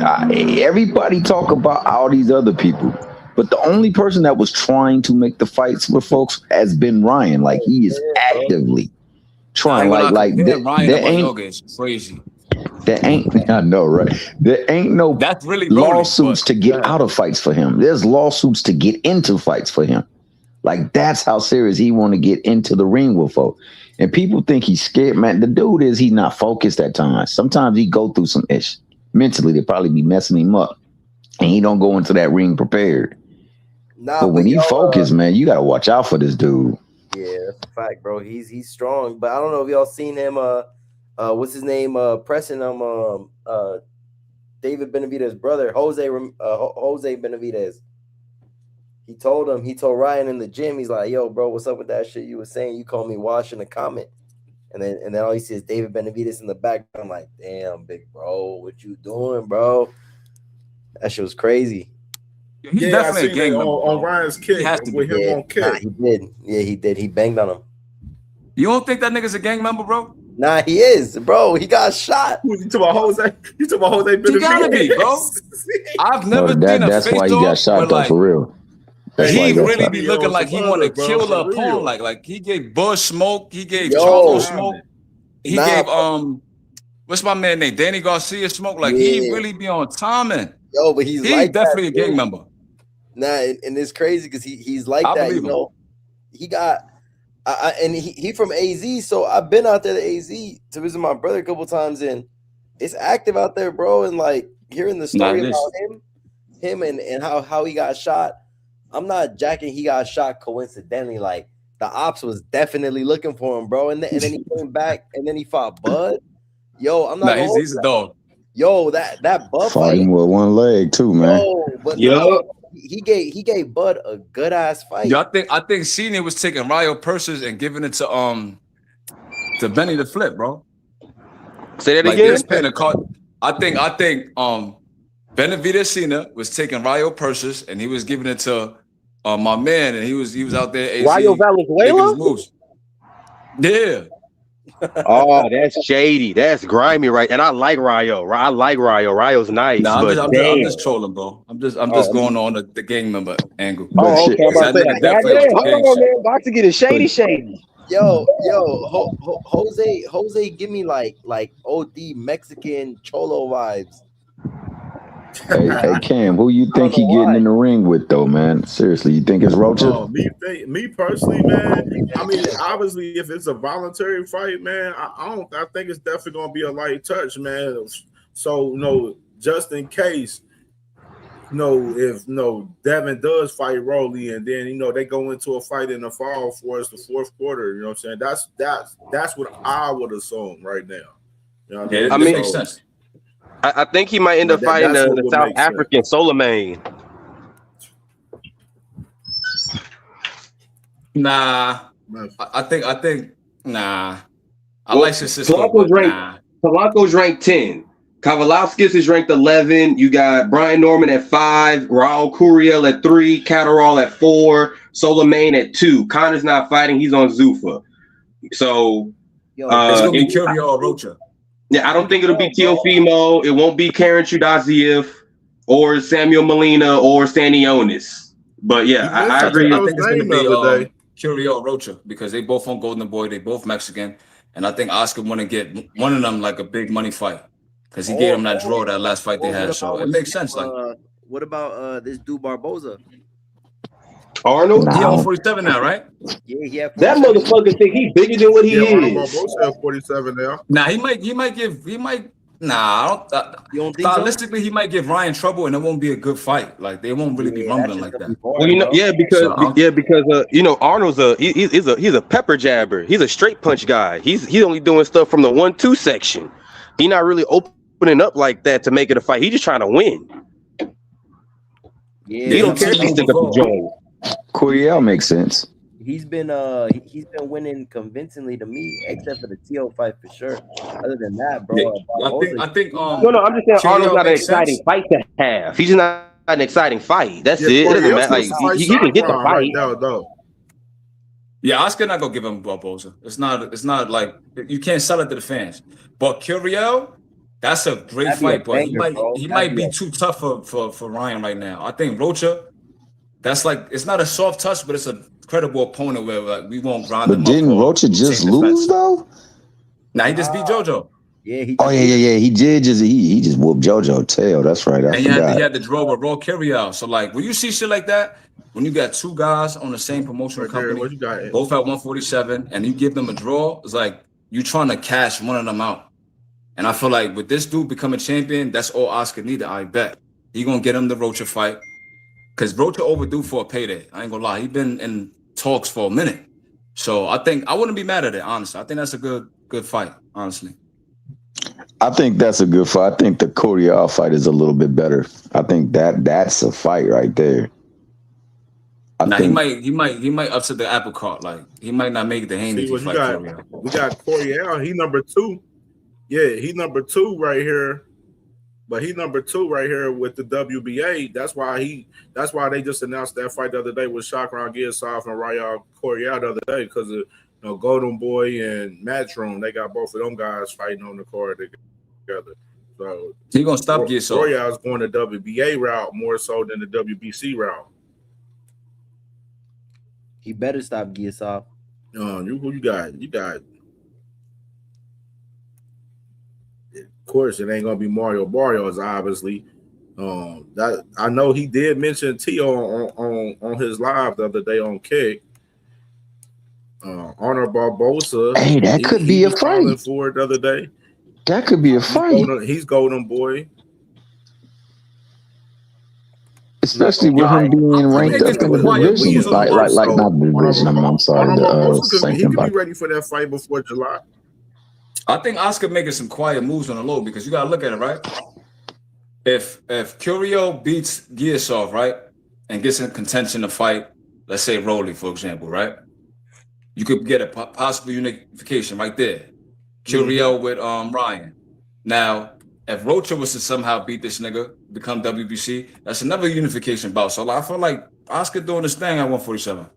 I think so. Yeah, he definitely got this at 47 right now. You know what? I would say that Patty Lopez. Donovan right here on the IBF right here. I want to let notice right, but Patty Donovan, him and Karen Chugadazian, they're gonna be fighting in the IBF title eliminator to fight the winner of Crocker and Pyro. You know, we still waiting on the date for the postponement of that fight with Crocker and Pyro, with Crocker, suffering damage and a ligament in his hand. Okay. So just hear me out on this one. I know T.O. really looking for a home, right? Now they might not give him Ryan off the bat because I don't think he can ever. I never thought that he would ever beat Ryan. It's just a big name and a big fight for the namesake. But maybe they give him Curial or Rocha so that they can get in line. Well, probably Curial because that's right. He's directly underneath Rolly Romero. They can sign him to the promotional company. He can get another name under his banner, and they can try to work to get another angle on the belt. And maybe we do get the Ryan versus Rocha now because Rocha did have a successful. I forgot about the damn fight with Jojo Diaz. So yeah, that might play out that way, and that might be how T.O. picks up a promotional company as well, and it might put him in line for a belt and a possible unification later on down the line, because we got mandatories lined up, but we don't have like unis in the works. So maybe this is how we start the trend to getting the unis in the work. Just a thought, man.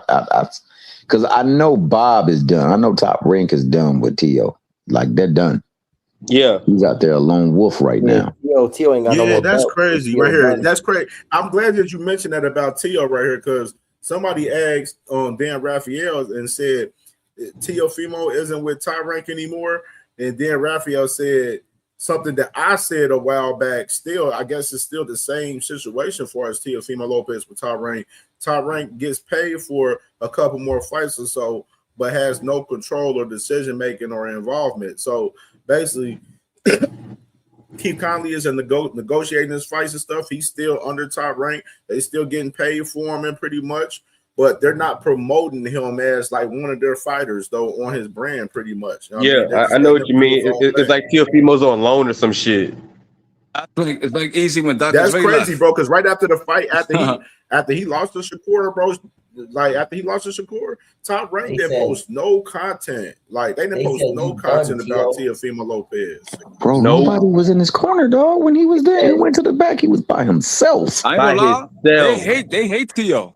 And one thing about Bob, once you win that WBO, he extend your contract. But once he lost his belt, he fucked up. All that funny shit he was doing in the negotiations, pulling out the fights, the behind the scenes bullshit and all that. They're like, all right, bet. Lose that belt, nigga. And now he lost the belt. They ain't gonna promote that nigga no more. It's over. Lost to Cambosis, that was a wrap. Whatever you get is on your own. I think Teofimo is just facing his karma within boxing, right? I feel like he did a great job beating Lomachenko at the age he did, right? But he got so big-headed and became so delusional. It's like everything is coming home to roost on that nigga. Like my man thought he was number one pound for pound after that Loma win. You know what, man? I think it was Cream who said this too, man. I'm not sure, but I believe it was you who said this. You said that they used to be cool, but that he was never getting the recognition. He was always getting left behind. He was getting less money and all this other stuff. But he was the one who had the win. Like that was the marquee win. Like of all these contemporaries that I'm grouped up with, I got the marquee win. Yeah, Shakur and Devin. Yeah, I understand. They were trying to anoint. I was like a Teofimo apologist in a way, right? But then once I really started paying attention, I'm like, wait, this dude is delusional. He's problematic. He's volatile. How you got the same manager as Africa, but you don't want to fight him? Like, you got to think, right? Africa didn't, that's crazy. Africa didn't want the IBF, right? These were the nasty words, bro. Remember, he had the IBF and the WBO. But it makes sense why they kind of forced him to fight Matias. They said, look, this dude, Teofimo, got the belt at WBO. We want you to get the IBF. We make a unification. So you got the same manager. They setting up a future unification bout, and you don't even do it. So I'm like, you duck Rohan Polanco. You didn't want to fight Lindolfo Delgado. Like, you duck Tank. Like, he just, I don't know. He duck Hayne. He asked for $20 million. Like, I'm not a fan of that nigga, bro. No, at first, I felt bad for the nigga, but now I felt like he deserved everything he got.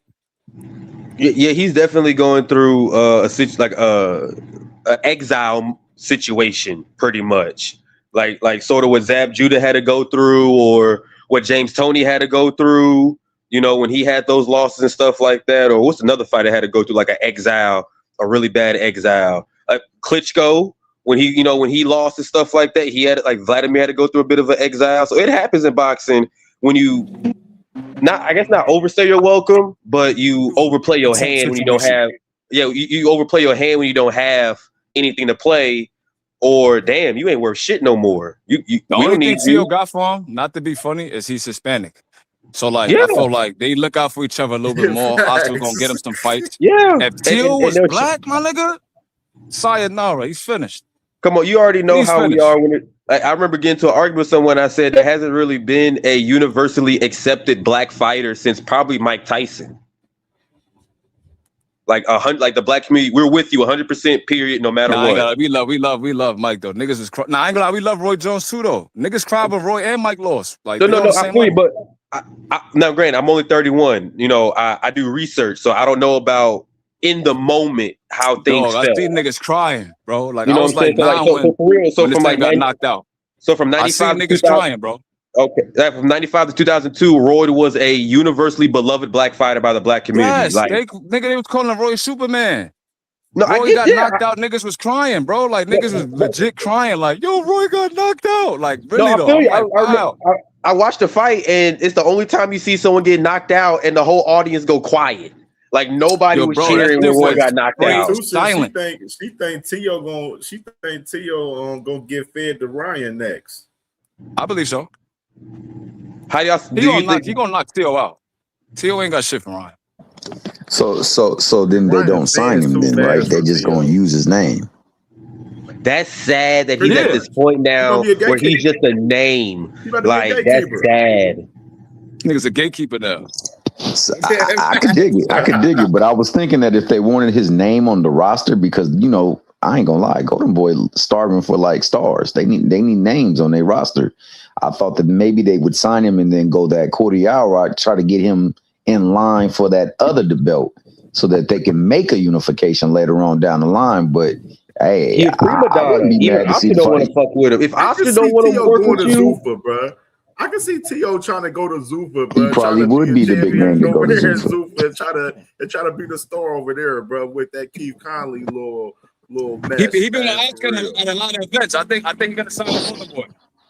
If he doesn't sign the Golden Boy, and if he gets fed to Ryan, his next move will be the Zuffa, because his credibility would have been totally shot. Man, see, the boxing community got a short-term memory. You remember he was dissing Turkey? And still got a Muslims. Yeah, I remember. Oh, so you saying they won't even accept him over there? I think a Turkey mad petty, bro. That nigga's not accepting that nigga, bro. You could be right. Turkey not giving that nigga no opportunities, bro. But regardless of what you want to say about Turkey Al Sheikh, how good he is for boxing, he's still a human being, and he still pulls strings. And if he thinks you disrespected him, fuck you. I ain't got to give you nothing. Nah, you right. Well, I know if they put him in the ring with Ryan, he's getting knocked out. Ryan gonna walk him down. Ryan's gonna walk him the fuck down the whole fight until he's like Ryan. Yeah, I don't think Tio's power. It didn't translate at 140, so it's not gonna translate at 147. He's not blitzkrieg fast. Like, you don't need a radar to find him. You know what I'm saying? Nor is he super slick. So Tio's like one of those guys who's like he's B+ in everything or A- in everything. There's nothing he does that's great, but there's nothing that he does that's horrible. Yeah, and well, one thing he does is horrible. He lunges into punches. You think he's more athletic than he is. That's that Roy Jones shit. You can't get away with that. You gotta fight with no jab. Yeah, Fuck out of here. there ain't too many. The only person I ever see close to Roy Jones is Boots Ennis, man. I don't see too many people with that type of just athletic blessing. Roy said, I don't even need a jab to fight y'all motherfuckers. I'm just gonna go with a straight right hand. Like, yeah, he did some serious unconventional. And like, unfortunately, man, that Montel Griffin flipped his wig, man, and he never was the same after that the DQ loss. Yeah, that DQ, man. I think that took away what we knew Roy Jones as, and he just became something else. And that something else just disrespected the sport enough to allow him to do things that would later end up being a demise in his career.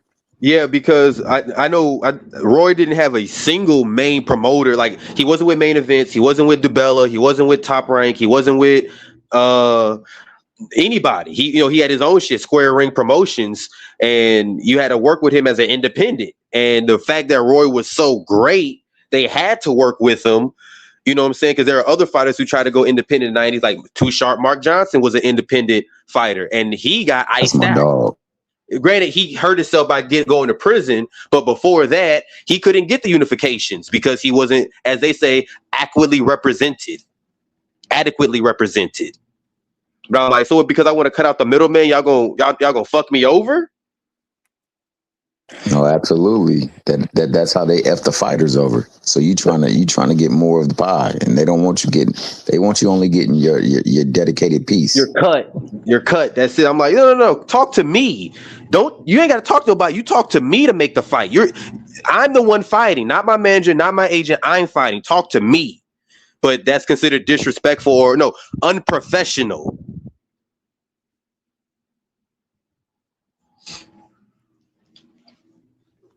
So Cam, where we going next with it? Oh shit, man! Can y'all hear me? Yeah. Now we can hear you now. I don't know. My thing on screen that froze up a little bit, but shoot, yeah, man. Well, yeah, what y'all taste about Xander and Boots, man? I think it's perfect for Puerto Rico weekend, man. New York, let's go. New York. It's perfect. You know what I'm saying? Like, New York. I think they'll get a lot of people for. Oh shit! It didn't kick me out. Did it kick me out? Oh, are we good? All right. Now it'll refresh me. All right, yeah, I think it'll be great for Puerto Rican weekend, man. I think Boost brings out a lot of people from Philly and around of course the rest of the East Coast, and Xander Zayas, of course, man. A lot of those Puerto Ricans out there in New York. They've been starving for a superstar, to be honest. Since Miguel Cotto retired, they've been starving they want for him a Puerto to be Rican like thing. Trinidad, man. They want him to be like Trinidad. Trinidad was a monster, though. Trinidad was that's what they trying to market that man like that. He ain't no Trinidad. Tito was dangerous. Tito still holds the record for he's still top 3 in most consecutive welterweight title defenses. He like 10 or 11.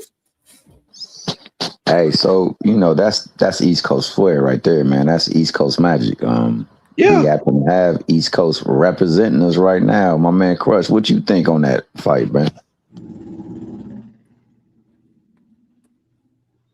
Crush, you still there? Crush. Oh, Crush must, but I wish Big Supreme was still up here or Tommy. If Tommy was here, Tommy from the Bronx, he really deep up in them streets, man. He be at all the fights. I know yesterday he was talking on Dean panel and he was talking about how, it's a lot of people that like Xander, but he ain't never really filled out the big stadium yet. He's been in the ballroom setting, like he ain't really sold like this, but this will be the fight that will help him bring in the numbers. Now, the fact that it is a Puerto Rican, if you put it on Puerto Rican Day, man, you got the chance. They will show up. If you build it, they will come. Yeah, if you build it, they definitely will come, especially in New York, where you build all types of big things. They've been hungry. I mean, Puerto Ricans, they want to support their fighters, but only if you're great. They're not going to support you if you trash. That's the thing about Puerto Ricans. And then there's the caveat that he's fighting Boots, man, and Boots brings a level of intrigue to the fight. Yeah, credibility. That's the better term. Yeah. So, I think that I'm not sure how they got the deal. I know that they would love to have Top Rank on the thing, because then that means there's only a few that are not on them right now that are the heavyweight promoters. So they want them there, but I know they want Boots on that platform. They want to showcase Boots and his talents because they want to bring a certain element to the viewership. Yeah. So I know that's been conditioned upon other renewals for them. So hopefully this is one of the fights. It might not be next. I hope it is, but it could be down on the docket. Like, hey, yo, if you guys are going to sign here with us and we're going to produce your fights, we're going to need to see your fighter in the ring with this fighter. Isn't that how HBO did it back in the day, though? Like, they literally would sign, like, hey, yo, we have to see this fight this year, period. Wouldn't HBO do stuff like that? No, absolutely. But at that time, they were heavy. One thing, though, T Hill, I think, like, for Top Rank, though, if they want to start their partnership with the Zone with a bang, why not start that fight off as that being the fight to start off with a bang right there? Like, that's a hell of a way. Then you can build a fight like Raymond Ford and Shockey Foster. Them two guys, they can fight on that undercard of that fight. They can build a fire-ass card to start off, their Top Rank tenure with the Zone if they was to, lock this fight in. There's so much shit they can do right there if they lock this fight in for us matchups and stuff as well. Like, they can fuck around and get Shushu and maybe try to get Shushu in there with Brandon Figueroa. Get his ass in there. You know what I mean? Like, that's a nice fight. Since you said that, Shushu versus Figueroa, that's a fight of the year candidate right there. They unified up, man. They both, you know what I'm saying? I know Brandon Figueroa, like, you know what I'm saying? He kind of like at the tail end of his career, but he got a title now, you know what I mean? So, he's definitely going to be looking forward to fight some of them other champions to get those paydays fighting those other champions for sure. Yeah, absolutely. And he ain't afraid of the smoke neither. He get in the ring. So that is a possibility that they could make a hell of a card. You think at 29 Figueroa is at the tail end at 29? He been in a lot of fights. His boy been in some wars a little bit. But He it's got like, 31 it's like the he got- last he- chance for, I think as far as like last chance for us, like championship potential. I think he's good for us, the division that he's at. But, of course, Brandon, he's a big guy, man, to be fighting up there at that, 126, man. Yeah, Like, he's my height at 126. I walk around at 160. So the fact that he's cutting 30 plus pounds to make weight, you know what I'm saying? So you right. Yeah, that's a little different right there, man. So that's just all I'm just thinking, just in particular with Brandon, though. But I like Brandon. I think he's a great fighter, and I would love to see that fight. But like I said, with Xander and Boots, there's so many different matchups. Like Raymond Ford and Shockey, they already said that fight is already getting finalized the other day. So, like I said, that's a fight that can easily be up under the Xander and Boots fight right there, for sure.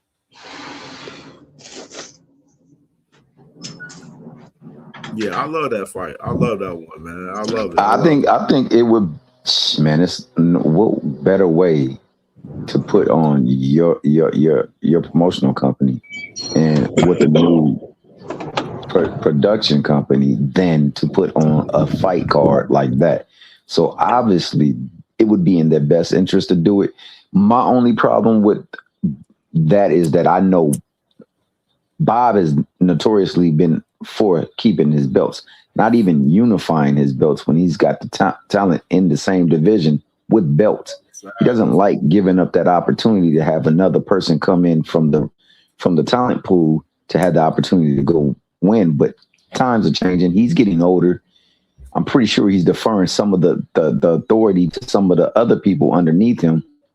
They may say, look, solidify this deal. We need this fight. And they'll give him that fight. And you should believe in your fighter too, man. So hopefully they believe in Xander enough that they will be willing to put him in the ring with Boots.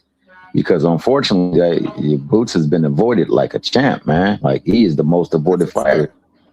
And like I say, man, I'm gonna constantly say it, man. He's the most avoided. My man Tank Davis is the most pump fake. Tank Davis is a world-class fighter who don't fight world-class fighters. And that's what I love about it, because when he gets in the ring with it, what will the narrative be after the day after? And that's what we need to get. We need to get them in the ring so we can see the narrative shift the day after. Yeah, I agree with that. It's not like I don't believe in Tank. Nobody ain't fighting world class fighters. But it's only going to be applied to. That's what I said. That's why I said if we could do the research, we could see it right now in living color play out. People have been lined up to make fights with him, and for some reason, the fights ain't been made. Pump fake, pump fake, pump fake. A lot of these guys be pump faking, man. Yeah, they be pump faking. I'm gonna go ahead and shut it down, fellas, man. For sure, baby boy. Great show, good show, great show. Appreciate the commentary. Salute, man. Salute to y'all fellas, man. Appreciate you, T Hill, my brother, man. One of my biggest hitters on the channel school, man. My brother, man. Love you coming through, man. Hold on.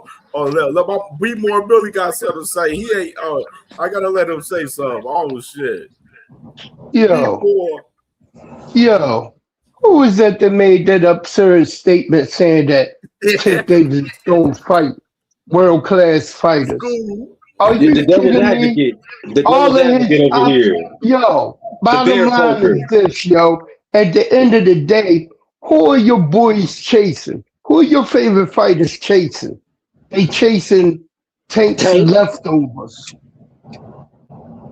They chasing his leftovers. Fighters he done already knocked the fuck out.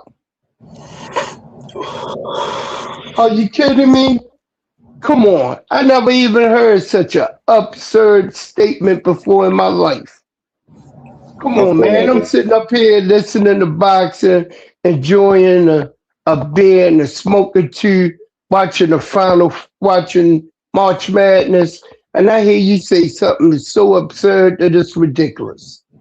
You know in your heart, and even when you go and you do your research, you know that everybody Tank fought is better than who your favorite fighters have fought.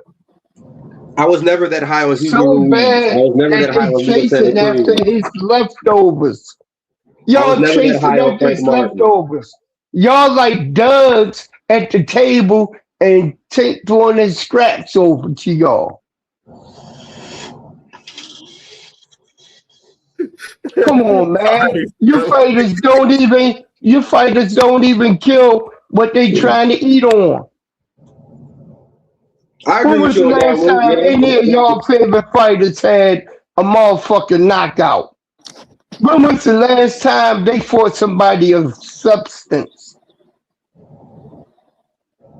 I know it ain't work Padley. Hey. William Sabeda? Come on. Well, no, some of my favorite fighters are international. Theo was washed up 3 years ago. No, I feel you, dog. My favorite fighters are international. Kazuto Ioka and Seiya Tsutsumi and Bam Adebayo, Bam Rodriguez. And I like international fighters. They all fight each other. Yeah, you got that hate bullshit. Tank reached out to every last one of them motherfuckers through his people, reached out to them, to their promoters, and they decided they weren't going to make a fight with Tank. Plain and simple. But then we got this thing where just because you hear your favorite fighters or these motherfuckers, these B-side bitches out here calling the man out, clout chasing, and they got no intention to even fight him. But I'm not a fan of Devin like that. I'm not a fan of Ryan like that. I just named some of my favorite fighters. And they're not really, and they can't fight Tank. Your statement that you made about Tank's opposition is false. Because they are out here chasing after his leftovers.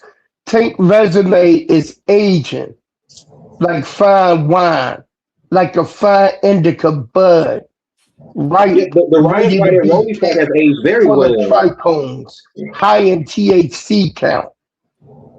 Well, no, I agree with you. There are like 2 or 3 fights that Tank has had that have aged very well. But when you make a statement about Tank not fighting those fighters, it ain't on Tank. It's on them. I believe the same thing with Shakur, and I believe the same thing to a degree with Devin. It's all on them, man. It's all on them. Shakur and Devin are king pygmies. They some clout chasing bitches, man. Plain and simple. That's all they ever do. Look at Keyshawn. He clout chasing every goddamn body. Frank, Pitbull, Man, Mason. Who the fuck else? That's all that nigga doing is clout chasing. He ain't trying to get no fucking fight. man, talk about it, brother. Talk He's about it, straight brother, clout man. chasing. They can't clout chase Hey, Tank no more. They're in a different division. let me He in a say, different weight class. and there is definitely evidence of this too, man. Unfortunately, because who Tank rolled with, he has been targeted.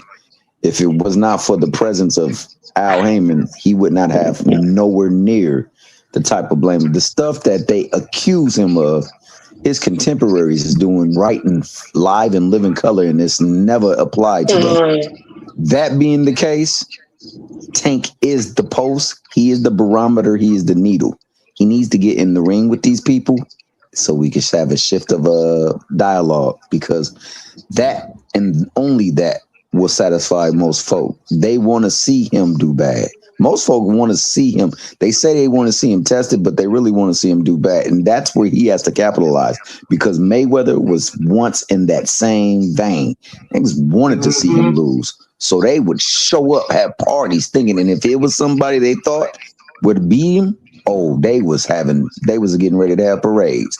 Remember, my man took a knee and the world celebrated. Yeah, that's all we need to say.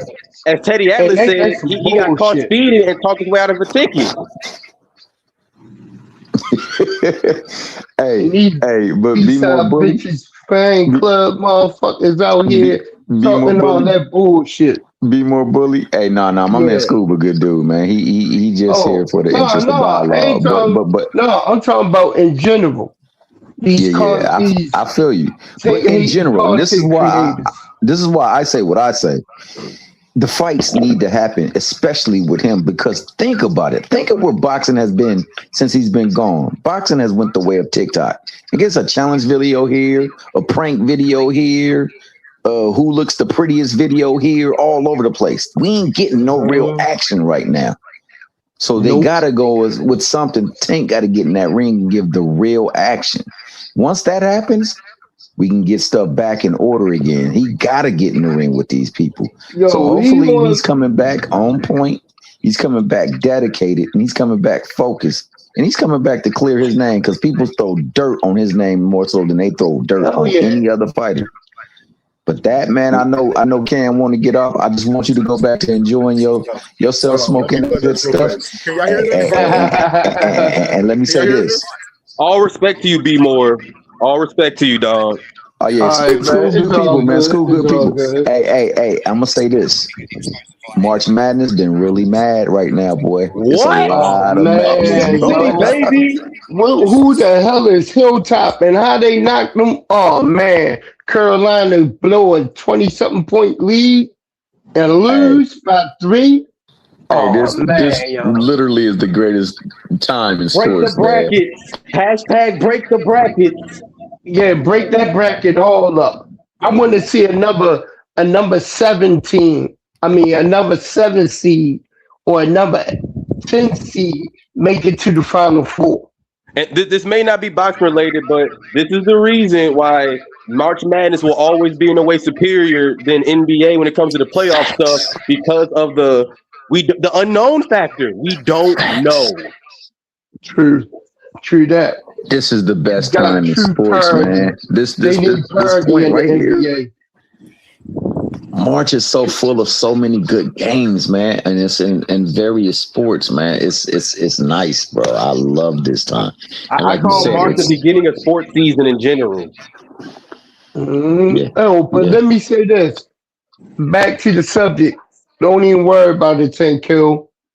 Union coming back. He's spinning the block like I've been said months ago. I was like, homeboy going to do what he going to do when that Paul fight was supposed to be up. He going to get that chuck, knock his ass out, spin the block, and come back around and knock him off one by one. I need to take on Kasha Zoo energy. No talking, all action. Oh, that's all he ever do. Come on. What you say, Cam? Never run his mouth. Clean out the division. Clean it out. Boxers do clean that motherfucker out. With me that night. He was on the show with when that Tank and Jay Paul fight got announced. Man, I did that show with Tank and Jay. That was the only Tank and Jay show I did that whole entire time. The whole entire time. And B Moore said the same exact thing. He said, "We're gonna see Tank Davis spin the block." You know what I'm saying? When all the dust settles, you know what I mean?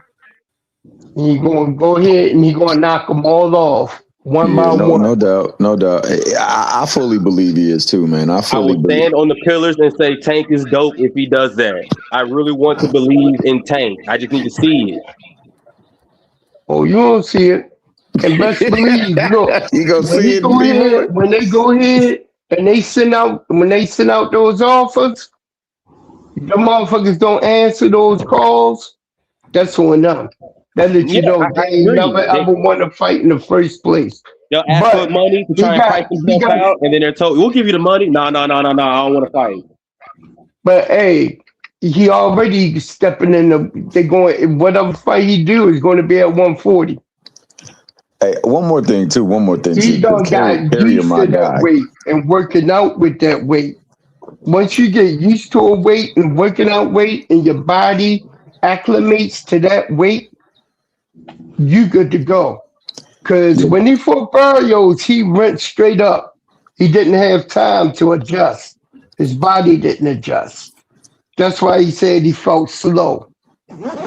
You know what I mean? But since then, he's been working on that. He's working out, put that weight on for that fight. But hey, if he want to do it at 40, what he going to do at 40, there you go. Shakur got a strap now. He got a strap. He got a 140 strap. Gary Antoine Wessel up there. You know what I mean? It's wrecked definitely at 40 and above. So hopefully, like I said, those fights that we got to. Remember those yup. I want all those fights. I want all those fights, and I don't want it to the point where They even said Floyd Mayweather. He said, "Yup." He ain't say. You know what? What's crazy about that is that's a possibility, man. I hate that. That's nice. That's going to sell some. That's going to That's going to be the fight that they make up for the Jake Paul fight. That's going to be the Netflix special because both of them get some cash. But hopefully, if they do that, it's after the fact that he's gotten in the ring with the other yups. But with that being said, my man Kerry over there talking about Triple G. I got mad love and respect for Triple G. I don't feel the way that some of the people in the chat do about him, but at the same time, AB my guy, and I got mad love and respect for AB. Triple G would have gotten that ring with Ward. It would have been a nightmare for Triple G, and that's why he didn't get in that ring with Ward. But I do know that Jay Prince with one arm. Now that's a fact. Like, that was my first introduction to real boxing science. I remember in middle school, high school, watching the Super Series, and I'm like, wait a minute. By round 6, I'm like, Andre Ward ain't throwing a single right hand, but I have him 6-0. And then as a fight, I'm like, he is literally about to whoop this dude with one arm, jabs and left hooks. It was amazing. Yeah, Ward is legit. No, Ward is legit. He never had me speak ill of Ward. I do know that his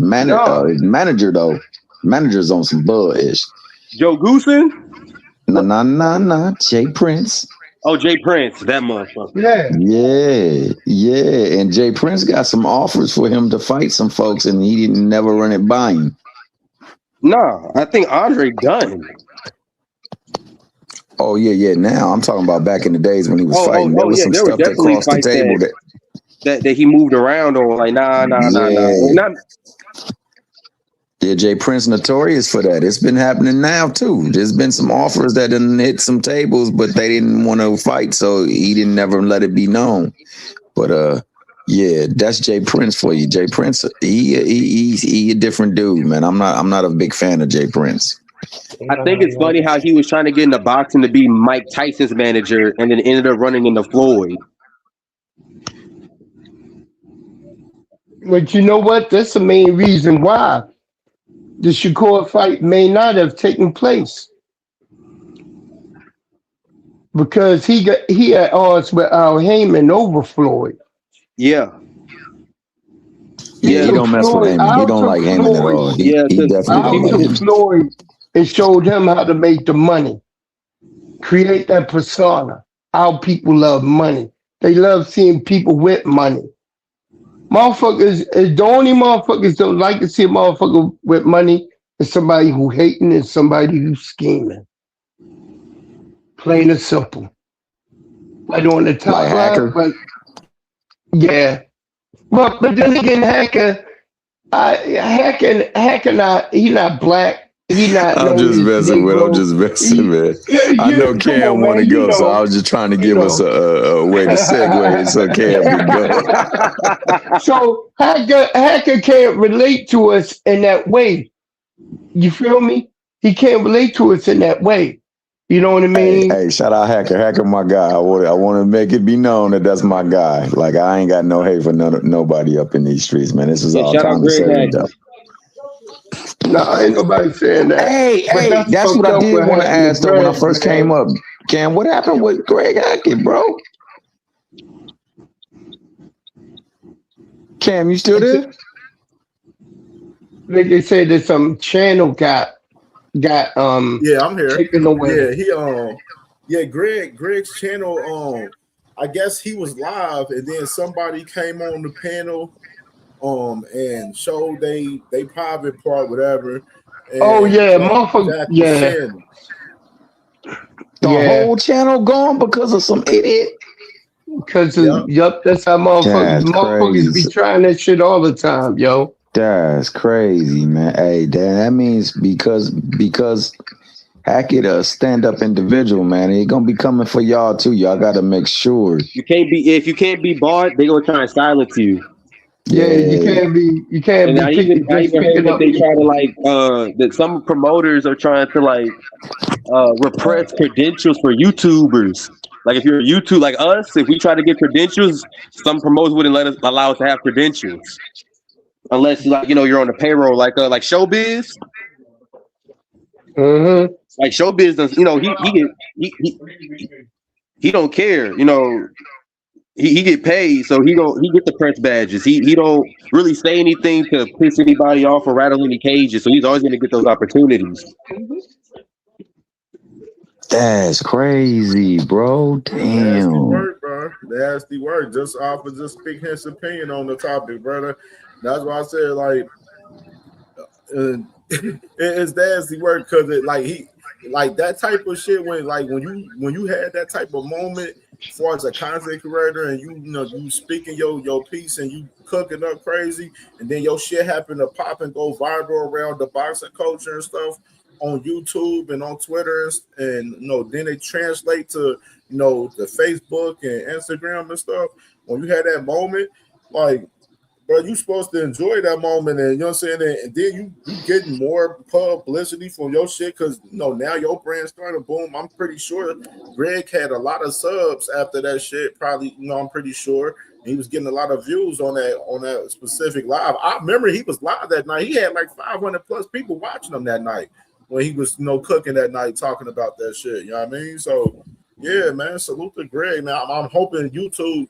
They get that shit resolved and get his channel back, man, because he deserves his channel, man. He put a lot of work in the grind and on that channel, man. He's built that platform, pretty fucking well, for real, and he deserved to get that channel back for sure. That's effed up, bro. I'm so hurt about that, man. That's crazy. That's crazy, bro. Just make sure when people come up that you don't recognize, man, even if they got names you recognize, niggas got to show their face, bro. Yeah, for real. Because that don't make no sense. That's why I'll be cautious of that shit, man. Like sometimes, I remember that night when I was live last Saturday into Sunday morning when we did the first March Madness show. You know what I'm saying? Leading into Sunday morning, like that night. like it was mad different people trying to come on, but I knew the core people that we had on, and I wasn't in the mood to add anybody new and try to build them into the conversation and shit. Nah, we had a great conversation that we had that night. You know what I mean? Just like we had today. You know what I mean? So like, you know what I'm saying? Like sometimes I'll be caring to have some new people come on. You know what I'm saying? Unless they, you know what I'm saying? You know, it'd be cool. Like today, if it was newer people coming on today, I would have been cool. But like certain times, I'll be like, man, if the conversation good, like, nah, just keep that core people on. We don't need somebody new to come in because we don't know if they're gonna mesh well within the conversation and all of that. Yeah. And sometimes their agenda might be just for them, just for themselves. Like, oh, I'm gonna use this to springboard into my own shit. You know what I'm saying? So hell yeah, you always gotta be like, wary. you know, Mike lot of Ware people do that. You know, Mike, like if Mike right now in school, the person you talking about is like a Mike Ware. Like Mike Ware, if he was to come on right now, Mike Ware would literally come on and try to spear in and talk about some shit that he want to talk about in the conversation. Like, nah, bro, jump in the conversation correct on what the topic is at hand. Don't be coming on just try to come on and pop your shit about what the fuck. Like, yeah, when I came on, I came in mid conversation. I'm like, yo, what we talking about? Yeah, that's how that shit be, man. You know, it's a little bit about what the YouTube panel etiquette, man. There you go. Like, but a lot of times people don't have it though, bro. And a lot of times, like you said, people come in with agendas or objectives, and they're just using. Hey, bro, that damn clout surf is real. It is real. Yeah, it's parasitic. I call it a parasitic. It's just like when people come up in between the discussion to distract you by talking about some other shit. You know what I mean? We could be having a discussion on General Battaglia, the 154 division. You know what I mean? David Benavidez, what's going to happen, this and that, or Lara being an old ass Cuban who nobody know how old he is, but that motherfucker is in shape like young Romero. But we could be having a discussion like that, and the next, somebody come in just to bring up things. You know what I mean? Or you start getting those stupid ass. Well, hey, it's money. You gotta get your pay, but at the same time, these cats be having agendas. Call them motherfuckers tankomaniacs. Tankomaniac is crazy. Man, don't nobody. We just say we take fans. We do not go around calling ourselves that, and that's crazy. We don't like the corny shit like motherfuckers call Hanos. Hanos. So the nickname of your favorite boxer is that of a cartoon character in a comic book. A fucking villain, a villain comic book character. Are you kidding me? That you know the mind development of some of these people. The fact they call it Devin Debo. I'm like, how in the hell is he a Debo? You mean Depo? They spelled it wrong. Depo. I'm like, how is he Debo? Debo run the block and pull up on you. Debo dead. Debo dead for me. Like, where Debo come from? Who came up with that? Who pushed that agenda? Oh, Bill came up with that. Bill, as I said, Bill's impact to the sport. Bill Haynes. You called it Bill's impact on the sport. Strikes again, bro. My man came down with get down where you're mad at, bro. When he said it, it's just resonated with me. Yo, I was like, are you doing this shit on purpose just so motherfuckers can laugh at you and talk about, yo, come on. That's how I believe and know that what they say about Bill in his former life has to be true, dog. That Mickey Freaky got the gift of gab, dog. Wait, what was Bill doing this for? What was he before this? That nigga's a fake ass Don King, yo. They said he was like Bishop Magic Don Juan, and on top of that, he actually extradited and facilitated the street pharmacy. He was an urban doctor. Yeah, he was an urban doctor. Yeah, right. So he was an urban doctor, and he was a. I can't say he probably was. gynecologist, but you know, I can't say he wasn't. You know, Wings, because I've seen some dumbass hustlers in my time, yo. But the man can speak, man, and he can make things believable. And certain people believe him, man. Like, honestly, he's funny to me. If you got the only time he's not funny is when he do stuff deliberately to our people. Yo, that nigga pissed me off. That nigga pissed me off because it showed me how much of a bitch he was when he posts Tank's mugshot. That showed me how much of a bitch he was. That's the reason I don't like that motherfucker, yo. I don't like him or his. You don't get below the belt, bro. You know what I mean? Boxing. I was like, still we black people, right? But these the same motherfuckers talking about they pro-black and black power and black pride. But y'all go ahead and do some shit like that towards another brother. See, that's you know just how much of a hypocrite they are. They some idiots, man. Seriously. That's why to me, they the B-side bitches. Boxing club. You know what I mean? All of them B-side. Can't sell to say that. Bud Crawford can't sell. If that is true, though. But if that is true, respectfully, if that is true. Can't sell. Be more. But all if that of them is true, was made for TV boxers, man. Will not ever be able to sell a pay-per-view. Why? Be more. If that is true, then you know what that makes Devin Haney? The undisputed B-side champion of the world, baby boy. And don't you forget it. Yep. That boy good. Yep. He just need to get in the ring with Tank so we can see how good Tank really is, because you know Tank ain't really like that. So I'm hoping Tank get in the ring with Roach. I believe that will happen shortly. I think he gets in the ring with Core. I think that happens shortly, and I hope he gets in the ring with Dad Big Ass, because even then, I still got Tank by 5 through 7. They gonna put that. Hey, real quick before I hop off, going to nullify his weight. Put a rehydration clause on Devin ass. What up, Scoop? Before I dip off, fellas, who has a better shot of beating Shakur? Devin? I know people are gonna say Tank, but I always felt Devin may have a good shot at beating Shakur because he'll sell out the fight. By sell out, I mean when you have two counterpunchers fighting, someone got to not be the counterpuncher. And I think Devin would choose to not be the counterpuncher in that situation. Man, he gonna chase Shakur around that ring. No, I said Devin. I mean, Devin versus. Yeah, he said Devin versus Shakur. Devin versus Shakur. Yeah, that's what I said. He has a good chance to beat Shakur. No. I mean, it's tough. It's tough. Nope. My core says Shakur is going to win. Middleweight championship of the world. Now making his way to the stage, please welcome the challenger. He's a southpaw with a professional record, 20 victories, only 1 defeat. He has 13 wins coming by way of knockout. Saturday night, he'll be making his first attempt at a world title, fighting out of H-Town.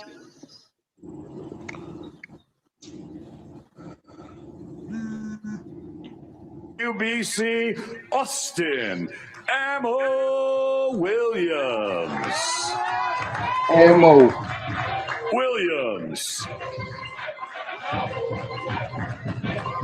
And his opponent now making his way to the stage. He's the defending world champion. Professional record, 24 victories, 1 defeat, 1 draw, with 18 wins coming by way of knockout. Saturday night, he'll be making his second defense of his world title, fighting out of Las Vegas, Nevada, by way of Elias Piña, República Dominicana. Please welcome the reigning and defending WBC middleweight champion of the world, Carlos Caballo Bronco Adames. Adames look like he in great shape. to the scales. God damn, Adamas. Man, both of them working with it. 159.6 Yeah, for they the making me need challenger, to hit the Austin damn Emma gym, dog. Williams. They in some serious shape. 158.6 for Caballo That's what, Bronco. yeah, Look already to me. Carlos Adamas at Adames. Fighters face each 158.6 other. is intriguing to me. He's in great shape, man. That motherfucker is shredded like Muscular height cabbage. on Ammo Williams, the experience on Adames. Young bull versus old bull facing off, and this is what boxing is I all don't about. know. For a world championship, that beautiful I green don't belt know. on the I don't line. know. It's gonna be a good fight, yo. When Adamas doesn't want to get Ammo got hit, a you lot of cannot hit motion him. Ammo can bang too, though. Ammo can bang. Ammo need this fight, bro. This is why I'm hoping Ammo is right. If Ammo loses this fight, he will never be taken seriously as a top contender if he loses this fight. I agree, and it's unfortunate, but This is another it is so. crossroads fight for Because he had Ammo. because his coming out part was supposed to be Hamza, but Hamza's a little special. And if he can show that he can beat Carlos where Hamza couldn't, it makes things interesting for his career. Carlos Adames. Austin Emma Williams. Ammo looking crazy right now, boy. You see he's looking at The fact he can make 160. Nigga get me break down some Hulk Hogan poses. Yo, Bodybuilding Adamas style. is looking shredded, dog. Fuck yeah, he is. And he want to go to 168. So I'm like, you don't even need to go to 168. Like a bag of dope. That He cut nigga up back like a got bag of dope. biceps, dog. This nigga, he is yoked. Bro, the Dominicans be coming in ready. Yeah, they do. Look at Alberto Puello. He always in shape. Yup. Dominicans don't have a lot of champions, but when they get a champion level fighter, they are ready. Yeah. You right about that. Ammo need this fight. I agree with you, Cam. This is definitely a crossroads fight for him right now. This is whether he gonna see Uncle Charles or if he gonna go on and go on by it. How are you feeling going into this? Ready to fight. Man. Simple as that. Ain't really much more to say. He said everything he had to say. I said everything I had to say. Now it's just collecting the energy, being ready for Saturday night. You've got the youth on your side. He's got a little bit more experience, of course, as a world champion, more amateur background. What do you have to do to overcome that? Fight.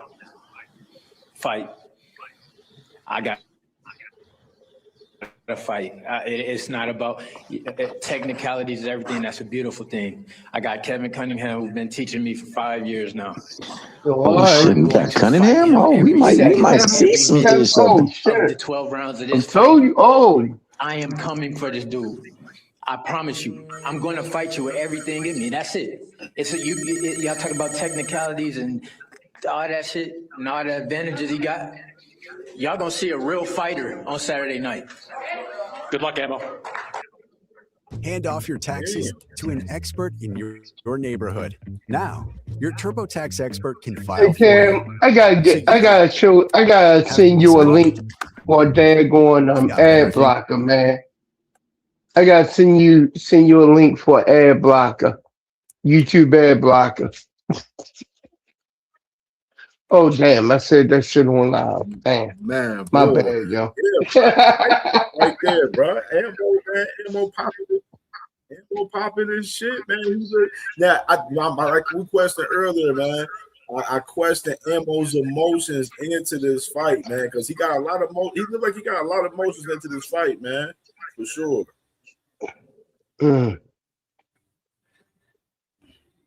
Yeah, all right, y'all. I'm gonna shut it down, y'all. Salute to y'all. It's gonna be a good fight. You already. All right, Cam. One love, brother. Oh, for All sure, right. for sure. Peace out. One love. One.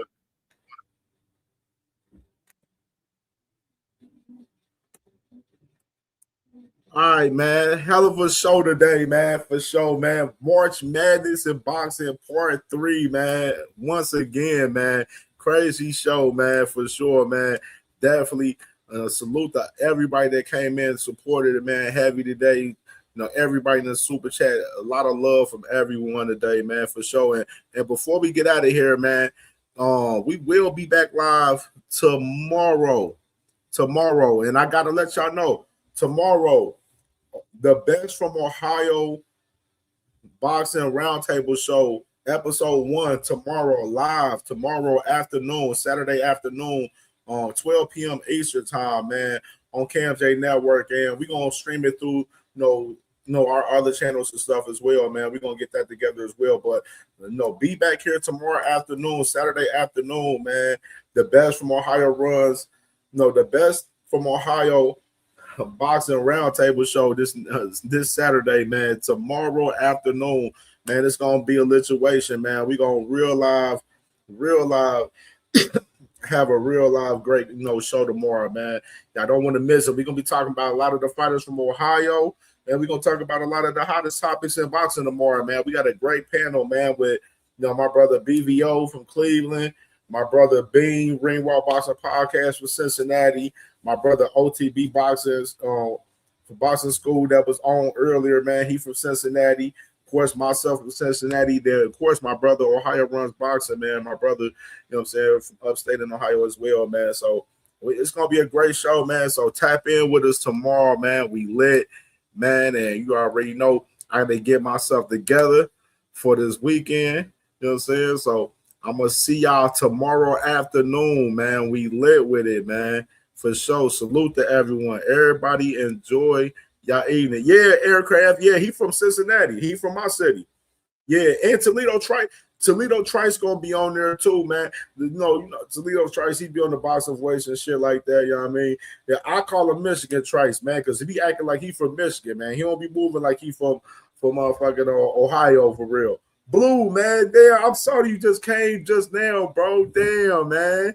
Yeah, man. I gotta get up out of here, man. I gotta make some runs, man. I gotta fuck around and go make a little run before I go get my hair cut and everything, bro. So I'm gonna holler at y'all, man. Salute to y'all, man. Salute to my dog Blue, man. Tomorrow we lit, man. 12 afternoon. The Best from Ohio Boxing Roundtable Show tomorrow, man. It's gonna be a crazy ass panel tomorrow, man, for sure, man. So salute to y'all, man, for sure. Detroit Trice, facts. I'm out of here. I'll see y'all tomorrow, bro.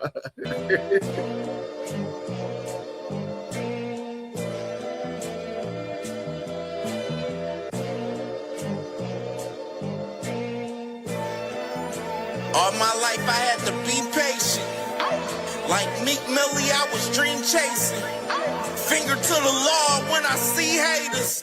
Oh, the feeling when you tell your niggas we made it. Ooh, baby. Ooh, baby. Ooh, baby. Ooh, baby. It's showtime like Kareem Lakers. I make a masterpiece, scene pacing. No Meek Millie, but I'm dream chasing. Took the shortcut like a...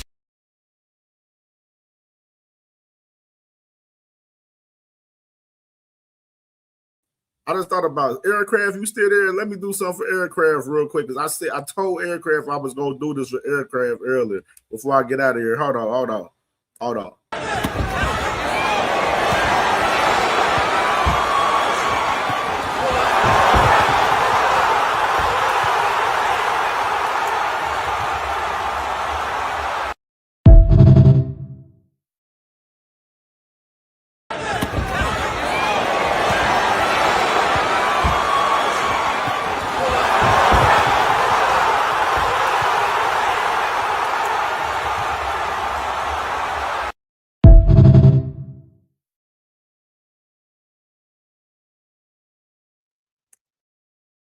Yeah, my boy Aircraft asked about that to play that clip, man. I know it's late, but I had to still play that clip for my boy Aircraft, man.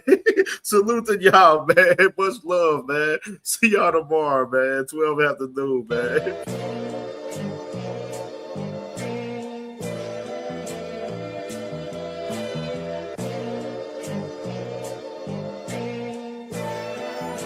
All my life I had to be patient.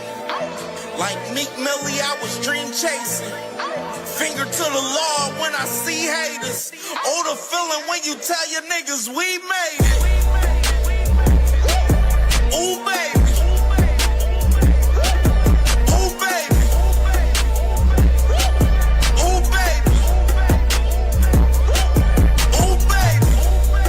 It's showtime like Kareem Lakers. I make a masterpiece, scene basic. No Meek Millie, but I'm dream chasing. Took the shortcut like Anita Baker. I want the bright lights that you see in Vegas. I need a big house with like 3 basements. Drop an M on the whip, think I'm speed racing. Don't know if it's the Transformer or the Green Ranger. My nigga Mac got the beat banging. Young nigga selling crack as a teenager. Had fiends playing baseball out here free basing. Had me showing off the rings like a Freemason. My mama gone, but I keep pacing. Trying to keep it all together like I need braces. Family calling when they need favors. When I was broke, they was acting like complete strangers. All my life I had to be patient. Like Meek Millie, I was dream chasing. Finger to the law when I see haters. Oh, the feeling when you tell your niggas we made it. Ooh, baby. Ooh, baby. Ooh, baby. Ooh, baby. Rest in peace, the Nippy was the street savior. Got my credit right now, I need acres. Gotta turn your dirty money into clean paper. Trying to own a franchise without a key player. I go through hoes like I weave laces. Tree blazers, let they mama noodles be flavored. Meat takers that be acting like the D sacred. You bust in, you would think they on their knees praying. Then I slide like a screensaver. When I'm done, make some scrambled eggs, cheese bacon. Then it's on to the next, I ain't a speed dater. Little bitch ain't gon' hear from me till weeks later. I don't see no things changing. Kids still dodging bullets like they seen Matrix. These young niggas really need saving, but OGs won't teach them that the street's dangerous. All my life I had to be patient. Like Meek Millie, I was dream chasing. Finger to the law when I see haters. Oh, the feeling when you tell your niggas we made it.